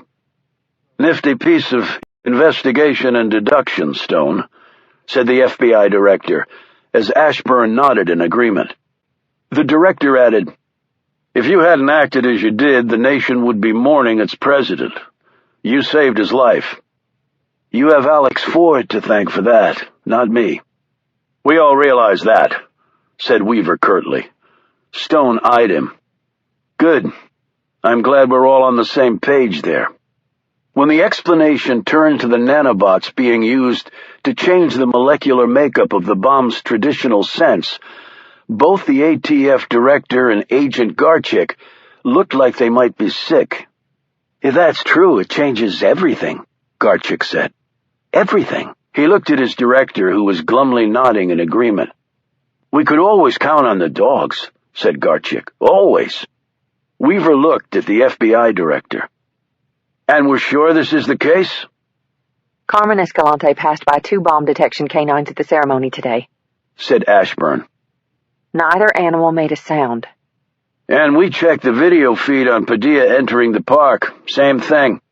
Walked within a foot of the dog and nothing," added the ATF director. "Whatever they did with this nano stuff, it worked." The FBI director cleared his throat again. "That will have to be dealt with, certainly. But right now, we need to find out who is behind this." Chapman said, "You've interviewed Carmen Escalante." "Interrogated her, more like it," replied Ashburn. "Unless she's a great actress, she was a total dupe. She knew nothing of the bomb in her braces." "Perfect place for it, actually," said the director. "Going through the magnetometer, they of course caused it to go off. But they're metal. And we didn't have her put them through the X-ray for obvious reasons." "Probably lead-lined anyway," said Ashburn. "to hide the bomb." "But Padilla was part of the bombing," said Chapman. "Even if Escalante is innocent. I can't believe the guy would show up at the park wearing a bomb, pass by the canine to see if it detected said bomb, and then jump in the hole when the gun started going off. He had to know he was going to die." "We've done a lot more digging on him," said Ashburn. "The accident on the bus that led to the deaths of Carmen's parents and her leg injuries? The bus was actually sabotaged. Now we suspect that Carmen's father used to work for one of the Mexican drug cartels. He might have wanted out. They didn't like that, so they messed with the brakes on a bus, willing to kill 100 people to get one." "That explains the Latinos in Pennsylvania," said the FBI director. "This wasn't the Russians, which we were led to believe it was. It was probably the Mexican drug cartels. Or more likely Carlos Montoya wanting to get back on top." Ashburn said, "So Montoya gets the U.S. and Mexican presidents in one shot." She looked at the director. "And you too, sir." The director nodded. "Makes sense. We thought Montoya was out of business, or even dead. But maybe he fooled us all and was looking to make a move to get back on top and have us blame the Russians. In the power vacuum that had inevitably come, the Mexican cartels would be back on top. And if Montoya is indeed behind this, that would mean he would be back on top too." "So the whole piece with Food Turkakul was a sham?" asked Ashburn. "He wasn't a traitor?" Chapman answered. "Probably not. It's likely he was sacrificed." "And the tree farm? John Kravitz and George Sykes?" said the FBI director. "All innocent and all sacrificed too, to reinforce the Russian angle, but Judy Donahue was in on it, paid off and then killed." Garchik said, "But this technology, with the nanobots, are you saying drug cartels have the wherewithal to do this?" Ashburn said, "I talked to my counterpart at DEA. He gave me a down-and-dirty lesson on the current state of the drug business. Even though the Mexicans have been muscled out by the Russians, they still have billions of dollars in cash flow, and some of the best scientists in the business to do their drug lab work. And the experts they didn't have, they could easily have hired or forced them to work on this. This is not just about bombs. Like my friend at the DEA said, if they can change the scent of bombs, they can change the scent of drugs. They can walk shit right through all our defenses. It's a whole other paradigm at that point, a game changer. The Border Patrol, DEA, and the rest of us will be defenseless. And why didn't we know this before? Asked Riley Weaver, speaking for the first time. I mean about Escalante's father being in the cartel. Ashburn said, Padilla wasn't a person of interest. Well, at least not for very long. We all figured him for the victim, not the perp, so we had no reason to dig deeper. And even this latest report coming out of Mexico is speculative, no hard proof. We can't legally demonstrate Montoya is behind this, at least not yet. Chapman said, So they killed Carmen's parents. Where does Padilla come in? Did he work for the cartel too? Ashburn responded, Doubtful. At least from the little we know. That was another reason we didn't dig deep on Padilla. Our preliminary inquiries turned up nothing. The director said, he might have fled here to get Carmen away from them. The cartel might have discovered them here, though. Ashburn added, And maybe blackmailed Padilla to work with them. Threatened to kill Carmen if he didn't. He might not have even known he was carrying a bomb that night. Maybe he was just told when the gun started up to run and jump in the hole. The cleverest part for me is they used the deaths of Padilla and Tom Gross to their own ends, knowing that there would be a memorial service for the victims. Right, said Chapman. They created the event they wanted to attack. She glanced at Stone. He already figured that one out, too. Riley Weaver slapped his hand on the table. Okay, that's very interesting. But we still don't know how the bomb was detonated, or who their source was in this country. Okay, so maybe it wasn't the Russians. Maybe it is Montoya and the Mexicans. But they had to have a link here. There is no way they got all this done without a traitor in the ranks. If it wasn't Turkical, who was it? Finally, Stone stirred. He looked at Weaver. The traitor is pretty obvious at this point, don't you think? Director? He stared so hard at Weaver that the man finally turned red. You better not be accusing me of... Stone broke in. I take the simple answer when it presents itself. Meaning what? Asked the FBI director quietly. Meaning it's the only person left standing. The others in the room looked at him curiously. Chapman spoke up. Okay, you lot. The man means Marissa Friedman. The room became silent as each person stared at Chapman and then at Stone. The FBI director and Ashburn looked to be in shock. Riley Weaver appeared markedly pale. When Stone glanced at him, he turned sharply away. That's preposterous, he sputtered. Chapman said, Remember the government building used for the sniper's nest? When Stone and I discovered that, we were very nearly killed. There were a number of red herrings they wanted us to find out to point the finger at the Russians, but the connection to the government building was not one of them. That was the one thing they didn't want us to connect to all of this. Why? Because it had to be someone who knew about the building. It had to be someone who could gain access to that building. It had to be someone on the inside. Stone pointed at Weaver. On your side, someone like Friedman. Weaver started to say something, but then just sat there, glaring at Stone. And Friedman was at the park that night. She could have detonated the bomb using her cell phone after she left. She was on the east side of the park, away from the shooters. And she could have been the one to phone Turkical and lure him out to be shot along the GW Parkway, while she was pretending to work with us to nail him and whoever he was working with. If you recall, it was Friedman who made the initial discoveries about Turkical, which led to all of you suspecting him of being a mole and a traitor. And, said Stone, looking at Weaver again, she was dismissed by the intelligence service because of her complicity in Turkical's death, which gave her the perfect opportunity to retire from the field with no questions asked. She played all of us perfectly. You have no proof of that, growled Weaver. Ashburn spoke up. Director Weaver, have you tried to get in touch with Marissa Friedman lately? All gazes swiveled to the NIC chief. He said defensively, "I had no reason to try and reach her." "I would suggest that you now do have a reason," said the FBI director firmly. Weaver slowly pulled out his phone and drilled in a number with his thick index finger. 5, 10, 20 seconds went by. He left a message for her to call him. He put away his phone. "Okay, she didn't answer the phone. That proves nothing." "But if I'm right," said Stone, "what do you think she's doing right now?" "Running like hell," said Chapman. "If you're right. And it's a big if," replied Weaver. The FBI director said to Ashburn, "We need to find Friedman. Right now." "Yes, sir." Ashburn picked up her phone and left the room.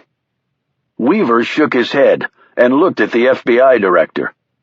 "We cannot simply accept this man's word for it. Friedman was one of the best field agents I've ever worked with." "I think she's actually the best," said Stone. "The only problem is, she's not working for us anymore." "Well, if you are right, then she's probably long gone," said Weaver. "She would have her exit strategy down to the last detail." Stone turned to him. "She would. Except for one little thing." The man looked contemptuously at him. "Really? And what's that?" "The presidents are still alive, which means she failed. I doubt her employer is too happy about that, but it also gives us a shot at getting to her."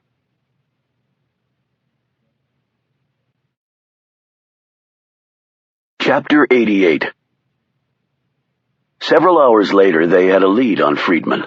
They were all still at the WFO when Ashburn came back into the conference room, waving a piece of paper. "Visual ID on Friedman getting on a train bound for Miami from Union Station in Washington.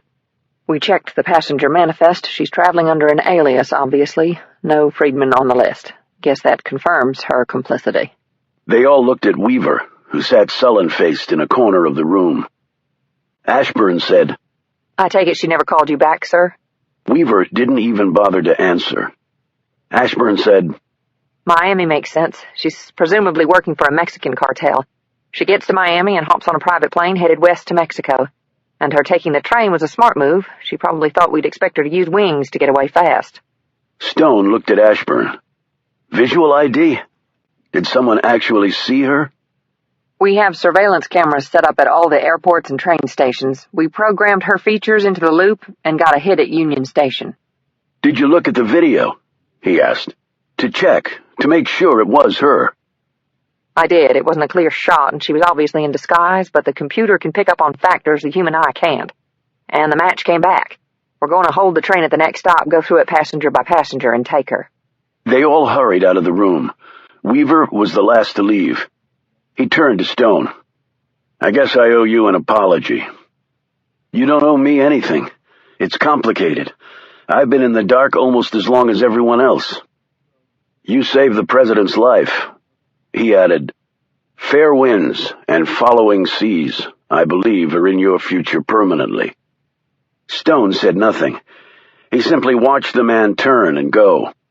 Chapman was eyeing him closely. "What was all that about?" "Ancient history." "You keep saying that." "I keep saying it because it's true." "Okay. You're not buying the train theory, are you?"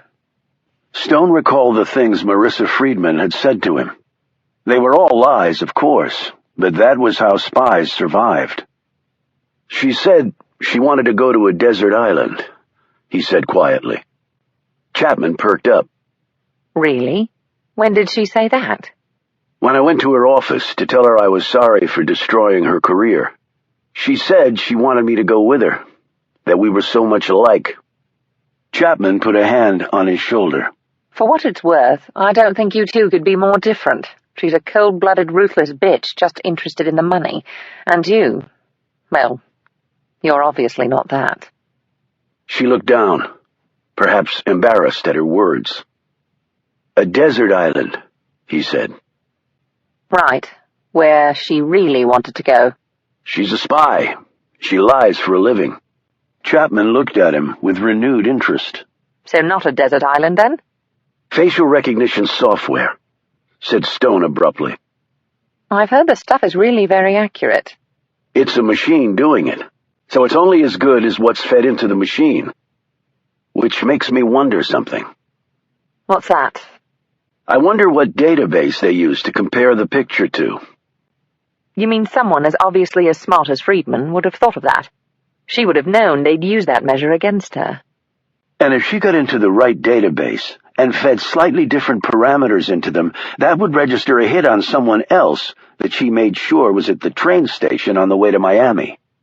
And the police stop the train and search it but don't find Friedman, so that person isn't even questioned. Home free. Home free, said Stone. So where is Friedman? What's the opposite of a desert island? The opposite. Chapman thought for a moment. A place with lots of people. A big city. Yes, and she didn't go south. She didn't go to Mexico. Why? She failed. Why would she go running to the likes of Carlos Montoya if she didn't get the job done? He just put a bullet in her head. Chapman sat back. That's right, he would. So her double headed south to lead us on a fruitless chase. Opposite of south is north, but why would she go to a big city at all? Best place to hide. Yes, you have lots of cops and cameras, but she's too smart to get tripped up by that. She'll lose herself among millions of people. She'll wait to see how it falls out. Once she gets a read on that, her options grow. So how do we catch her? We can't go running off to every big city that's north of here to look for the woman. Or maybe she's already out of the country, maybe Canada. I don't think so. She runs too fast. She'll make a mistake, even with a prearranged exit strategy. And remember, her exit plan was predicated on a successful ending to her mission. Now, she'll take her time now. And if she's on the train to Miami and the feds bust her? Then more power to them. But I really don't think that's going to happen. Okay, but where do we start looking? We need information. What sort? Stone thought about what Friedman had said, about the CIA keeping all the profits from her lucrative lobbying practice, that she could have retired in style if it had truly been her business. She didn't do this for free, which means we have to follow the money, he added cryptically, and the muscle. Muscle? If she has someone like Carlos Montoya after her now, she'll have a wall of pros around her, for protection. So, to get to her, we have to go through them. Chapman smiled. Now that's more my cup of tea.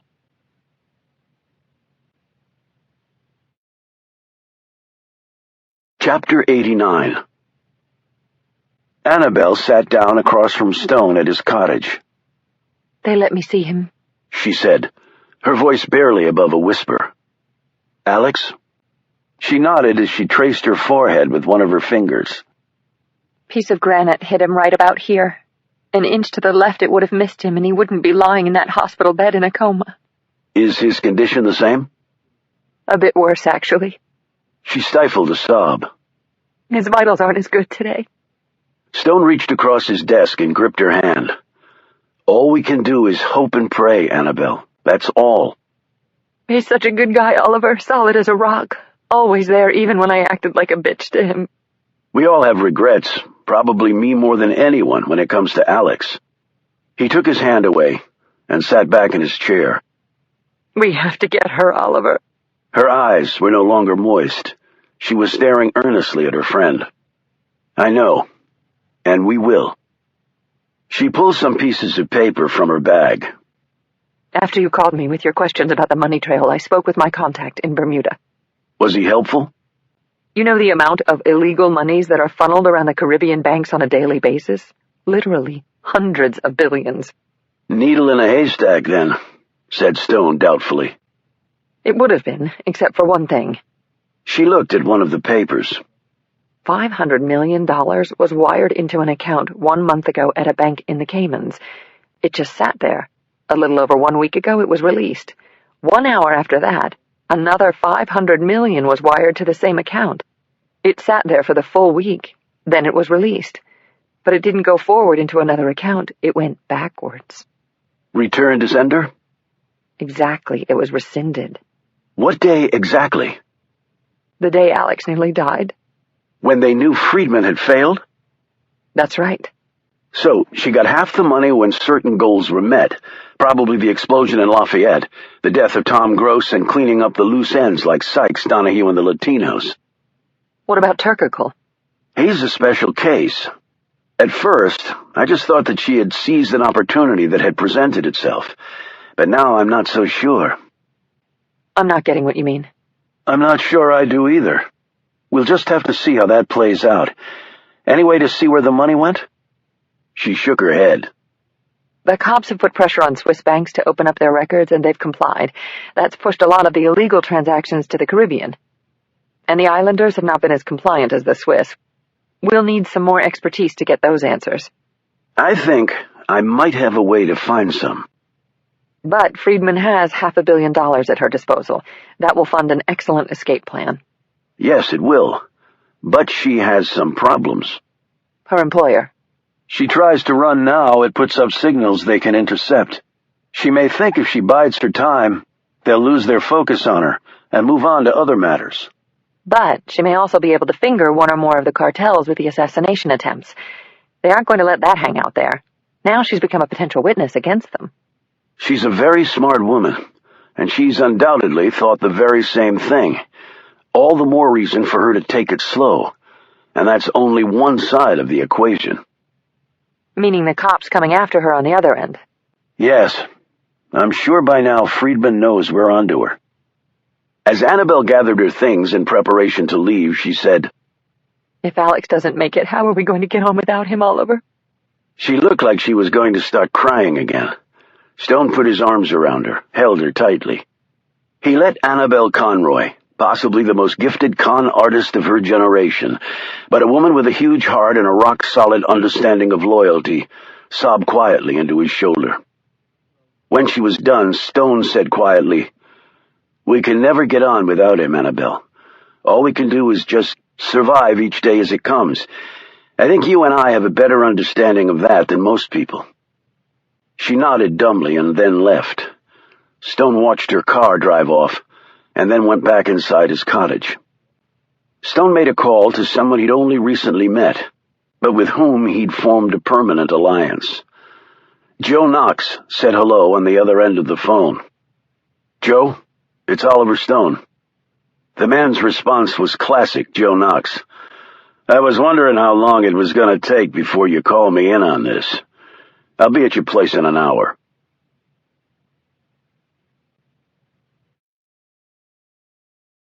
Chapter 90. Joe Knox was a burly man who, at age 50, still had the build of the college linebacker he had once been. He and Stone had spent some time in a max security prison together, without having had the benefit of a trial, much less a conviction. Knox had been assigned to hunt Stone down by what turned out to be a rogue superior at CIA. But having survived the prison ordeal largely by trusting each other, Knox and Stone had developed a strong friendship. I followed it all, Knox told Stone, as they sat across from each other in Stone's caretaker's cottage. Either in the papers or else scuttlebutt, official or otherwise, at the agency. Alex Ford had helped Knox's daughter find her father when he'd been kidnapped and slapped in that prison, and Knox had never forgotten that. The expression on the man's face clearly revealed his desire to bring in the people who'd put Alex near death. Let's not waste time then, replied Stone. Which Mexican cartel has recently moved large amounts of money in the Caribbean bank chains, and then rescinded a $500 million payment? It's not good, Oliver. Carlos Montoya? Knox nodded his head. When the Russians came in, they sliced up his mother and his wife and his 3 kids, and left them in a ditch, so no love lost there. He's based on the outskirts of Mexico City, and even though his business has shrunk by about 90%, he still has muscle and reach all over the world. That's actually good for our purposes. Friedman will have to exercise maximum caution, which will slow her escape down. Knox thought about this. She also has another problem. She needs protection. Obviously, but she won't get it from the Latinos. None of them will side with her against a man like Montoya, and American muscle will probably stay away from her. They don't like to get mixed up in presidential assassination attempts. The penalties are too stiff and the feds coming after you are too many. She could go to the Eastern Europeans. The Russians don't give a damn who they take on. Or else the Far East Asians, maybe. Which means we have to find out if, say, a half dozen of them or more have slipped into the country in the last few days. Think you can find that out? Even on a bad day, said Knox. He paused, studying his hands. So, what's the prognosis on Alex? Not great, admitted Stone. He's a first-class agent, and man. Yes, said Stone. He is. Saved our butts. Which means we have to finish this the right way. For him. Knox rose. I'll have something for you within 6 hours. After his friend left, Stone walked out of his cottage and strolled along the paths between the graves. He reached a bench under a sprawling oak and sat down. He had already lost one close friend. Any moment now, it could become two. He eyed one of the old tombstones. In a cemetery not too far from here, Milton Farb lay under the earth. Soon, Alex Ford might be occupying a similar position. It would either be Friedman or him. Both would not survive this, not after what the lady had done. Either he would walk away from this, or she would. There was no other way it could be.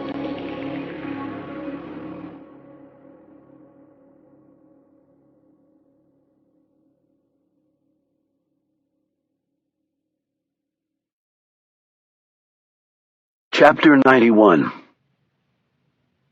They had searched the woman's office and found nothing.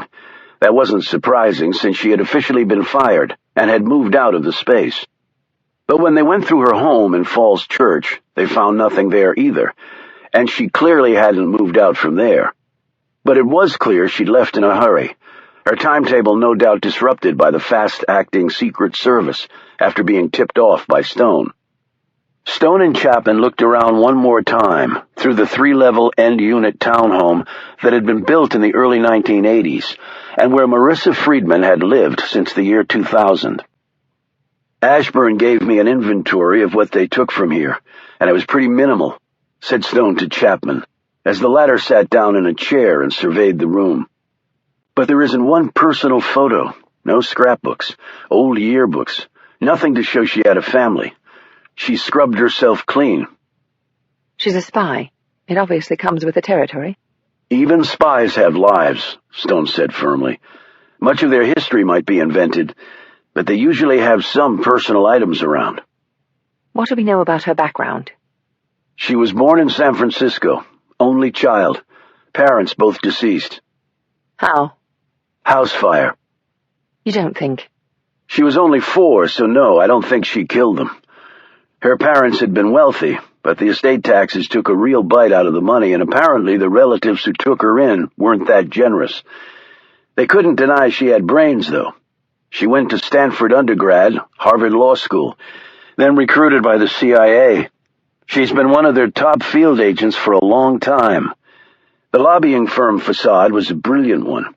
It let her go places all over the world collecting intel, and no one gave it a second thought. Apparently none of your blokes gave it a second thought that she had been turned either. Weaver looked ready to piss in his pants. Stone looked around the modest confines of the town home. Not exactly a mansion. So this is all about money, isn't it? I knew I hated the witch the minute I first saw her. This is all about a lot of money, said Stone. $1 billion can make just about anyone do just about anything and worry about rationalizing it later. I can't believe you're defending her. Look, the only thing I'm wondering is when I find her, can I keep myself from killing her? Do you mean that? Stone turned away from her. There's nothing here that can help us. So where do you really think she is? Every airport surveillance video has been reviewed. Every TSA agent questioned. Every piece of paper one needs to travel by air in this country examined. Which leaves car, bus, or train. She doesn't have a car registered to her. A rental car is too problematic for a number of reasons. Bus the same. Besides, I just don't see a near-billionaire traveling by Greyhound. Private jet? Checked. Nothing. There are holes in that arena, certainly. And we can't be absolutely sure she didn't take private wings, but that's the best we can do. So a train somewhere north to a big city. You really think that's it? But if you think she sent a lookalike by train to Miami is right, it seems like she'd want to stay far away from the train station. Friedman thinks 8 moves ahead. She would have run through the analysis you just laid out, figured what we might think, and done the opposite. Right instead of left. Which means getting her will not be easy, and bringing her in will be even harder. His phone buzzed. He answered it. Joe Knox was on the other end. Stone listened for several minutes. Thanks, Joe. Now, if you can put markers on credit cards, cell phones. What? Right. I knew you'd already thought of that. And this is all between you and me, okay? Right. Thanks. He looked at Chapman. She's even better than I thought. What do you mean? I thought she would have hired muscle from either Eastern Europe or Asia. Okay, so what did she do? She hired a team from each one. 6 and 6. Why would she hire 2 teams?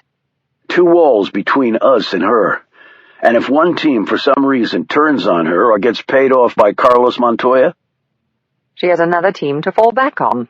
And if I'm reading her right, she'll keep each team independent and perhaps ignorant of the other. Outer and inner wall. Classic defensive position. We pierce one with casualties, we have another line to get through. Then maybe we don't get through at all. And where are these guys right now? The big city to the north. New York. Which means that's where I'm headed. Where we're headed? Look, Right. You don't have a chance in hell of not taking me with you. This isn't your fight. Look, that bitch tried to kill me too, so you're not the only one wondering whether you can keep yourself from pulling the trigger.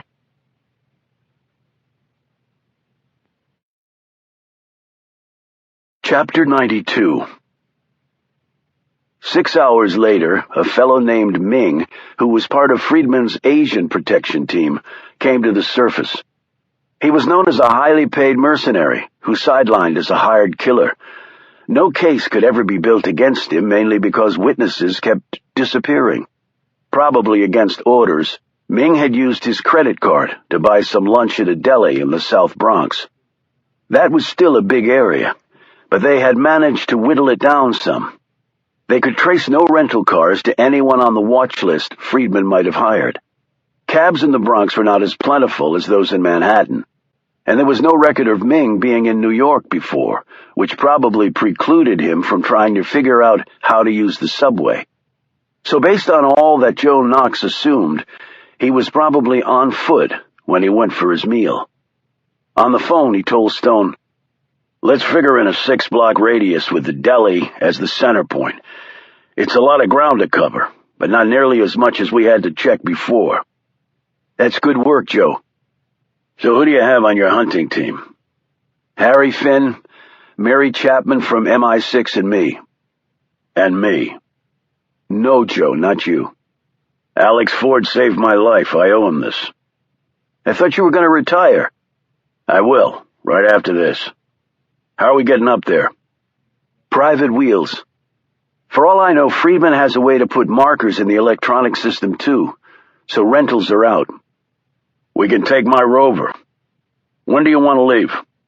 "You really sure about this?" "Don't ask again.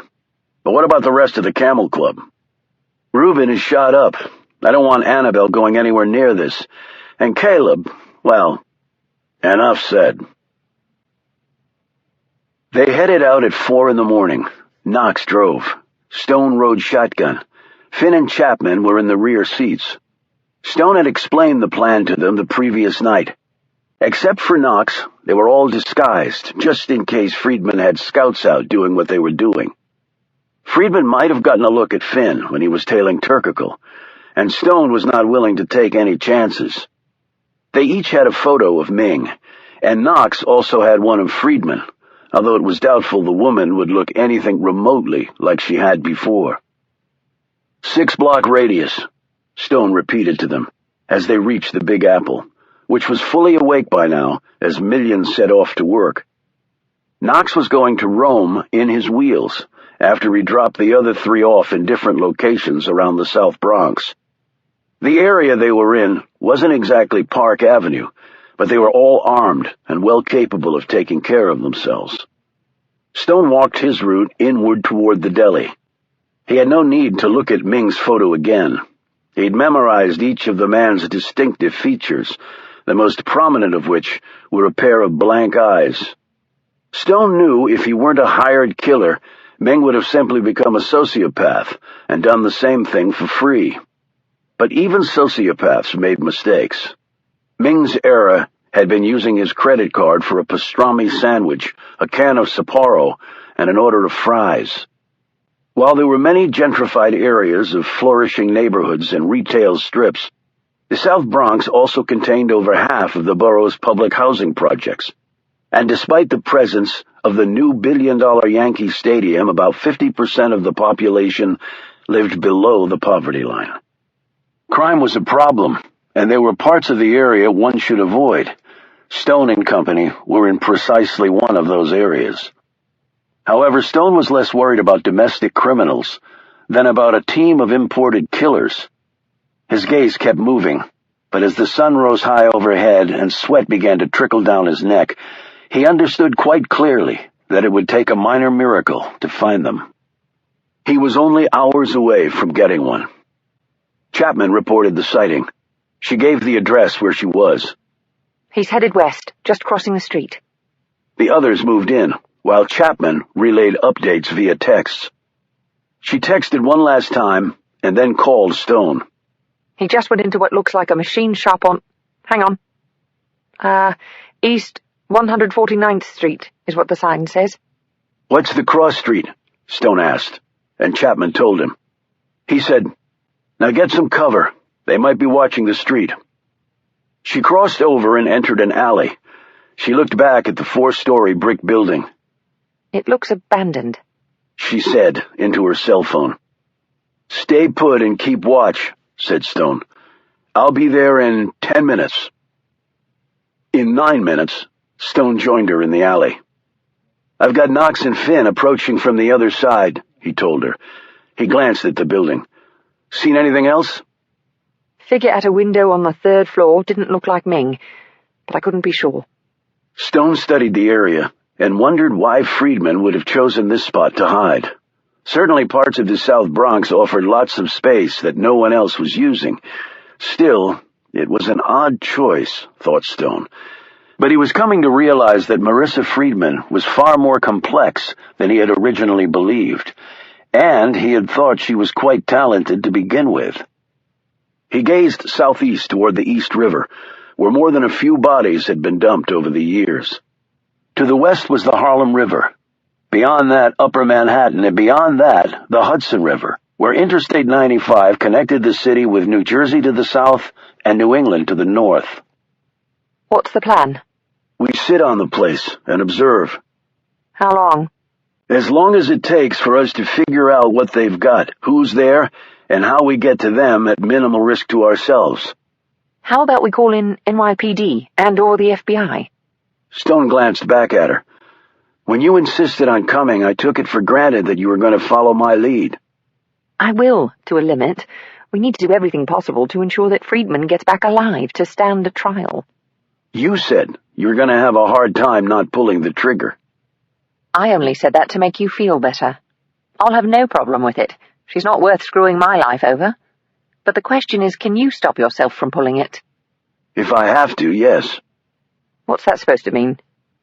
It means I seriously doubt the woman will walk out with her hands up, so she can be tried, convicted, and executed for treason. If she tries to harm any one of my team, I'll do my best to kill her. I'm assuming you feel the same way.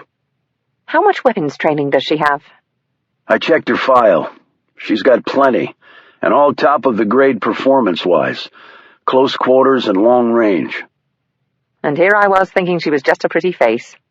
Stone snagged her shoulder. This is serious stuff, Chapman. No time for anything but your best game face, so cut out the wisecracks. She pulled herself free from his grip. I'll let my performance speak for itself. How about that? Stone looked away and took up surveillance on the building again.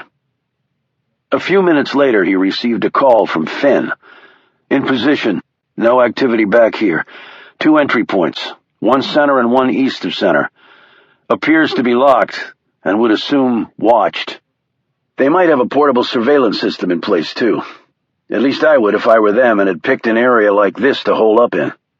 I agree with that, Harry, said Stone. Is Knox there? Affirmative. What do you want us to do? Let's sit on the place and see what we can see. When we hit it, I want it to be as clean as possible. Any chance on getting the interior plan for this building? Already downloaded it onto my phone. How so fast? Asked the surprised Stone. Got a buddy in the city planning office. We served together in the Navy. Give me the layout. Finn did so. Lot of problem areas, noted Stone. Agreed. Once we gain entry, that'll be the hard part. Unobserved, I mean. Keep watching. Report back every 30. Stone ended the call and turned his gaze back to the old brick structure. Chapman stirred behind him. What if someone notices us in this alley? Then we move. I've never been to New York before. It's not as glamorous as I heard. That's Manhattan, to the west over there. That's the land of the rich and famous. The Bronx is a different experience. Some cool places and some not-so-cool places. So I take it you've been here before? Stone nodded. Business or pleasure? I've never traveled for pleasure. So what did you do when you were up here last? Stone didn't even attempt to answer her query. And from her look, it was clear Chapman didn't really expect one. Yet in his mind's eye it was decades ago, and Stone pulled the trigger on his custom sniper rifle, ending the life of another enemy of the United States, as he walked across the street with his mistress toward the luxury hotel where they were going to have sex. His downfall had been ordering the execution of 2 CIA personnel in Poland. Stone had put his shot through the right eyeball at the stroke of 11 p.m., from a distance of 900 yards, on elevated ground, with a breeze from the north that had given him a few anxious moments. The mistress hadn't even known what happened until her dead lover hit the pavement.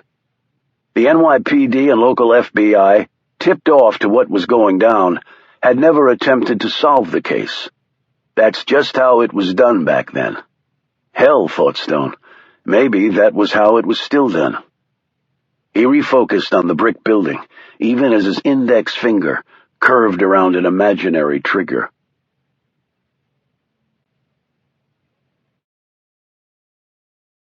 Chapter 93. 6 hours later, Stone and Chapman had moved to an empty building across the street.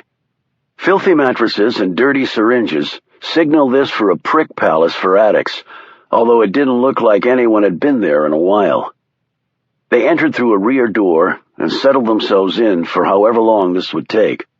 Stone opened his rucksack and handed Chapman a bottle of water, an apple, and a hunk of hard bread. You know how to show a girl a good time, I'll give you that, was her only comment as she started in on her meal. A bit later, Stone's attention was engaged when the front door of the building opposite them opened, and Ming and another man came out, walked down the street, and turned left. He immediately relayed this to Finn. You want me to follow them? Finn asked. No. At this hour of the night, they're probably going for something to eat. They've been in there all day. You think you can get a peek inside one of the windows? If our intel is right, there should be 10 others in there plus Friedman. But I'd like to get a more accurate head count. The place is mostly dark, but I've got a Gen 4 NV scope with me. Be careful, Harry. These guys know what they're doing. Roger that. 20 minutes later, Finn reported back. Got 2 sentries on the first floor southwest corner, assuming cocked and locked, though no visible weapons. The others must be on the upper floors. That's the best I can do with the scope. Knox got on the phone. Hey, Oliver, what would you say if I could get my hands on a TI? A thermal imager? How? I know people here. Hell, I should have brought one with me.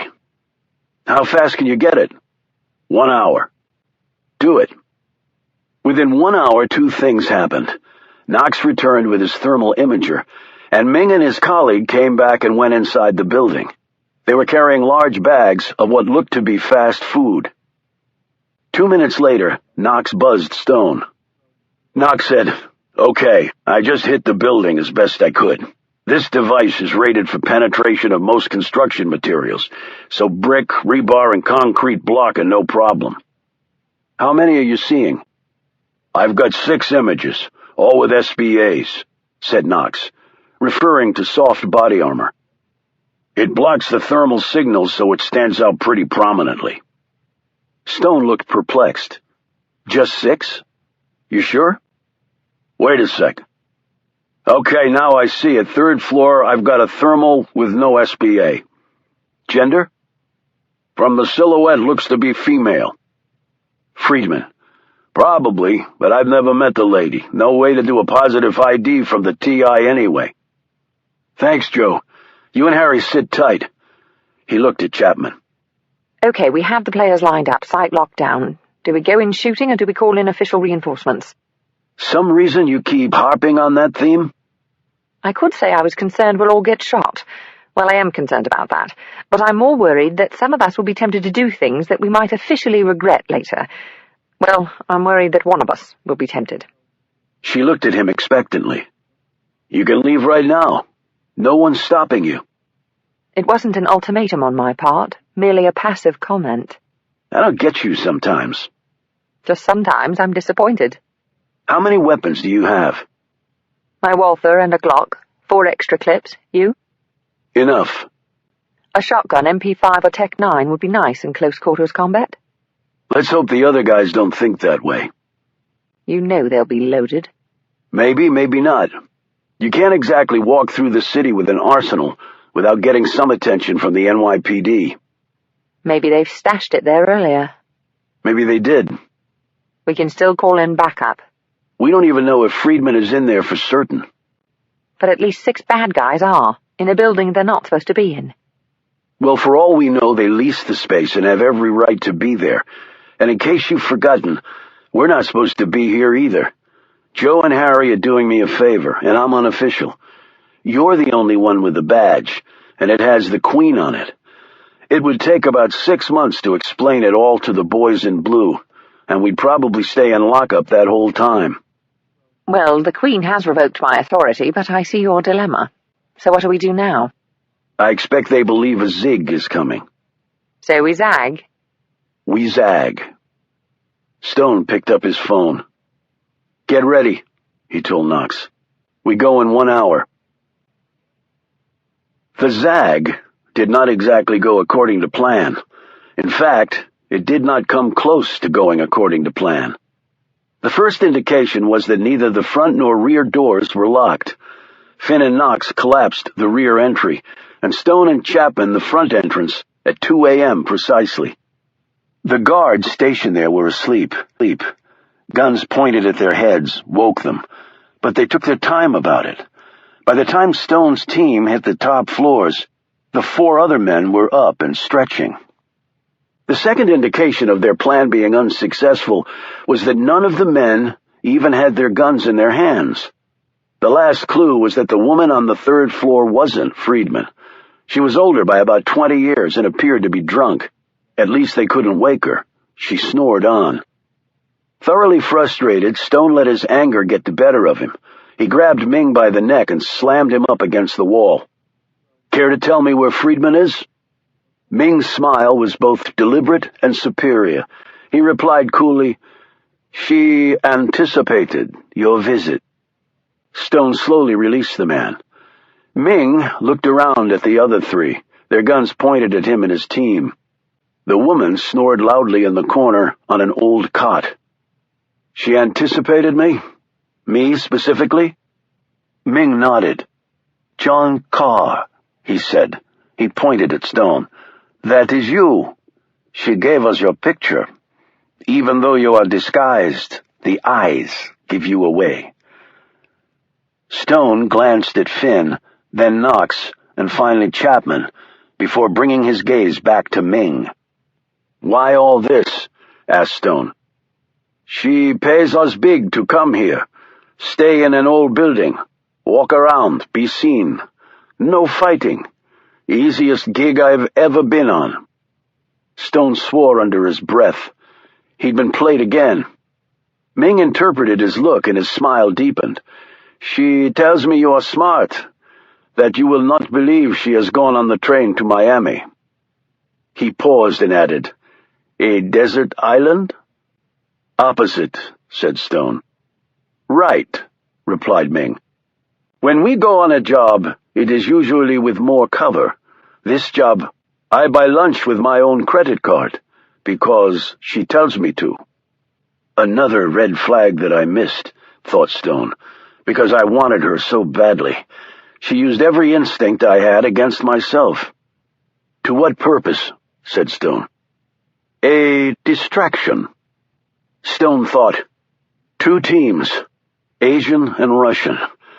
I thought they were for the inner and outer walls, the fallback contingency, but they weren't. Ming was the distraction. So during the distraction, what was the other team doing? Stone's heart began to sink. So obvious now, so obvious. He steadied himself and asked, "Where did she take them?" Chapman blurted out. Who? Stone never took his eyes off Ming. "Where did she take my friends?" Ming clapped his hands together. "You are good. She said you would probably figure it out." "Where?" Stone edged closer to the man and leveled his pistol against Ming's forehead. "Tell me. Now." Ming's smile was still there, but behind it was a small trace of concern. "Do you have the guts to pull that trigger? In front of all these people?" Stone slowly pulled the hammer back on his weapon. "You'll find out in 3 seconds." When 2 seconds had passed, his finger began to descend on the trigger. "When I touch it, there's no going back. You're dead." Ming blurted out, "She says to where it all began for you, and the 666, and that is where it will end. That all she says. She says you will know what it means." Chapman exclaimed, Oliver, do you know what he's talking about? Stone slowly removed the muzzle from Ming's forehead. "Yes, unfortunately I do. Murder Mountain," he thought, "to where it all began, for me, and now, where it all will end."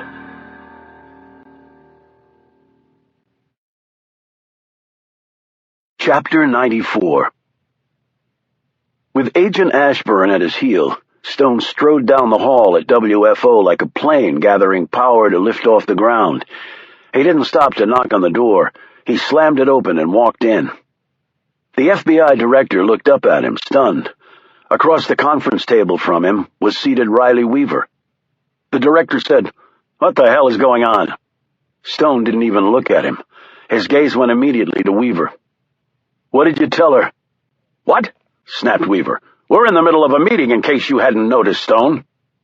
Stone came around the table with such a threatening look that Weaver half rose out of his seat. His hands curled into fists, his body hunched into a defensive stance in case Stone attacked. The director barked, "Ashburn, what the hell is going on? Why did you let him in?" Stone shouted, "What did you tell Friedman about me, Weaver?" "I haven't talked to the woman. I warned you before. If you start accusing me of crap, I mean before I told you she was behind it all," barked Stone. "You talked to her then, didn't you?" Weaver slowly sat back down in his chair. The FBI director stared over at him. Ashburn gazed at him from the doorway. Weaver looked at each of them before turning back to Stone. "She was one of my field agents.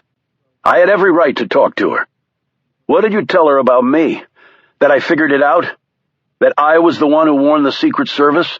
That I was the reason the plan didn't work?" "So what if I did?" blustered Weaver. "I didn't know she was a traitor then, and frankly, I still don't know that she is. For all I know, someone kidnapped her or even killed her." Chapman walked into the room. They didn't, and she is a traitor. She set us up, diverted us while she had 2 of Stone's friends kidnapped.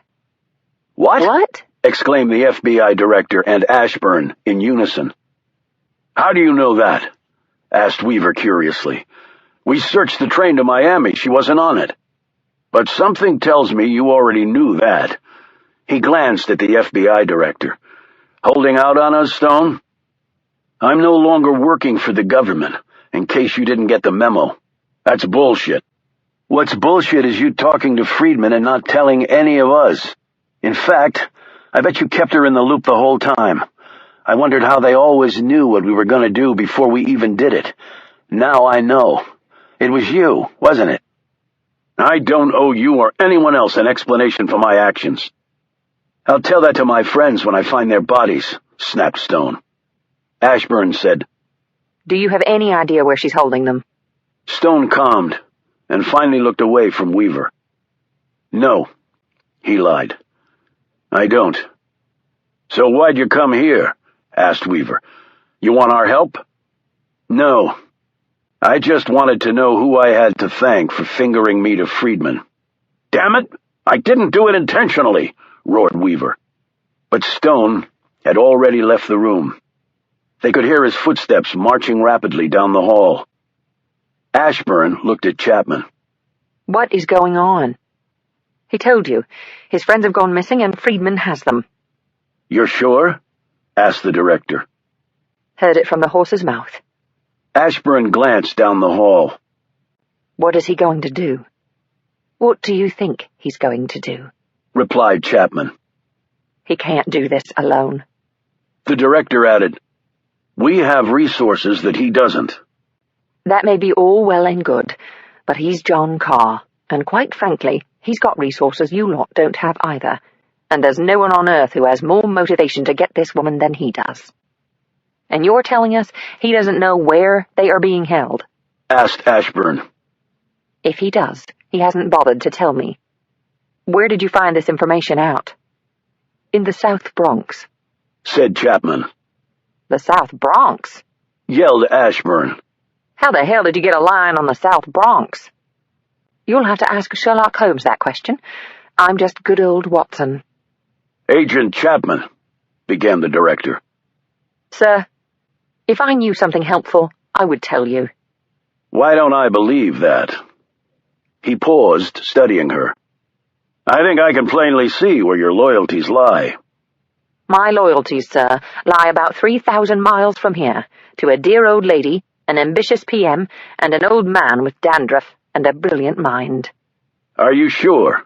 Asked the director. I've always been sure of that. She turned to leave.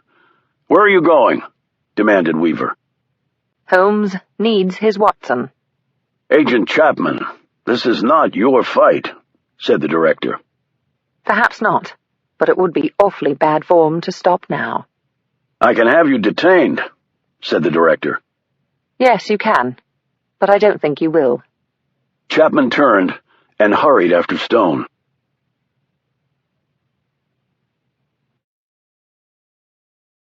Chapter 95. So why Annabelle and Caleb? Said Harry Finn, as they all drove in Knox's Range Rover west of Washington, D.C., on Route 29. The night was dark, though dawn was only a couple hours away. The ambient light was limited, and the mood in the vehicle matched the outside. Black. Stone, who was again riding shotgun, said grimly, "Because they helped me run a scam on her, and I guess she didn't like it. And," he thought, "I let her decoy me with a tactic a rookie should have seen through, and I fell for it like the damn fool I am." But there was something else nagging at Stone. Mere revenge didn't seem enough motivation for someone as intelligent and ambitious as Marissa Friedman. There had to be something more. He just didn't know what that was. And if he was afraid of anything, it was the unknown. They'd quickly confirmed that both Annabelle and Caleb were missing, and that no one had seen them for at least 24 hours. Stone had taken a few minutes to visit Alex Ford in the ICU.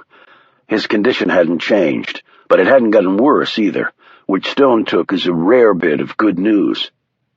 As he stared down at his friend, lying on the hospital bed, with thick bandages wound round his head, Stone had gripped his hand and squeezed it. "Alex, if you can hear me, it's going to be okay." I promise that everything will be okay." He paused, drawing a long breath that seemed to take forever to leave his body. "You're a hero, Alex. The president is okay. No one was hurt. You're a hero." Stone looked down at his hand. He thought he had felt the other man squeeze it, but when he looked back up at the unconscious agent, he knew that was just wishful thinking. Stone let go and walked to the doorway. Something made him look back. As he stared at his friend lying in the bed and fighting for his life, he felt a measure of guilt so powerful his knees started to buckle. "He's lying there because of me," he thought. "And now Caleb and Annabelle are probably dead. Again, because of me." Stone had made one other stop, at a rare bookstore in Old Town Alexandria. The owner had been helped by Stone and Caleb, and in return had allowed Stone to keep certain items there in secret, underneath the old building. Those items were now in the back of the Rover. "Murder Mountain," said Chapman. "You mentioned it but didn't really explain it." Knox answered when it didn't appear Stone was going to. "Old CIA training facility. Shut down before my time. Hell of a place from what I've heard. The way the agency used to do things during the Cold War. I thought they demolished it." "No, they haven't," said Stone. Knox eyed him curiously. "Have you been back recently?" "Yes, pretty recently." "Why?" asked Chapman. "Business," Stone replied tersely. "What's the layout?" asked Finn, as he hunched forward in his rear seat. In answer, Stone pulled out a laminated piece of paper and handed it back to him. Finn clicked on the overhead light, and he and Chapman studied it. There were annotations on the page in Stone's handwriting. "This place looks bloody awful. A laboratory with a torture cage. A holding tank where you square off with an opponent in the dark to see who can kill the other." Stone glanced back at her. It was not for the faint-hearted. His look was searching. She quickly got it. "I'm not faint-hearted." "Good to know," he replied. She eyed the cargo hold of the Rover. "That's a fine set of vintage equipment you've got back there." "Yes, it is." "How are we going to do this?" asked Knox, as he turned off Route 29 and onto Highway 211. They entered the tiny town of Washington, Virginia, the seat of Rappahannock County, at the foothills of the Blue Ridge Mountains. Washington, Virginia, was world famous for one reason.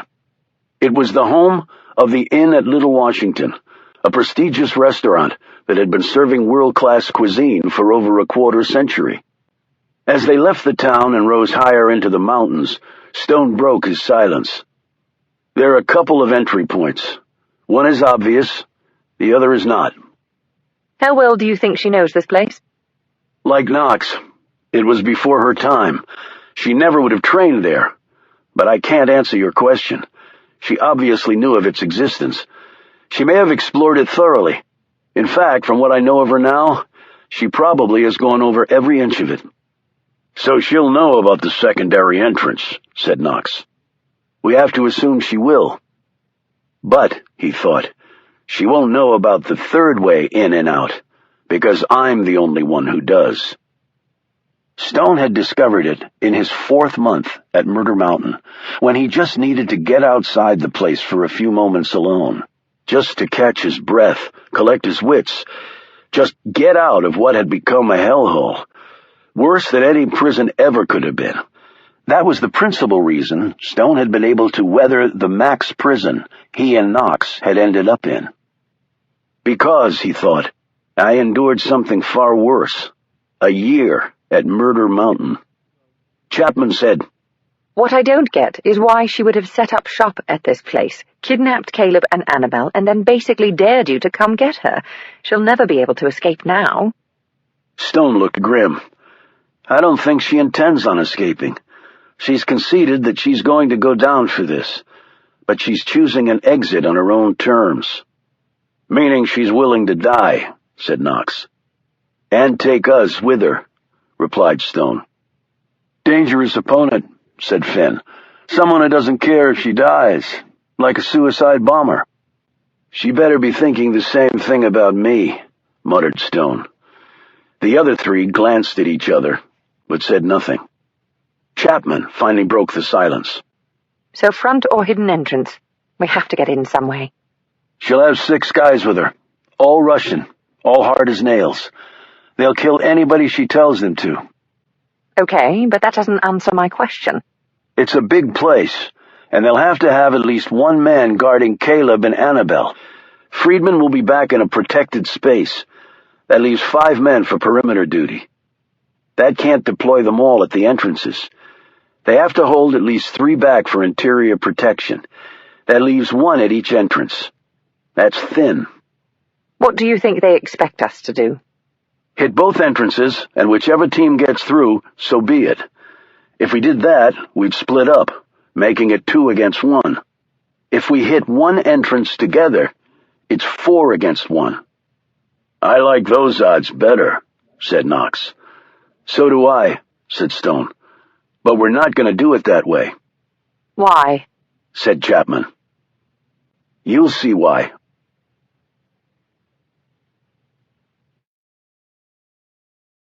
Chapter 96. Stone was alone. He slipped among bulky rocks and narrow crevices as he made his way toward the secondary entrance into Murder Mountain. As a raw recruit to the CIA's fabled 666 Division, Stone had spent a full year of his life here, learning new ways to hunt, new ways to kill, and new ways to be something both more or less than human. He had become a magnificently skilled predator with all ordinary emotions, such as compassion and empathy, burned out of him. Murder Mountain had turned out the best killers to ever walk the planet, and John Carr was universally acknowledged as the best of the best. The training became so intense that Stone and some of his fellow trainees had looked for and discovered a way out of the facility.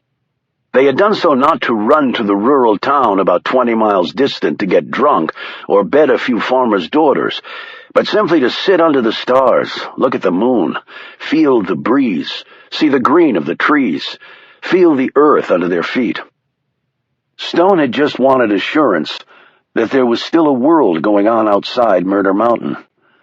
Assignment to 666 was technically voluntary, but in all the important ways, it was not. Stone still remembered clearly the day the man from the CIA visited him in his military barracks. Stone and his company had just returned from Vietnam. Stone had performed so heroically in one firefight that there was talk of his being awarded the Medal of Honor, but that had not happened, largely because of a jealous superior officer who fudged the paperwork. If Stone had been awarded the medal, his life might have turned out differently. Medal of Honor winners were rare. The Army might have sent him on a publicity tour, even though by then the war was waning nearly as fast as the country's interest in waging it. So the man in the suit had come. He had made a proposal. Come join another agency, another unit dedicated to fighting your country's enemies. That was how he had phrased it. Your country's enemies. Stone had been told little else. He looked to his commander for advice, but it was clear that the decision had already been made. Stone, barely 20 years old and covered in medals and commendations for his exemplary service in Vietnam, was mustered out of the Army with breathtaking speed, and soon found himself here, at Murder Mountain. The light was poor along this trail, but he had no trouble traversing it. It was all mental memory at this point. When he came back to this place not all that long ago, it had been the same way. He had remembered it all, as if he had never been away.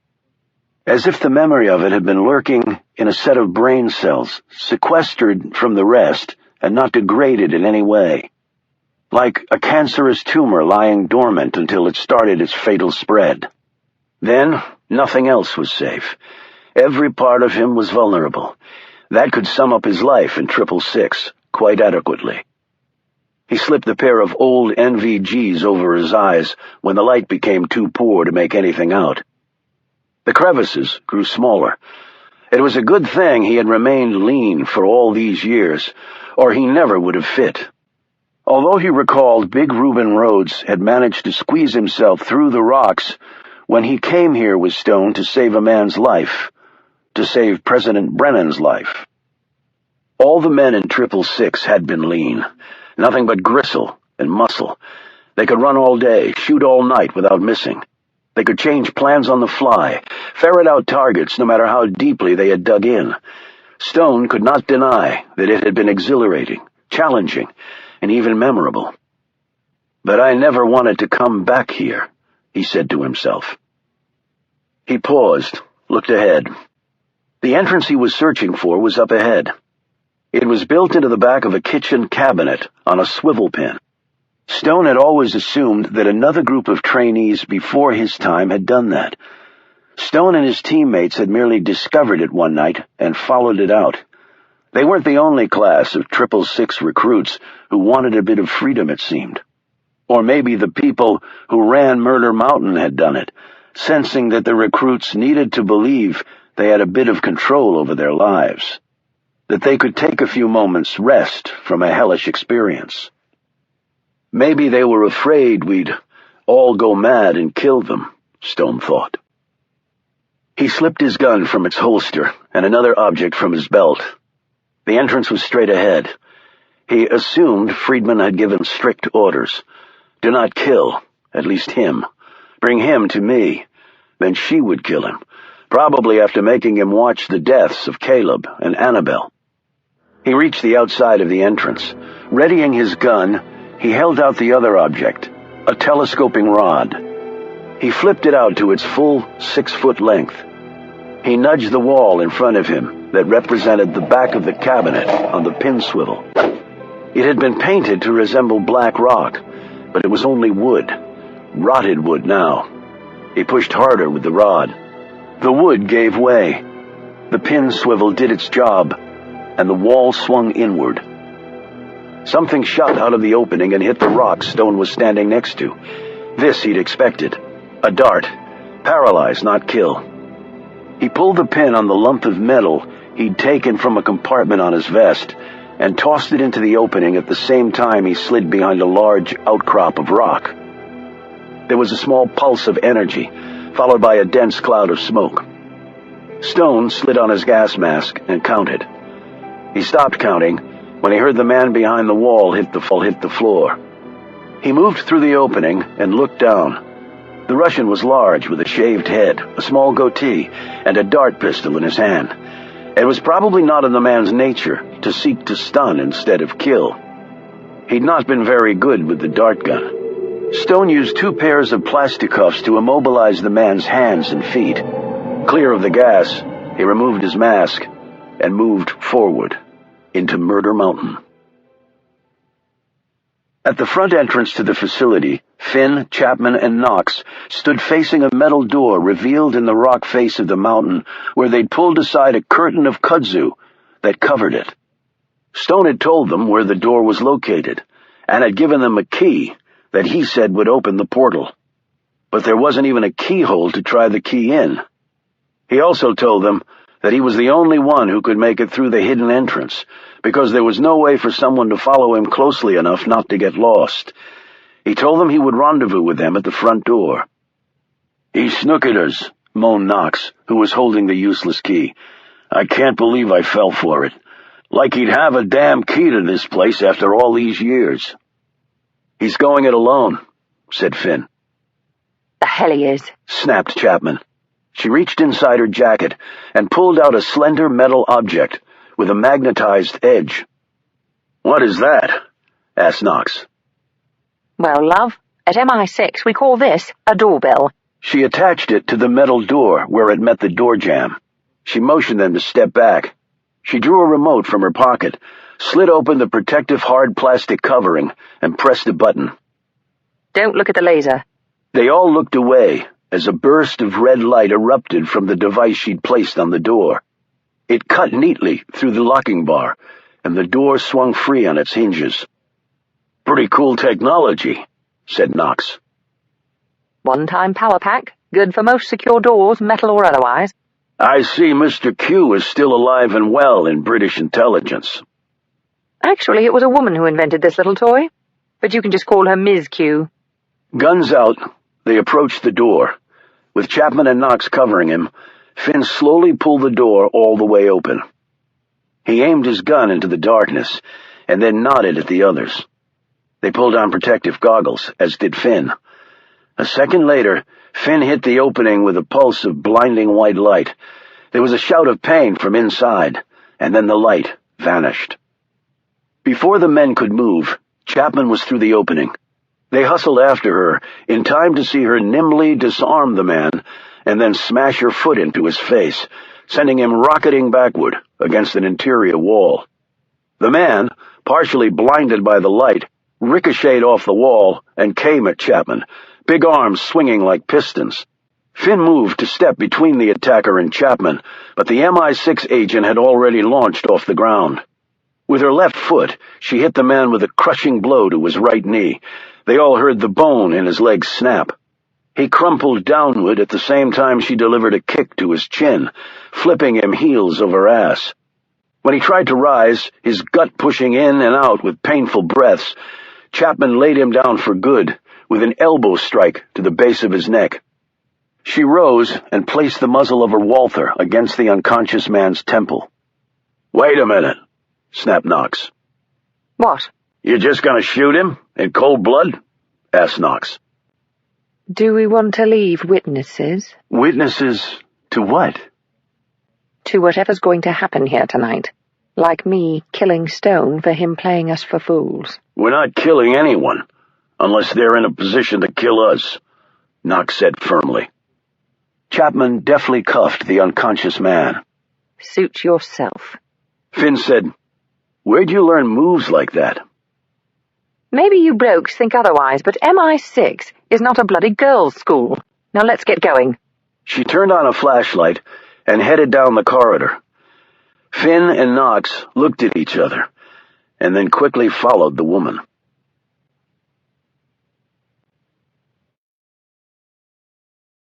Chapter 97. Though the entire facility itself was quite large, with barracks, kitchens, an infirmary, a library, offices, classrooms, and other specific use spaces, the most intensive training areas of Murder Mountain were set up in the form of a pair of large cylinders, divided into parallel sections and separated by a main hall. Once you entered the first section, you had to continue on until the last section in that cylinder. The entry doors locked behind you and did not allow passage back. And one couldn't simply block the door open, because if one did, the next door would not open. It was a way to keep reluctant recruits focused and on mission and always moving forward. Stone's plan was simple. He was going to take the section on the right and follow it through. If he didn't find his quarry there, he would exit the cylinder, walk back down the main hall, and enter the other cylinder. Stone made his way slowly down the hall to the first floor. One man was down, and there were 5 more to go, plus Friedman, whom Stone considered probably the most skilled of the bunch. He felt no guilt about tricking his friends. If anyone was going to die trying to rescue Caleb and Annabelle, it was going to be him. This ultimately was his fight, not theirs. He'd lost enough friends. He was determined not to lose any more tonight. He ran off the order of the training sections in his head, shooting range first, where he had fired off hundreds of thousands of rounds in the year that he had been there. They threw every imaginable distraction at you while you were aiming at the targets. It had been good training because out in the real world, a perfect field of fire with accompanying idyllic conditions was impossible to find. After the shooting range was a room outfitted like the famed Hogan's Alley at the FBI Academy. Here Stone and his teammates had practiced what they'd learned in the classroom. After that room was the lab. It was there where the psychological testing took place. It was really glorified torture to determine what your breaking point was. Stone had seen hard-as-steel men weep in that room as the technicians played numbing games with their minds, which would never be as strong as their physical side, no matter how much they trained. There were proven exercises that would enlarge and strengthen muscle. The mind, on the other hand, was not so easily quantifiable. And the recruits all carried hidden mental pieces with them here that would jump out at unexpected times and cause them to falter, to fail, to scream and rage. Stone had felt all those emotions. No place on earth had ever humbled him like the lab at Murder Mountain. After the lab was a series of rooms that served as holding cells. Stone never knew what persons might have been held here, and he didn't want to know. If Caleb and Annabelle were not down this way, he would exit this cylinder, go back out into the main hall, and start through the other cylinder, where there were only 2 sections. The first was a tank full of foul liquid. One would fall into this muck if one did not know where to step on a catwalk that constituted the top of the tank. After the tank came a maze that Stone thankfully had the answer for, or at least he thought he did. He now wondered if Friedman had built some surprise for him. Of course she has, he thought. She's enjoying this. I ruined her plans. She has $500 million she can't spend. She's going to take it all out on me. At least she's going to try. But again, something tugged at the back of Stone's mind, telling him there had to be more to it than that. He listened as the flap of wings evidenced that birds had gotten into Murder Mountain. That had happened when the place was operational. Stone had even made a pet of one bird that built a nest near where he slept. It was the only tie to the outside world he'd had. The place had been built in the 1960s, and the design reflected the era. There were even ashtrays built into metal consoles. Everywhere he looked, he saw something hopelessly out of date. But when it was new, Murder Mountain was a state-of-the-art facility. The government funds to build it, Stone had been told once, had been buried in a huge spending bill that included subsidies for hog farmers and the textile industries. What was a little governmental assassination with your ham and polyester, he thought. He cautiously entered the firing range. It was here that he had killed the first man he'd shot in 30 years. He had done it to save himself and Reuben Rhodes. His gaze traveled to the very spot where the man had fallen and died.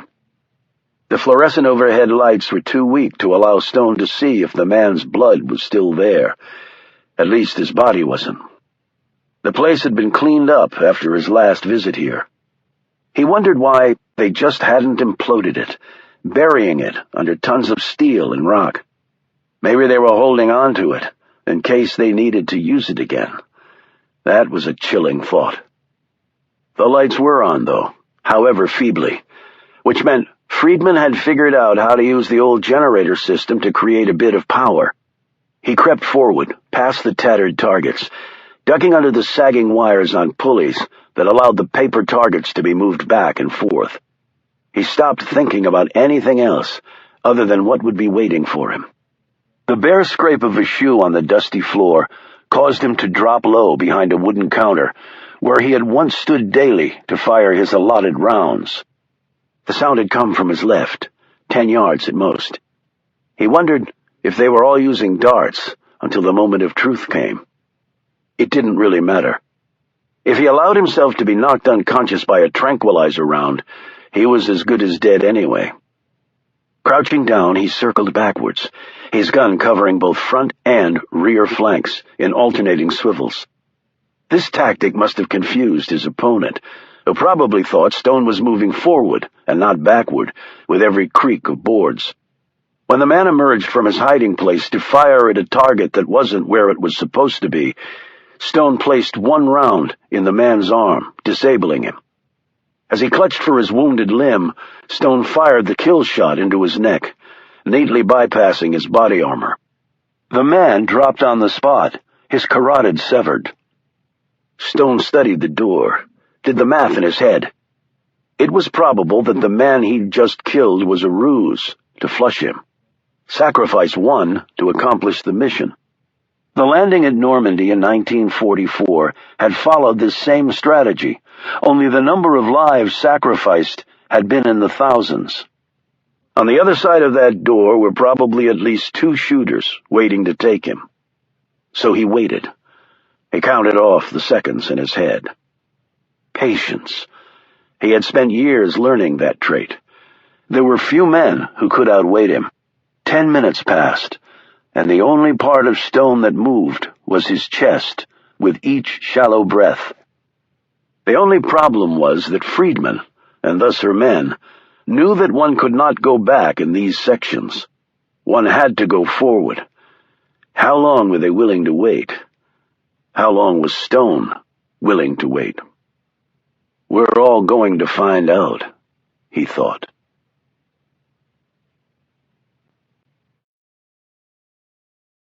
Chapter 98. Wait a minute. How'd you know to bring that laser thing? Knox asked Chapman, as they crouched in the darkness. Like your Boy Scouts, it's the mission of MI6 to always be prepared. Meaning you didn't believe Stone? The key? Of course I didn't believe him. Reading his psychological profile was fairly easy. He wasn't going to endanger us, too. He let us go to New York with him, Finn pointed out. I guess he believed the South Bronx was safer than this place, pointed out Knox. Murder Mountain, made for interesting reading. Both men looked at her. I researched it, of course, she said. Didn't you? Knox cleared his throat. How did you know what to research? Stone didn't mention the place until we were on the way here. The place where it all began? Remember, that's what Ming said back in New York, so I did some digging, got my folks back in the UK doing the same. I knew that Stone started out his career in 666. What I didn't know was that it began with a year's worth of training right here. Got a file emailed to me 2 hours before we left. Like I said, interesting reading. Finn looked down at the laminated plan of the place Stone had given him. Looks like multiple spots to be ambushed. That cuts both ways, said Knox, and Chapman nodded in agreement. She pointed at the plan and said, We have 2 choices, go through each side together or split up. Knox said, From what he said, you have to start at the other end. The doors don't open this way. We can always shoot them open. And give away our position, shot back Knox. I didn't say it was preferable, just an option. Finn said, I vote for getting out of the open. If we need to go through these section things, let's split up. I'll go to the left, and you 2 go to the right. Chapman shook her head. No, you 2 go right, I'll go left. The men looked at her again. What? A woman can't go it alone? She needs a precious man to hold her poor, fragile hand. It's not that, said Knox uncomfortably. Good to hear it. I'll take the one on the left. Now here's some little tidbits you need to know about the section on the right, to traverse it safely. She filled them in on particulars she'd gained from her research. Got it? She said, looking at them. You've given this a lot of thought, said Knox. Why wouldn't I? It's my job. Good luck, said Finn. Cheers. She left the 2 men standing there, staring at her, until she disappeared into the darkness. Stone was still waiting in the firing range. He considered his options. It didn't take long, since there weren't many. He could stay here until he starved to death, or he could go through the door. Or he got up, grabbed the wire that the targets rode on, and pulled it free. He wound one end of it around the door handle and over the existing pulleys. Then he crouched down behind the counter and wound the remainder of the wire around his hand. He counted to 5 and aimed his pistol at the door opening. He slowly pulled on the wire. The door handle lifted. He tugged harder. The door started to open. As soon as it was open halfway, a barrage of bullets poured through, clanging off metal surfaces in the firing range room. Okay, he thought. Probably against orders, the Russians are done playing around with stun darts. He tugged on the door some more until it opened all the way, then tied off the wire onto a hook to keep the door open. He sidled along the counter and slid down the pair of NVGs he had brought. They were older and had a major drawback if the other side had night vision equipment too. He edged closer to the opening, but kept something solid between him and the doorway at the same time. Then he did something unusual, at least to the untrained eye. He took off his goggles, but still kept them powered. He placed them on top of the counter facing the doorway. Then he scuttled away, aimed his gun, and waited for what he was pretty certain was coming. The shots came.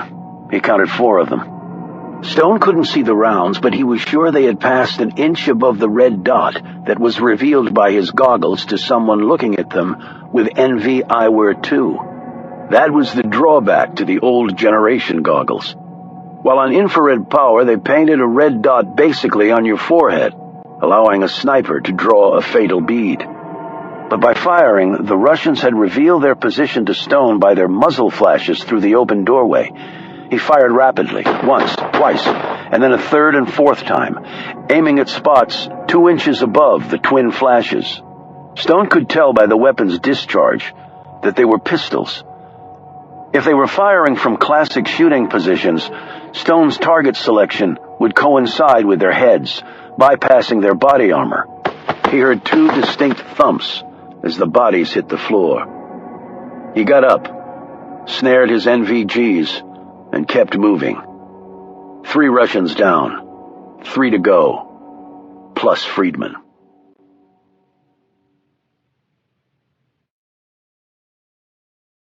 Chapter 99. Finn and Knox made their way carefully across the catwalk that was suspended over a tank of foul-smelling liquid. They knew this for 2 reasons. 1, because they could smell it, even if they couldn't see it. And 2, it was on the plan Stone had given them. But it was Chapman who'd told them the secret of passing safely over it. Stone hadn't done so, because he had never intended for them to get inside this place. They had to keep their weight in the center of the middle walkway. If they made a misstep and touched the sides, only bad things would happen. They had nearly reached the end of the catwalk when they heard it. A groan. Both men looked around, guns pointed at obvious threat points. Another groan. Finn whispered to Knox. "Sounds like it's underneath us." "Thinking the same thing," replied Knox. "I recognized it." "The groan?" Finn nodded. "Keep a lookout." He dropped to his knees and put his face against the floor of the catwalk, and that was only inches from the top of the tank. "Caleb," he said softly.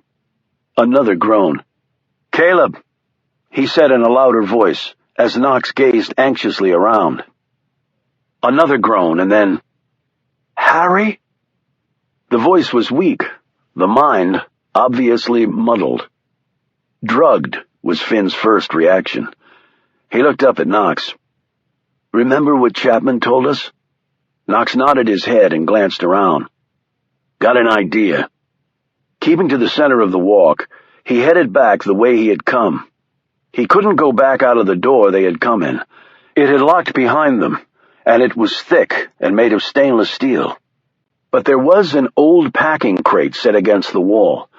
He slipped his gun in its holster, hefted the box, which weighed about 50 pounds, and carried it back over to where Finn was, again, keeping to the center of the catwalk. Each man climbed up on the railing of the catwalk. This was difficult for Knox, with the weight of the crate, but he managed it. He looked at Finn and told him his plan. "You ready?" Finn nodded. Knox counted to 3 and then dropped the box on the side of the catwalk. The floor immediately tilted down on that side while the other side tilted up, revealing a blackened strip of empty space on each side. The crate fell through the opening on the right side, and they heard a splash. The foul smell got even fouler. Finn, still holding onto the railing, dropped down until his foot was squarely in the empty space. As the floor tilted back up and into place, he jammed his foot against it, holding it open. Knox reached into the rucksack he carried on his back and slid out a length of rope. He tied one end to the railing and let the other drop through the opening. Knox switched places with Finn and held the floor open with his foot. Finn grabbed the rope and lowered himself through. He landed in knee-deep muck. "Caleb." "Harry?" the voice said groggily. "Are you alone?" "Yes, At least I think I am. Finn switched on his flashlight and quickly found Caleb trussed up and sitting in the muck, which was up to his chest. Finn cut him loose and helped him through the opening and up to the catwalk. "You okay?" Finn asked, as the three men proceeded on into the next room. Caleb slowly nodded. "Just a little woozy. They gave me a shot, made me fuzzy, and the stench down there. I don't think my sense of smell will ever be the same." His face paled as his mind cleared. "Annabelle, is she all right?" "We're still looking for her. Any idea where she might be?" Caleb shook his head. "I just want to get out of this place. All of us." "That's the plan," said Knox. "Where's Oliver?" asked Caleb. "In here somewhere," replied Finn.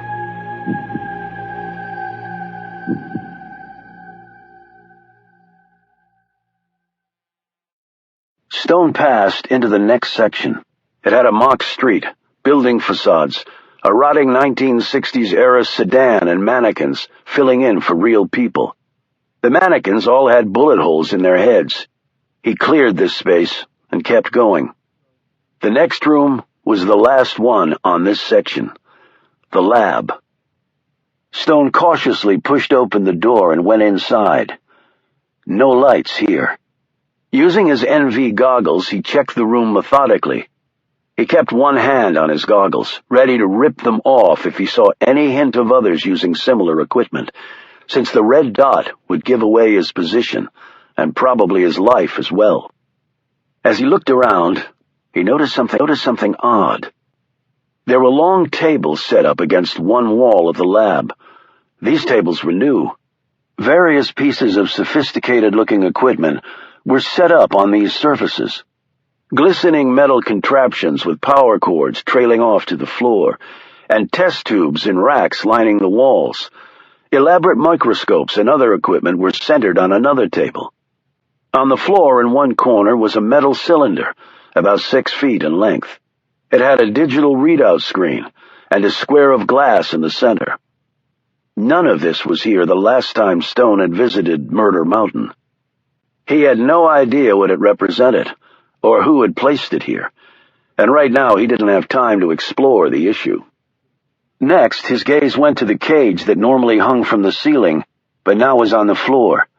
The cage had fallen, due entirely to Stone's marksmanship, when he'd last been here, and an enemy who had been trying to kill him had died when the 2-ton cage had fallen on him. But Stone had another recollection of that cage. When he'd been training here all those years ago, he and 3 men had been placed in the cage together. A flame had been ignited under the cage, and every 10 seconds was increased, so that it grew nearer and nearer the metal. The goal was for the men to get out before the heat became unbearable. Added to the problem was that Stone and his colleagues had seen the other team that had come before them. They had failed the test, and 2 men had suffered crippling burns. While the other men in his group had started to panic as the metal grew too hot to touch, Stone had focused all his energies. Why 4 men in the cage at the same time? Why not 3, or 5, or 6? 4 men. 4 sides to the cage. He'd barked out his orders. Each man was to take off his shirt, wrap it around his hands, and simultaneously apply pressure against his side of the cage. They did so. The cage door had sprung open. His leadership actions had earned Stone the praise of his instructors. At the same time, he had wanted to kill them. But this recollection stayed with Stone for only a moment. He could hardly believe what he was seeing. Annabelle? She was inside the cage, gagged and tied up. He moved forward, checking the room again for threats, but seeing none. The cage door wasn't locked. Stone swung it open. Annabelle's eyes were closed, and for one terrible moment, Stone wasn't sure if she was alive or not. But you didn't gag and tie up a dead person.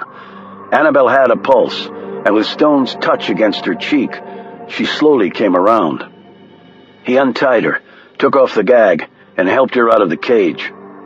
God, Is it good to see you? She said drunkenly. They drugged you? I think so, but it's wearing off. Can you walk? I'll crawl if it means we can get out of here. He smiled as her feistiness returned. Are you alone? Yes. Any sign of Caleb? Not yet. Have you seen Marissa Friedman? Annabelle shook her head. Let's keep moving, said Stone. Oliver! Cried out Annabelle as the buzz of fluorescent lights came on. Stone ripped off his goggles, turned, but it was too late. The Russian was at the door, leading out of the lab. His gun was aimed right at Stone's head. Stone pushed Annabelle to the floor and pulled his weapon. The shot rang out, catching the surprised Russian in the forehead, tattooing his skin with a small black dot. He dropped. The lights went out. Stone looked down at his weapon. His unfired weapon. Where the hell had that shot come from? He grabbed Annabelle's arm and pulled her along beside him. They hopped over the dead man and through the door. 4 dead Russians, 2 to go, plus Friedman.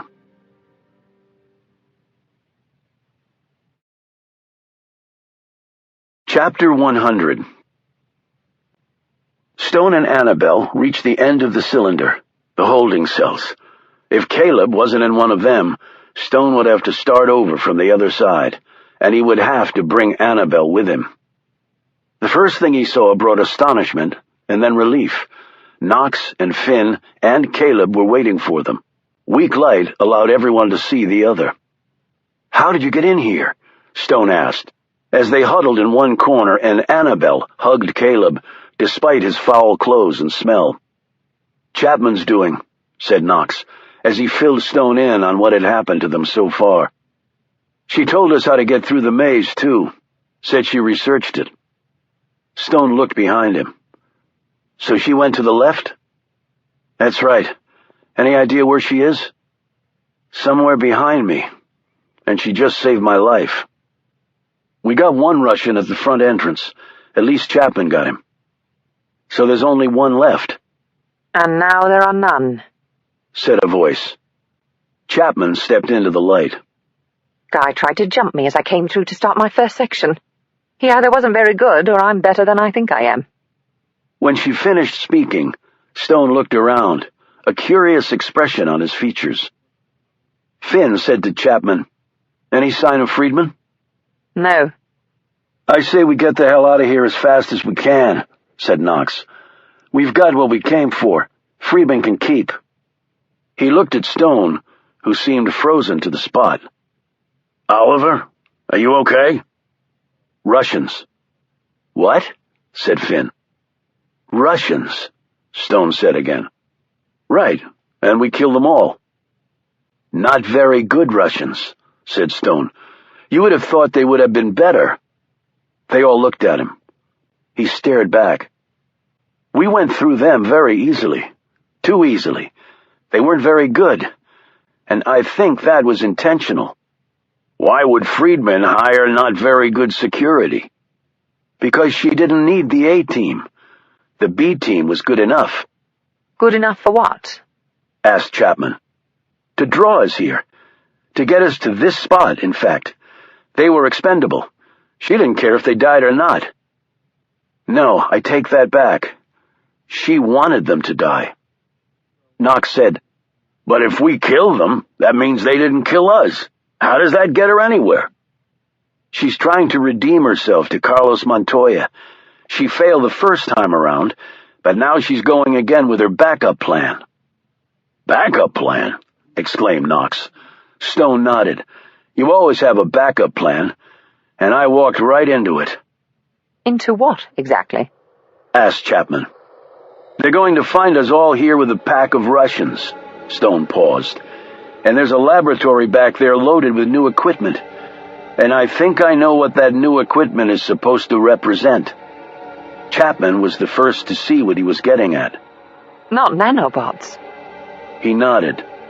"Yes, nanobots." "But the Russians aren't behind it. I think we clearly established that."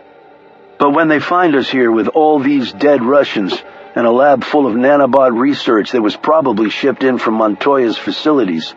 What do you think the world will think?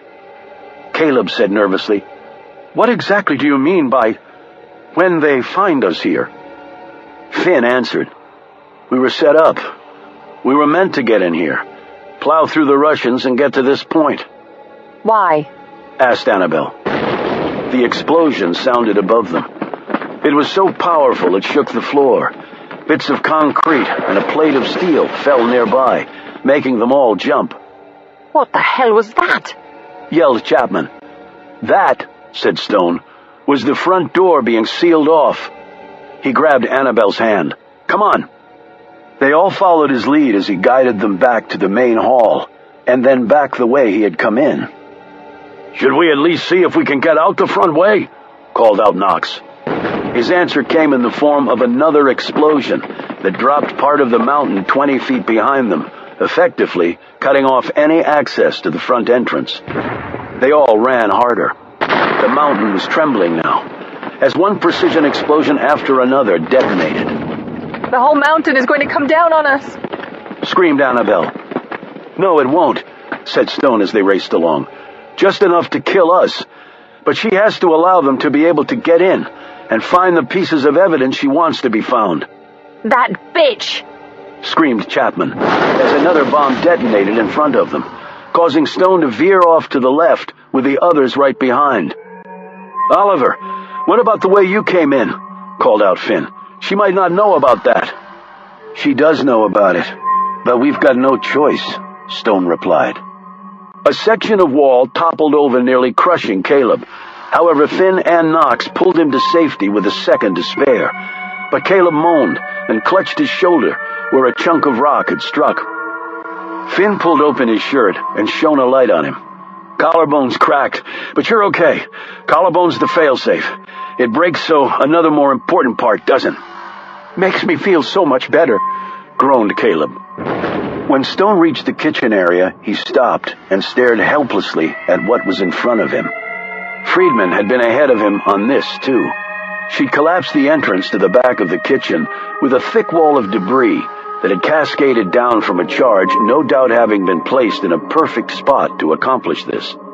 And even if they dug through that, Stone knew they would just confront another, even thicker wall of rubble. Friedman would have seen to that. She did her homework, he thought. He briefly wondered how long ago she had had Murder Mountain ready to go. And was she somewhere nearby, detonating these charges? Was she somehow watching them, knowing exactly when to set off each one? And then he had no more time to wonder, as everyone looked at him. What now? Said Chapman breathlessly, her face, like all the others, caked with grime from the dust and smoke. Stone looked upward as another charge detonated, though not nearby. But more of the facility collapsed, and the mountain gave another shudder. Then the lights went completely out, plunging them into darkness. Stone, Finn, and Knox immediately powered up their NV goggles. Stone took Annabelle's hand, Knox took Caleb, and Finn clamped his hand around Chapman's wrist. "Follow me," said Stone. There was one more way out of here, and as far as Stone knew, he was the only person who had ever discovered it. This was their last chance. He was very conscious of the fact that he had no idea where the next charge Friedman had placed would detonate. She had no reason to allow them to leave here alive, where they could tell people the truth. Each step they took could truly be their... Annabelle screamed.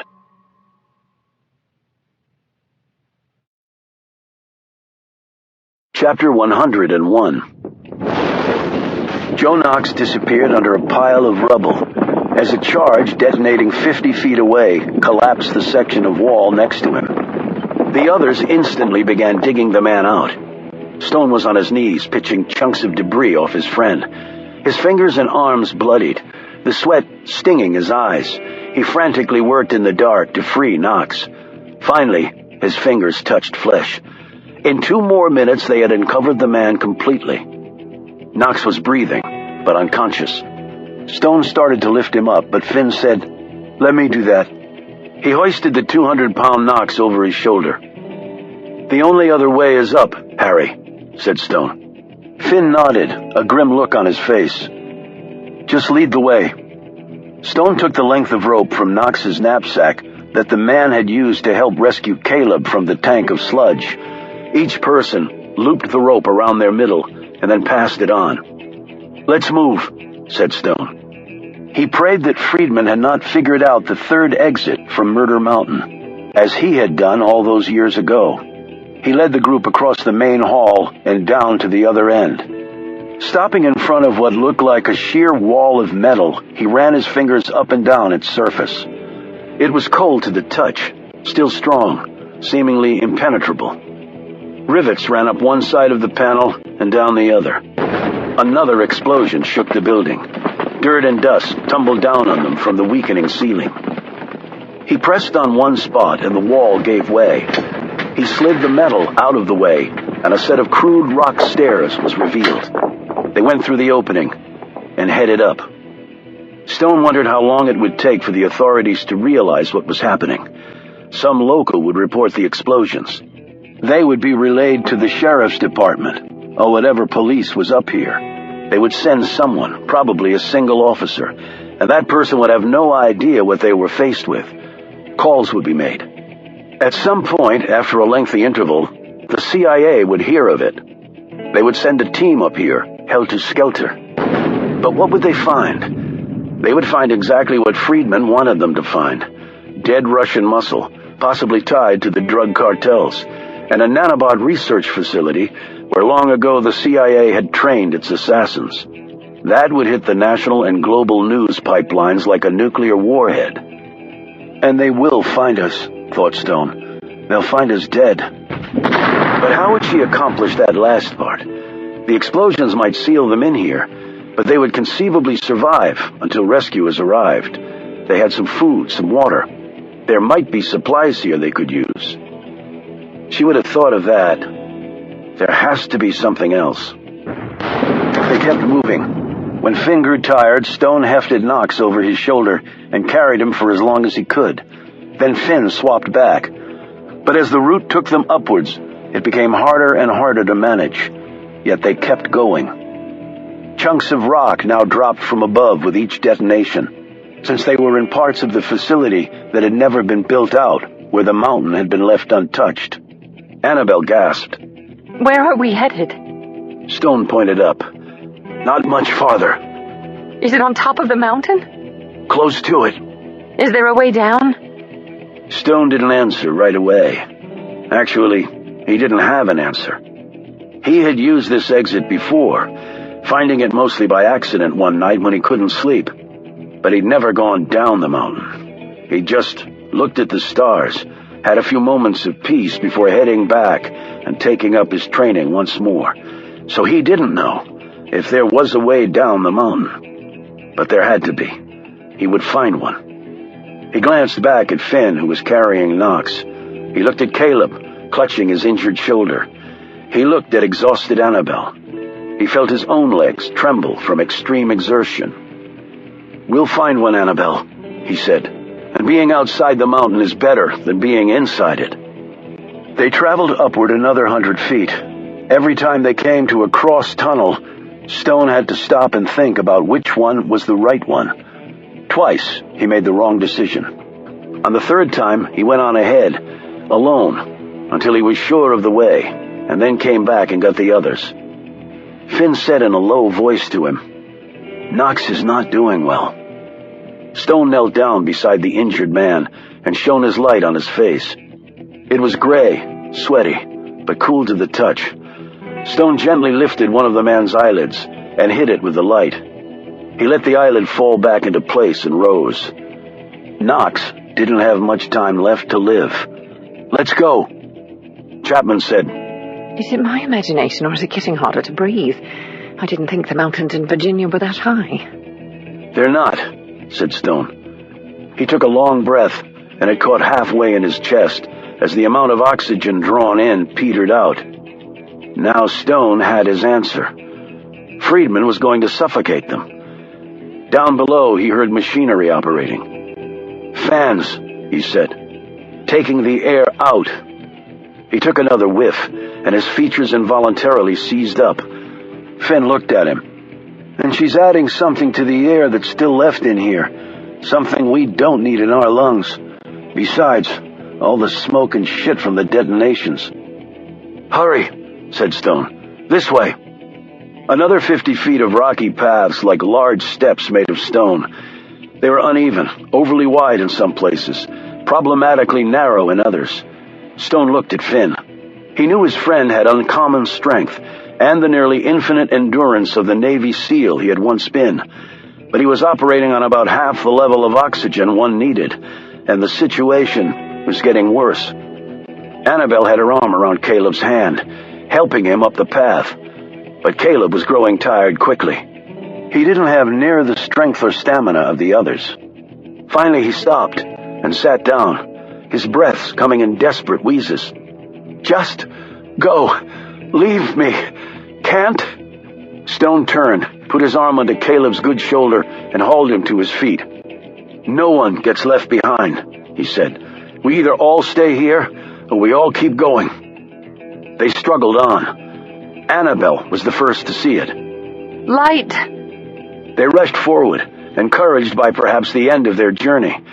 It was a natural cleft in the mountaintop that decades ago Stone had enlarged and then covered with materials he had smuggled up from the facility below.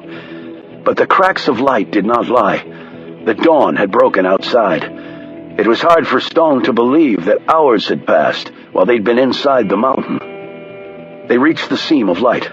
Stone pushed through plywood and dislodged metal plates that he had placed there years ago. The seam became a foot-wide opening. Finn put Knox down and helped. 12 inches became a yard. Far below, they heard a single explosion, but they were now free of the mountain. But Stone cautioned, "Be ready. I'll go first." They all tensed. Finn picked Knox up and pulled his weapon. Chapman had her Walther in one hand and what looked like a throwing knife in the other. Annabelle held on to Caleb, who was nearly dead on his feet after the long ascent. Stone took a step forward and then stumbled, nearly toppling his knees. He looked down. Shit! He hadn't tripped over the uneven terrain. A wire had been stretched between the rock sides of the opening. He looked to his right. Wedged into a crevice was the last explosive. It had a counter. It was at 5 seconds. "Get back!" screamed Stone as he lunged forward toward the bomb. Right at the same instant, Chapman darted forward too. Annabelle yelled. Caleb moaned. Finn staggered backward under the weight of Joe Knox. Stone glanced at the MI6 agent. She wasn't looking at him. She was staring dead at the bomb, her jaw tensed, her arms raised above her. She gained purchase with the rock floor and launched herself past him. Stone shouted, "No, Mary!" The counter hit 1.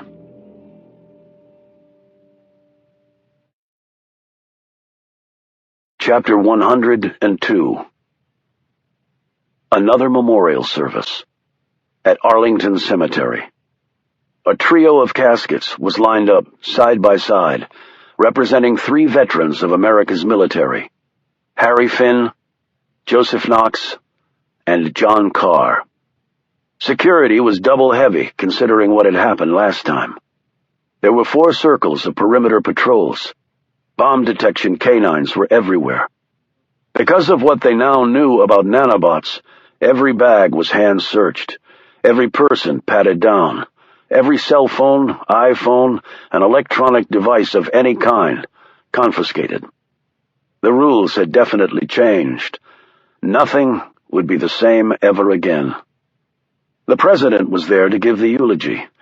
Important members of Congress and the military were also in attendance. The FBI director, Riley Weaver, and agents Ashburn and Garchik were all there. Sir James McElroy was also in attendance, because his PM was also present. Not being in the American military and satisfying other specific criteria, Mary Chapman did not have a casket here. But the PM was scheduled to say a few heartfelt words about her sacrifice to help Britain's greatest ally.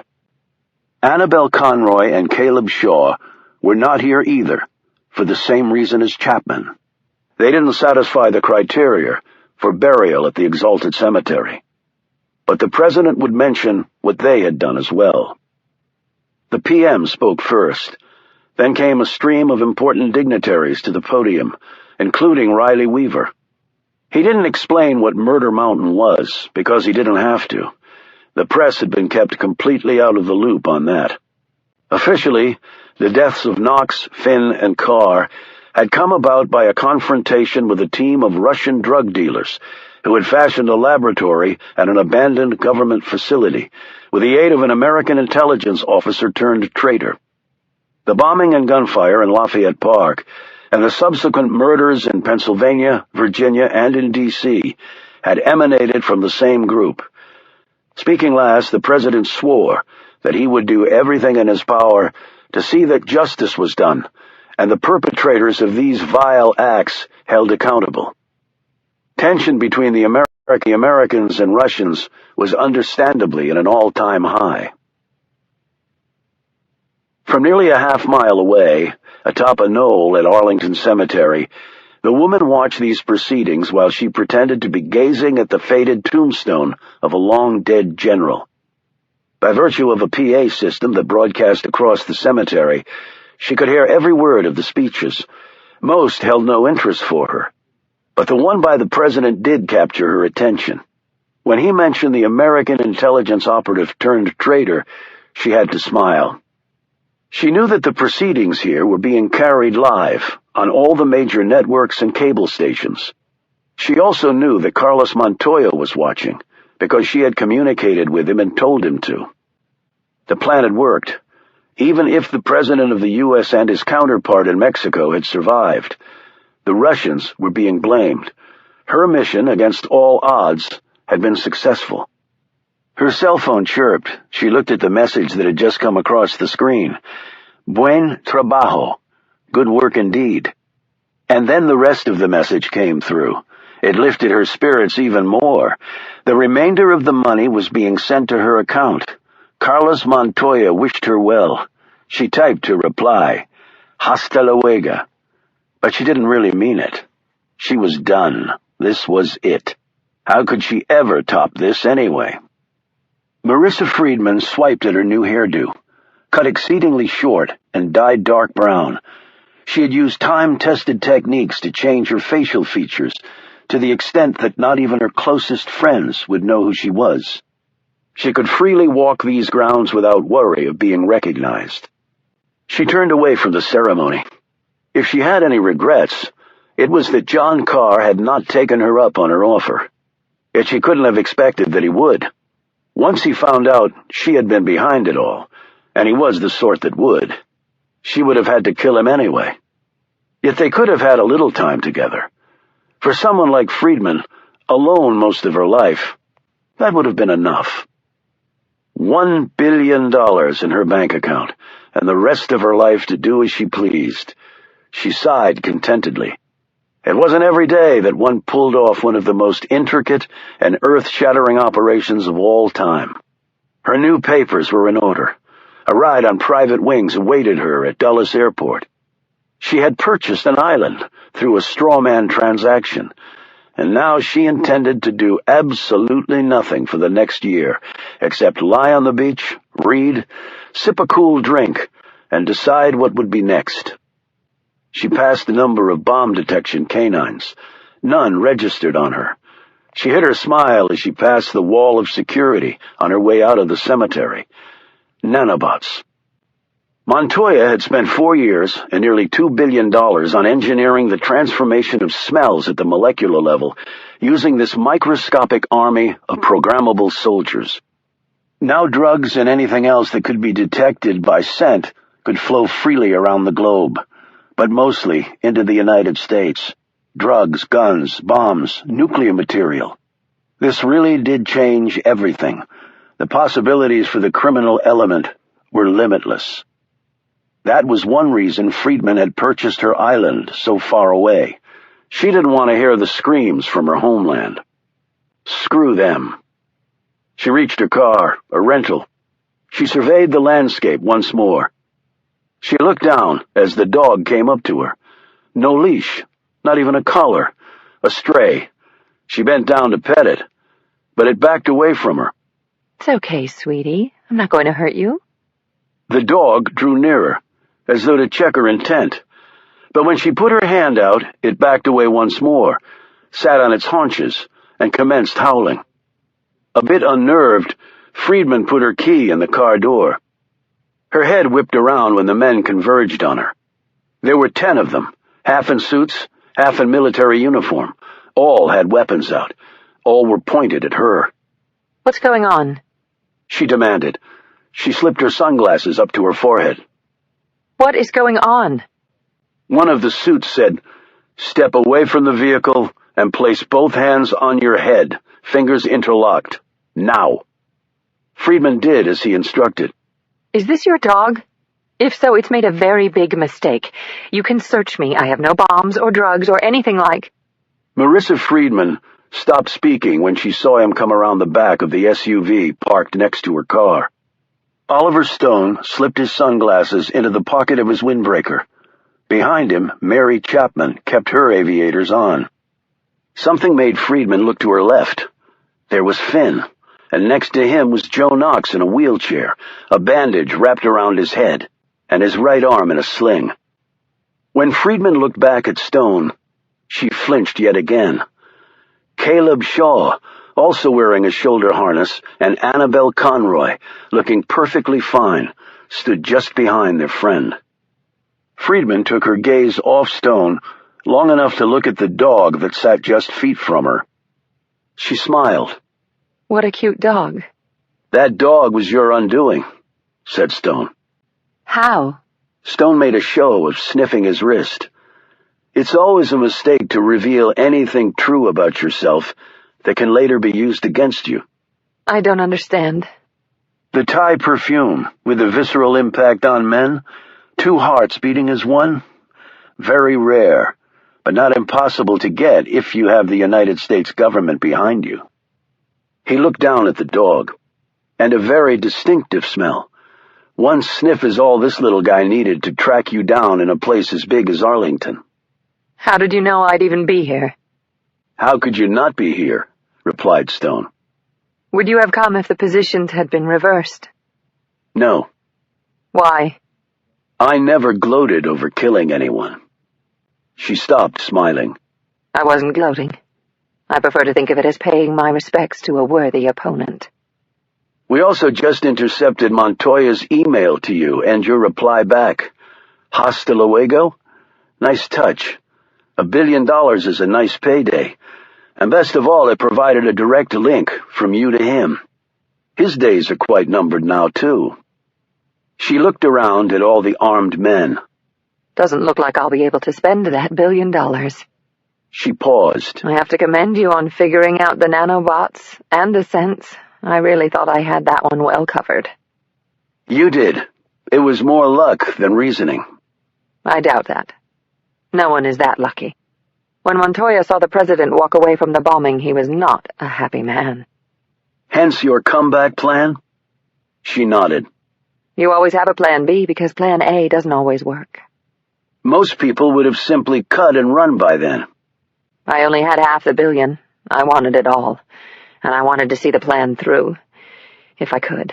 The best ones do, you know. Point of pride. You almost did. Doesn't really matter now. Can I ask you how you managed it? I really thought I had all bases covered at Murder Mountain. You did, said Stone, particularly with the 3rd exit. Can I ask how you managed that? Like I said, I studied you in the classroom. Okay, enough of this crap, came a loud voice, and Riley Weaver made an appearance, with the FBI director and Agent Ashburn right behind.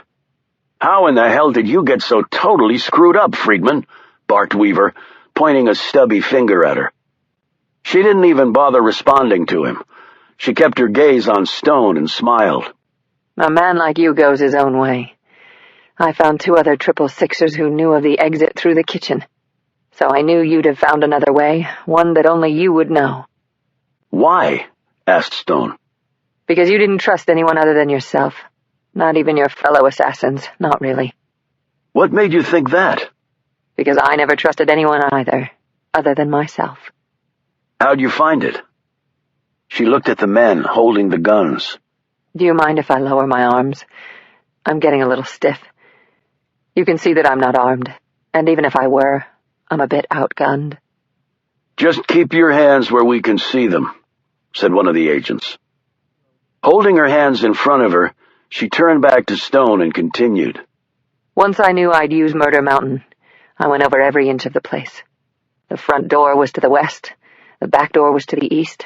One couldn't go down, so I went up. And there it was, much like how you left it. Now I answered your question, how about mine? Stone looked at Chapman. Friedman swiveled her gaze to the woman. The MI6 agent shrugged. Seen a bomb like that twice before in Northern Ireland. Once it was the blue wire, once it was the red wire. My favourite colour was blue, so that's the one I snipped. Cut it pretty bloody close, though. Second to spare. Not much else we could do, but we're here. That's what counts. Once we got safely away, we detonated the bomb, explained Stone, just in case you had someone in the area watching. After that, it was a phone call, and the rest was arranged. We were all carted away in body bags. The rest of the plan you saw today. Figured it was the only way we'd have a shot at getting to you, making you believe your plan worked. President Brennan worked it all out with the Russian government. Neatly done. Stone drew closer to her. Was it really just about the money? Partly. But it was also about the thrill, to see if I could pull it off. It was quite the challenge. Even you have to admit that. When Montoya came to me, tried to recruit me, at first I pushed back, but then I thought, why the hell not? I think even you would have been tempted. She reached out to touch his arm, but he drew back. She looked disappointed, but said, I know that's what motivated you, the thrill. All those years at 666, you certainly didn't do it for the money. No, I didn't. Why then? And don't lie and say you were merely serving your country. Riley Weaver snapped. I said enough of this. He strode forward. You're going to prison, but just for a short while. Then you're going to be executed for treason. Riley, you really are so tiresome, said Friedman as she shook her head. You take the fun out of everything. The former Marine looked apoplectic. Fun? You call what you did fun? You are a psycho. She turned back to Stone. Why? Why did you do it? I had a woman I loved. I had a daughter I cherished. I wanted to go home to them. Friedman didn't say anything for a long moment. Well, I didn't have any of that. Okay, said Weaver. Cuff her and read the lady her rights. Let's do this by the book. No mistakes. She's not missing out on her date with a lethal injection. In fact, I think I'll hit the trigger myself. She looked at him disdainfully. I'm not going to prison, and I'm certainly not being executed by you. Weaver smiled maliciously. Well, lady, I'd sure as hell like to know how you're going to avoid it. I already did. She staggered a bit as she said this. She reached out and steadied herself by placing a hand against the door of her rental. Stone was the first to realize what had happened. He rushed forward and seized her left hand. He saw the pinprick of blood on the inside of her left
for the man.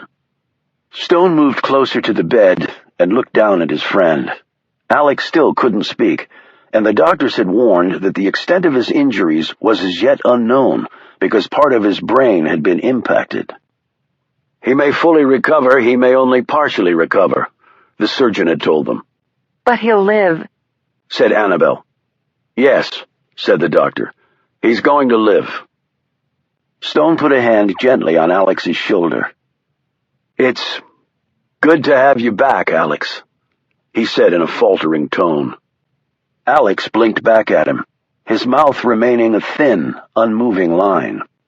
Annabelle bent her face closer to his. "We'll be with you every step of the way, Alex, every step." He squeezed her hand. Late that night, Stone sat at his desk at his cottage. He had a lot to think about, but really didn't want to dwell on any of it. He had a standing offer to return to work for the government in any capacity he wanted. He'd told the FBI director he'd get back to him on that, without saying when. Carmen Escalante had been put into WITSEC, just in case Carlos Montoya decided to take out his anger on her. Stone doubted she had much to worry about. The world now knew the truth about Montoya being behind Lafayette Park and all the rest. Stone assumed the man would not be alive that much longer. Either someone in his organization would seize the opportunity and take over his cartel, the Russians would murder him for trying to pin all these crimes on them, or else the Americans would take him out. In the end, Stone didn't care who killed him. And the nanobots that could change smells? Well, it would give the ATF and the rest of the crime-fighting world many a sleepless night. Finally, despite not wanting to do so, his thoughts turned to Marissa Friedman. A desert island she'd bought for them. "We're more alike than you'll ever be willing to admit, John Carr." She was wrong about that. They were not alike at all. Or are we, he thought. As he gazed at his desktop, his mind reeling with the implications of these sudden doubts, he saw the little red dot skitter across the old scarred wood like a gnat ablaze. It continued to skip across the wood until it reached him. He looked down and watched it climb to his chest, scurry across his face, and then stop, he presumed, in the middle of his forehead. He said calmly into the darkness, "I was actually expecting you earlier." Chapman appeared in front of him, her Walther with attached laser sight pointed at him. "Sorry, I'm usually punctual. When did you figure it out?" "I know that MI6 does not have the luxury of their best agent loitering abroad for no good reason. You should have been reassigned."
To kill an American citizen? Don't you love how the bloody world works these days? How about the president?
Doing that ever since I joined up.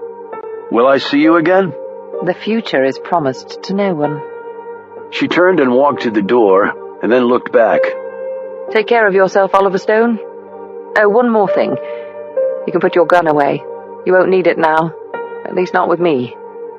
But don't turn your back on Riley Weaver. That would be a mistake. Cheers. A moment later, Mary Chapman was gone. Stone slowly put his gun back in the desk drawer and closed it. As soon as he'd seen the dot on his desk, he'd aimed his gun toward the knee hole. He was glad he hadn't had to fire. Chances were very good they each would have killed the other. He was not tired, though the hour was very late. He didn't need as much sleep as he used to. Age, he supposed, did that to you. He waited a bit, and then got up and walked. He walked so far that he reached the spot where it all began. Not Murder Mountain. That's where it all began for John Carr. He looked around the confines of Lafayette Park. This is where it all began for Oliver Stone. And for many reasons, he knew this was also where he belonged. He looked across at the White House, where the president was no doubt sleeping soundly, even after narrowly avoiding an assassination attempt. Stone paced the grounds of the park, nodding to security personnel who knew him well. He wondered if Alex Ford would ever be standing out here again on protection duty. He would now be a revered legend at the service, a hero to his president and his country. Stone would have preferred simply having his friend whole again. His thoughts next turned to Chapman, who would finally be returning to her little island. Maybe he would make a trip across the pond to see her. Just maybe. He sat down at the same bench where Marissa Friedman had perched that night when an explosion rocked Lafayette.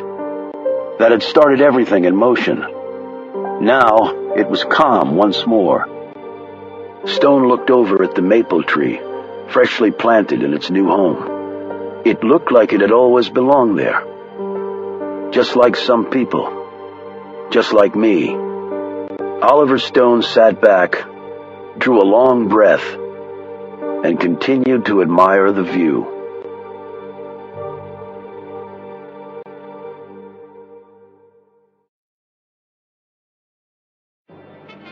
This has been an Hachette Audio production of Hell's Corner, written by David Baldacci, read by Ron McClarty with Orla Cassidy, executive producer Michelle McGonigal, produced and directed by Kevin Thompson, engineered by Richard Romaniello, edited by Nikki Banks, mixed and mastered by Paul Goodrich, Merlin Music, New York City.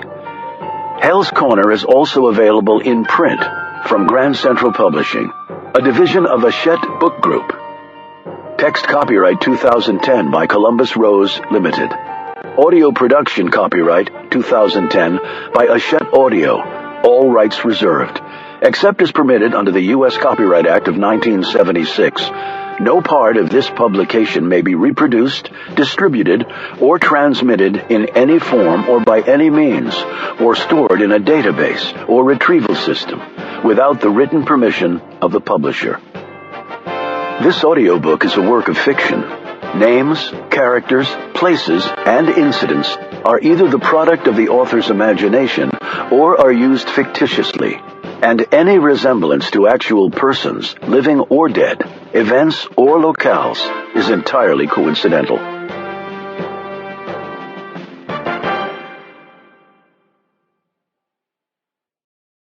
Let me start. I love the Camel Club. I love all your books, and I don't want to sound like a sycophant, but it's the truth.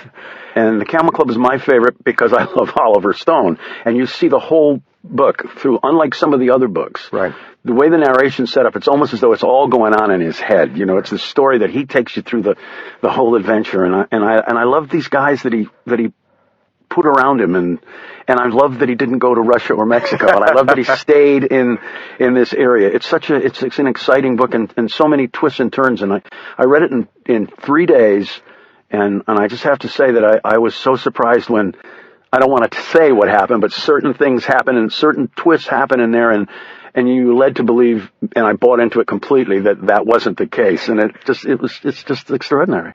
It's fun when you're building a story like that. It's almost like you're constructing a paper floor and people are walking over, but they don't realize it's not very stable, and they think that it's true and firm and leading them where they're supposed to go, but all of a sudden, towards the end of the book, the paper floor crumbles and they fall down to the real story where they're supposed to be. Yeah. And as a writer, I get to see all of that. I know in my mind that point is going to come, and you're hoping that you can bring your A game and nail that twist and give it the justice it deserves.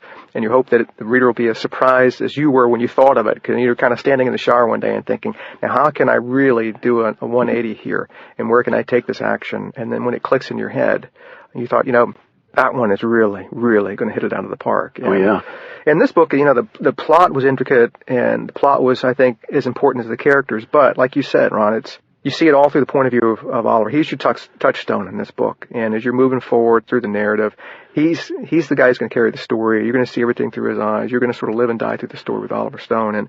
And he's my safe guy. He's the guy that I want to be looking over the shoulder of. Oh, yeah. And when it starts out in the park, and he sees the clues, but you're as confused as he is, because there are these 4 other people in the park, and what are they doing in the park? And the British Prime Minister's across the street, and that's like the epicenter of the whole mystery. And as the mystery unfolds itself, and you find out that was, I don't want to say a bogus clue, but it was something that takes you in this end run that the whole book is about. Yeah. It's really just extraordinary. And the people that you think were guilty, they weren't guilty, and the people that you think were completely innocent turned out to be. It's just mind-boggling.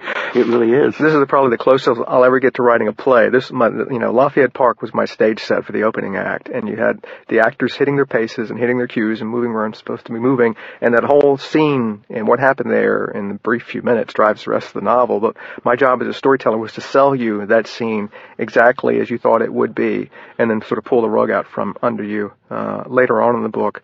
But it's not where you think, oh my God, how could that be? It didn't make any sense. Then it's sort of the aha moment, thinking, oh my God, everything I looked at, if I'd looked at it in a different way, I might have seen what was actually happening, but I'd never looked at it that way. I looked at it the way sort of the writer intended me to look at, and it was kind of this sort of cool subterfuge. It really is. It really is just astounding. And the things that get Oliver Stone in trouble, I find, they're amazing how they're revealed to him. Like, I'm thinking about when he goes to see Agent Gross's wife, right, who has been murdered, and they're hysterical that he's even going to talk to her. Yeah. And when it became clear to him, it would have been clear to me in about 5 days that this was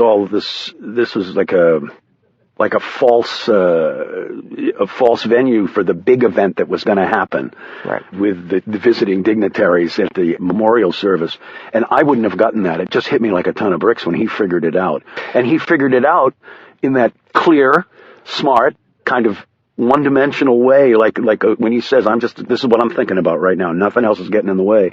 And I just found it amazing. Yeah. Just amazing. And that's, I think what people love about Oliver Stone is the guy has some mileage. He has some experience. He's not a 20-something right out of college who wants to be a spy. He's seen it all. And, this recent stuff that Washington Post did, this big expose on top secret America. We have zillions of intelligent people out there, a lot of them private contractors, a lot of them doing duplicative work, but so many eyeballs on America everywhere. I don't think there's anybody walking around that doesn't have a set of eyeballs on them, and people sort of finding out who they are. And this sort of gives you the whole gamut of that in Hell's Corner, where you have no idea who's on your side and who's not, who's your adversary and who's not. And oftentimes, the people you think should be your allies and working with you have a totally different agenda and are coming out of another playing field you have no idea even exists. And right. that is about as realistic as it can possibly be. And the different intelligence bodies that just not only resent each other, won't work with each other. Yeah, totally non-cooperative. It's crazy. It's just crazy.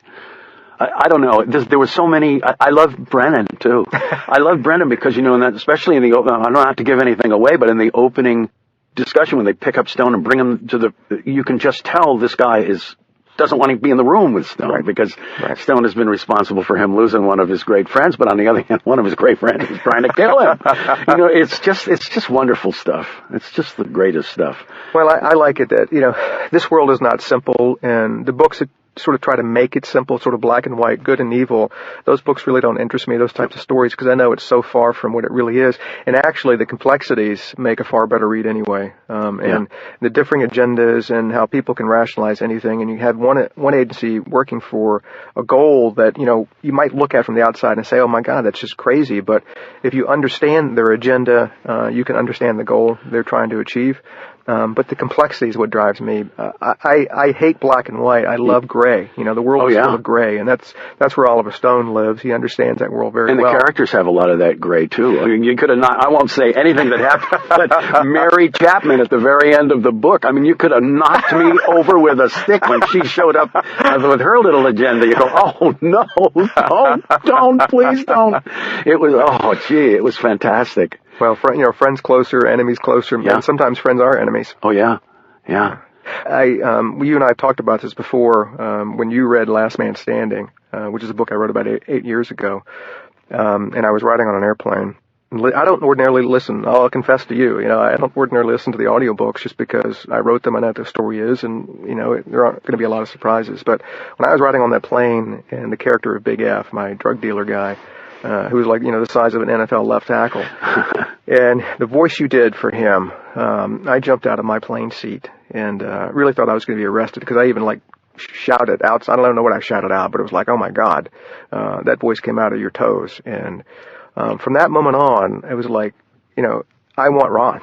Oh my God! I want Ron because you sent me a note, yes, and I have to say that over my desk I have that note framed in New York. And when you come to dinner at our house, you will come down and you will see it in my little office downstairs. That'll be fantastic. I look forward to that, because I tell you, out on book tour I get a lot more questions about the audiobooks. Can you tell me about the guy who reads your audiobooks? Can you tell me about the guy who does the Camel Club? Because he gets it, and I tell them the story. I said, look, I never really listened to the audiobooks before, but when I listened to Last Man Standing, and ever since then, because you bring an entertainment experience to the reader that as a writer I can't achieve, because you add another dimension. You add a performance dimension to this that the words alone can't achieve. And I know you take the words, and the words are what they are, but then you build on them and just deliver an emotion that has me sitting in my garage in my car, not turning the engine off because I want to listen to the last chapter. Do you know how good you're making me feel right now? This is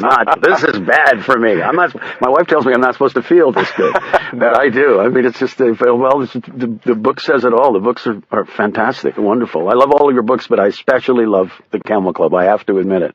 Like I said, because of Oliver Stone, I think, and because of seeing that whole world through his eyes, and it's just spectacular. Well, you got a character who's a clear underdog, who a lot of bad things have happened. I mean, he's given everything for his country, and his country didn't return that favor to him. And been on the outside a long time, could hold a grudge against everyone, never wanted to do anything productive again if he didn't, he could have just checked out of society. But the guy picked himself up and is trying to do good. And you have to admire that. And I like it that he's not, 20-something and buff and, blonde hair, and he's running around in a pair of swim trunks. He's not. He's Oliver Stone. He's got mileage. He's got some age on him. But that's not a bad thing. No, and, I was talking with somebody I know who works in the intelligence field, and before 9/11, there was quite the purge of the intelligence ranks. A lot of people retired. After 9/11, they had to have a huge ramp up, and you'd be surprised how many 20-somethings are down, in Langley and doing a lot of this intelligence work. Who, they don't know a lot about how that world really works beyond their computer screens and all the other stuff. Stone's a guy who's been in the trenches, who he can walk the walk and talk the talk, and he knows that the only person he can really trust is himself. Yeah. Well, I don't know. I love The Camel Club. What can I say? I mean, I think this is probably my favorite one of all of them. That's very nice. Only because, for one thing, no member of The Camel Club got killed. This is very, all right. I'm worried about Alex Ford, but I assume he's going to be all right. I know. Alex took a hit. Ruben took a hit. Yeah. But I want to tell you, when I was doing the last one and Milton died in that shootout, I mean, I was sick to my stomach. I had to take a little break. But this is, there was so many plots, so many turns, who the readers are going to get so much excitement out of reading this book, and want to go on to it, put it down and want to see where it's going to take them, because it is just so wonderful, and you're such a great writer. Well, I really appreciate that. And I gave the books to my wife to read early on because she's a great critic. She doesn't tell me what's right with the book. She knows I don't need to hear that. But she tells me what there are issues and problems with the book, and I do need to hear those things. But when she finished the manuscript, she looked at me and she said, "This book really made me upset." And I said, "Why is that?" She goes, "Because of all your books, this one I couldn't control the pace. The pace controlled me. And I could not really that's great. put it down. But I'll make a deal with you. As long as you keep reading the Camel Clubs, I'll keep writing them." Right. You got it. And yes, keep me in. Keep me in. Sounds good. Hey, this is Kevin Thompson with Ron McClarty, reader of David Baldacci's Camel Club audiobook series. So, Ron, how are you? I'm good. How you doing, kid? I'm good. So, tell me, how did you become the reader of this series? Well, I auditioned for one of the, and I do a lot of his books, and I think he's just wonderful, but I auditioned for one in particular, and there was a character in it, a sort of violent and yet likable African-American guy. And I think I really nailed it. I understood him. I think I knew guys like that. And after I did it, I got a little note from David how much he enjoyed the character, and then since then we've been wait. Team. How did the note come to you? Was it handwritten? Yeah, handwritten. He just mailed it to me. Yeah, I've got it over my desk. You're kidding. It's amazing. No, not kidding. So what's it like being the voice of Oliver Stone, this great hero? Well, it's like, all of his voices all of the characters have real distinctive, different voices. I think that's one of the real challenges of audiobooks, is to bring a little bit of nuance to all of the characters, and yet, your voice is still the driving thing. So what you really want to set up something where the audience can enter into that world of suspended belief and envision you as each one of these particular characters.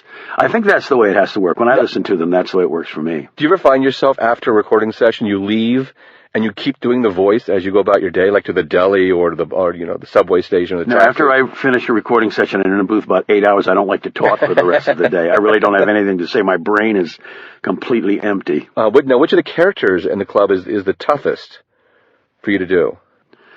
I don't find any of them particularly difficult. They're all really interesting, and they all have their distinct characters. The rough characters have that dark and deeper kind of voice, and then there's the hero from the Library of Congress, Caleb, who was very like librarians, very particular about what he says and how he says them, and I love it all. I don't find them really difficult characters. Do you have a favorite? Which is your favorite to do? Stone? My favorite character, I guess, has to be Oliver Stone. Because he speaks the most, and he's thoughtful. And a lot of the other characters blurt out their feelings, which is nice to have them on the film. But his training has got him to a place where he thinks before he speaks. I don't do that. I just speak. I don't think before I speak. Now, you read a lot of audiobooks. What is it about David's books that keep you coming back again and again, agreeing to read them over and over? Well, they're absolute terrific adventures, and there's a certain reality to them that a lot of the other adventure books, quite frankly, don't have. I like suspense, and I like red herrings, and I like action, and the books have everything in it, and I think it's just terrific. I just think he really knows how to put together a story that keeps you on the end of your seat. And you seem to like dialects. I mean, having worked with you a bunch of times now, you seem to like dialects and different kinds of voices and characters in foreign countries and stuff like that. I do, but I'm never really sure if I'm successful at the dialects. Do you travel as much in real life as you do in the audiobooks?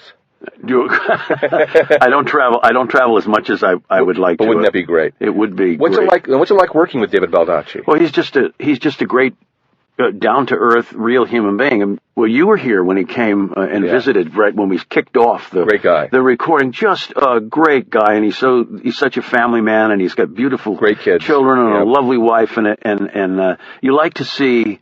You like to see people like that. A lot of times I meet some of the authors, and they're not like that. Yeah. They look at you like, why are you reading my book? Yeah. But this is a completely different experience. He's absolutely wonderful and accessible and just a lovely guy. Yeah. Now, what is it? You've just read the 5th book in the Camel Club series. Any unexpected challenges in this book? Anything new and different? New characters that were tough to do? Well, I think they all kind of get better. This one though had so many twists and turns that until the final couple of chapters, you really didn't know where it was heading, and I love that. I like that about a book. I don't like it spelled out for me. I don't want to know. There's some writers, right out of after the first chapter, what's going to happen and where it's going. What I liked about this one in particular was that you really weren't sure what was going to happen until the very end. That's a great reason, I think, to listen to the audiobook. Are there any other reasons you can think of? To listen to me. Well, I mean, to listen to me interpret the book. I think that the audiobooks are great. And I know that what I've found in my travels, especially when I've gone to Australia and some of the other bigger countries, is that the larger the country, or the larger the commute, the longer the commute, people listen to these in the car. And they find them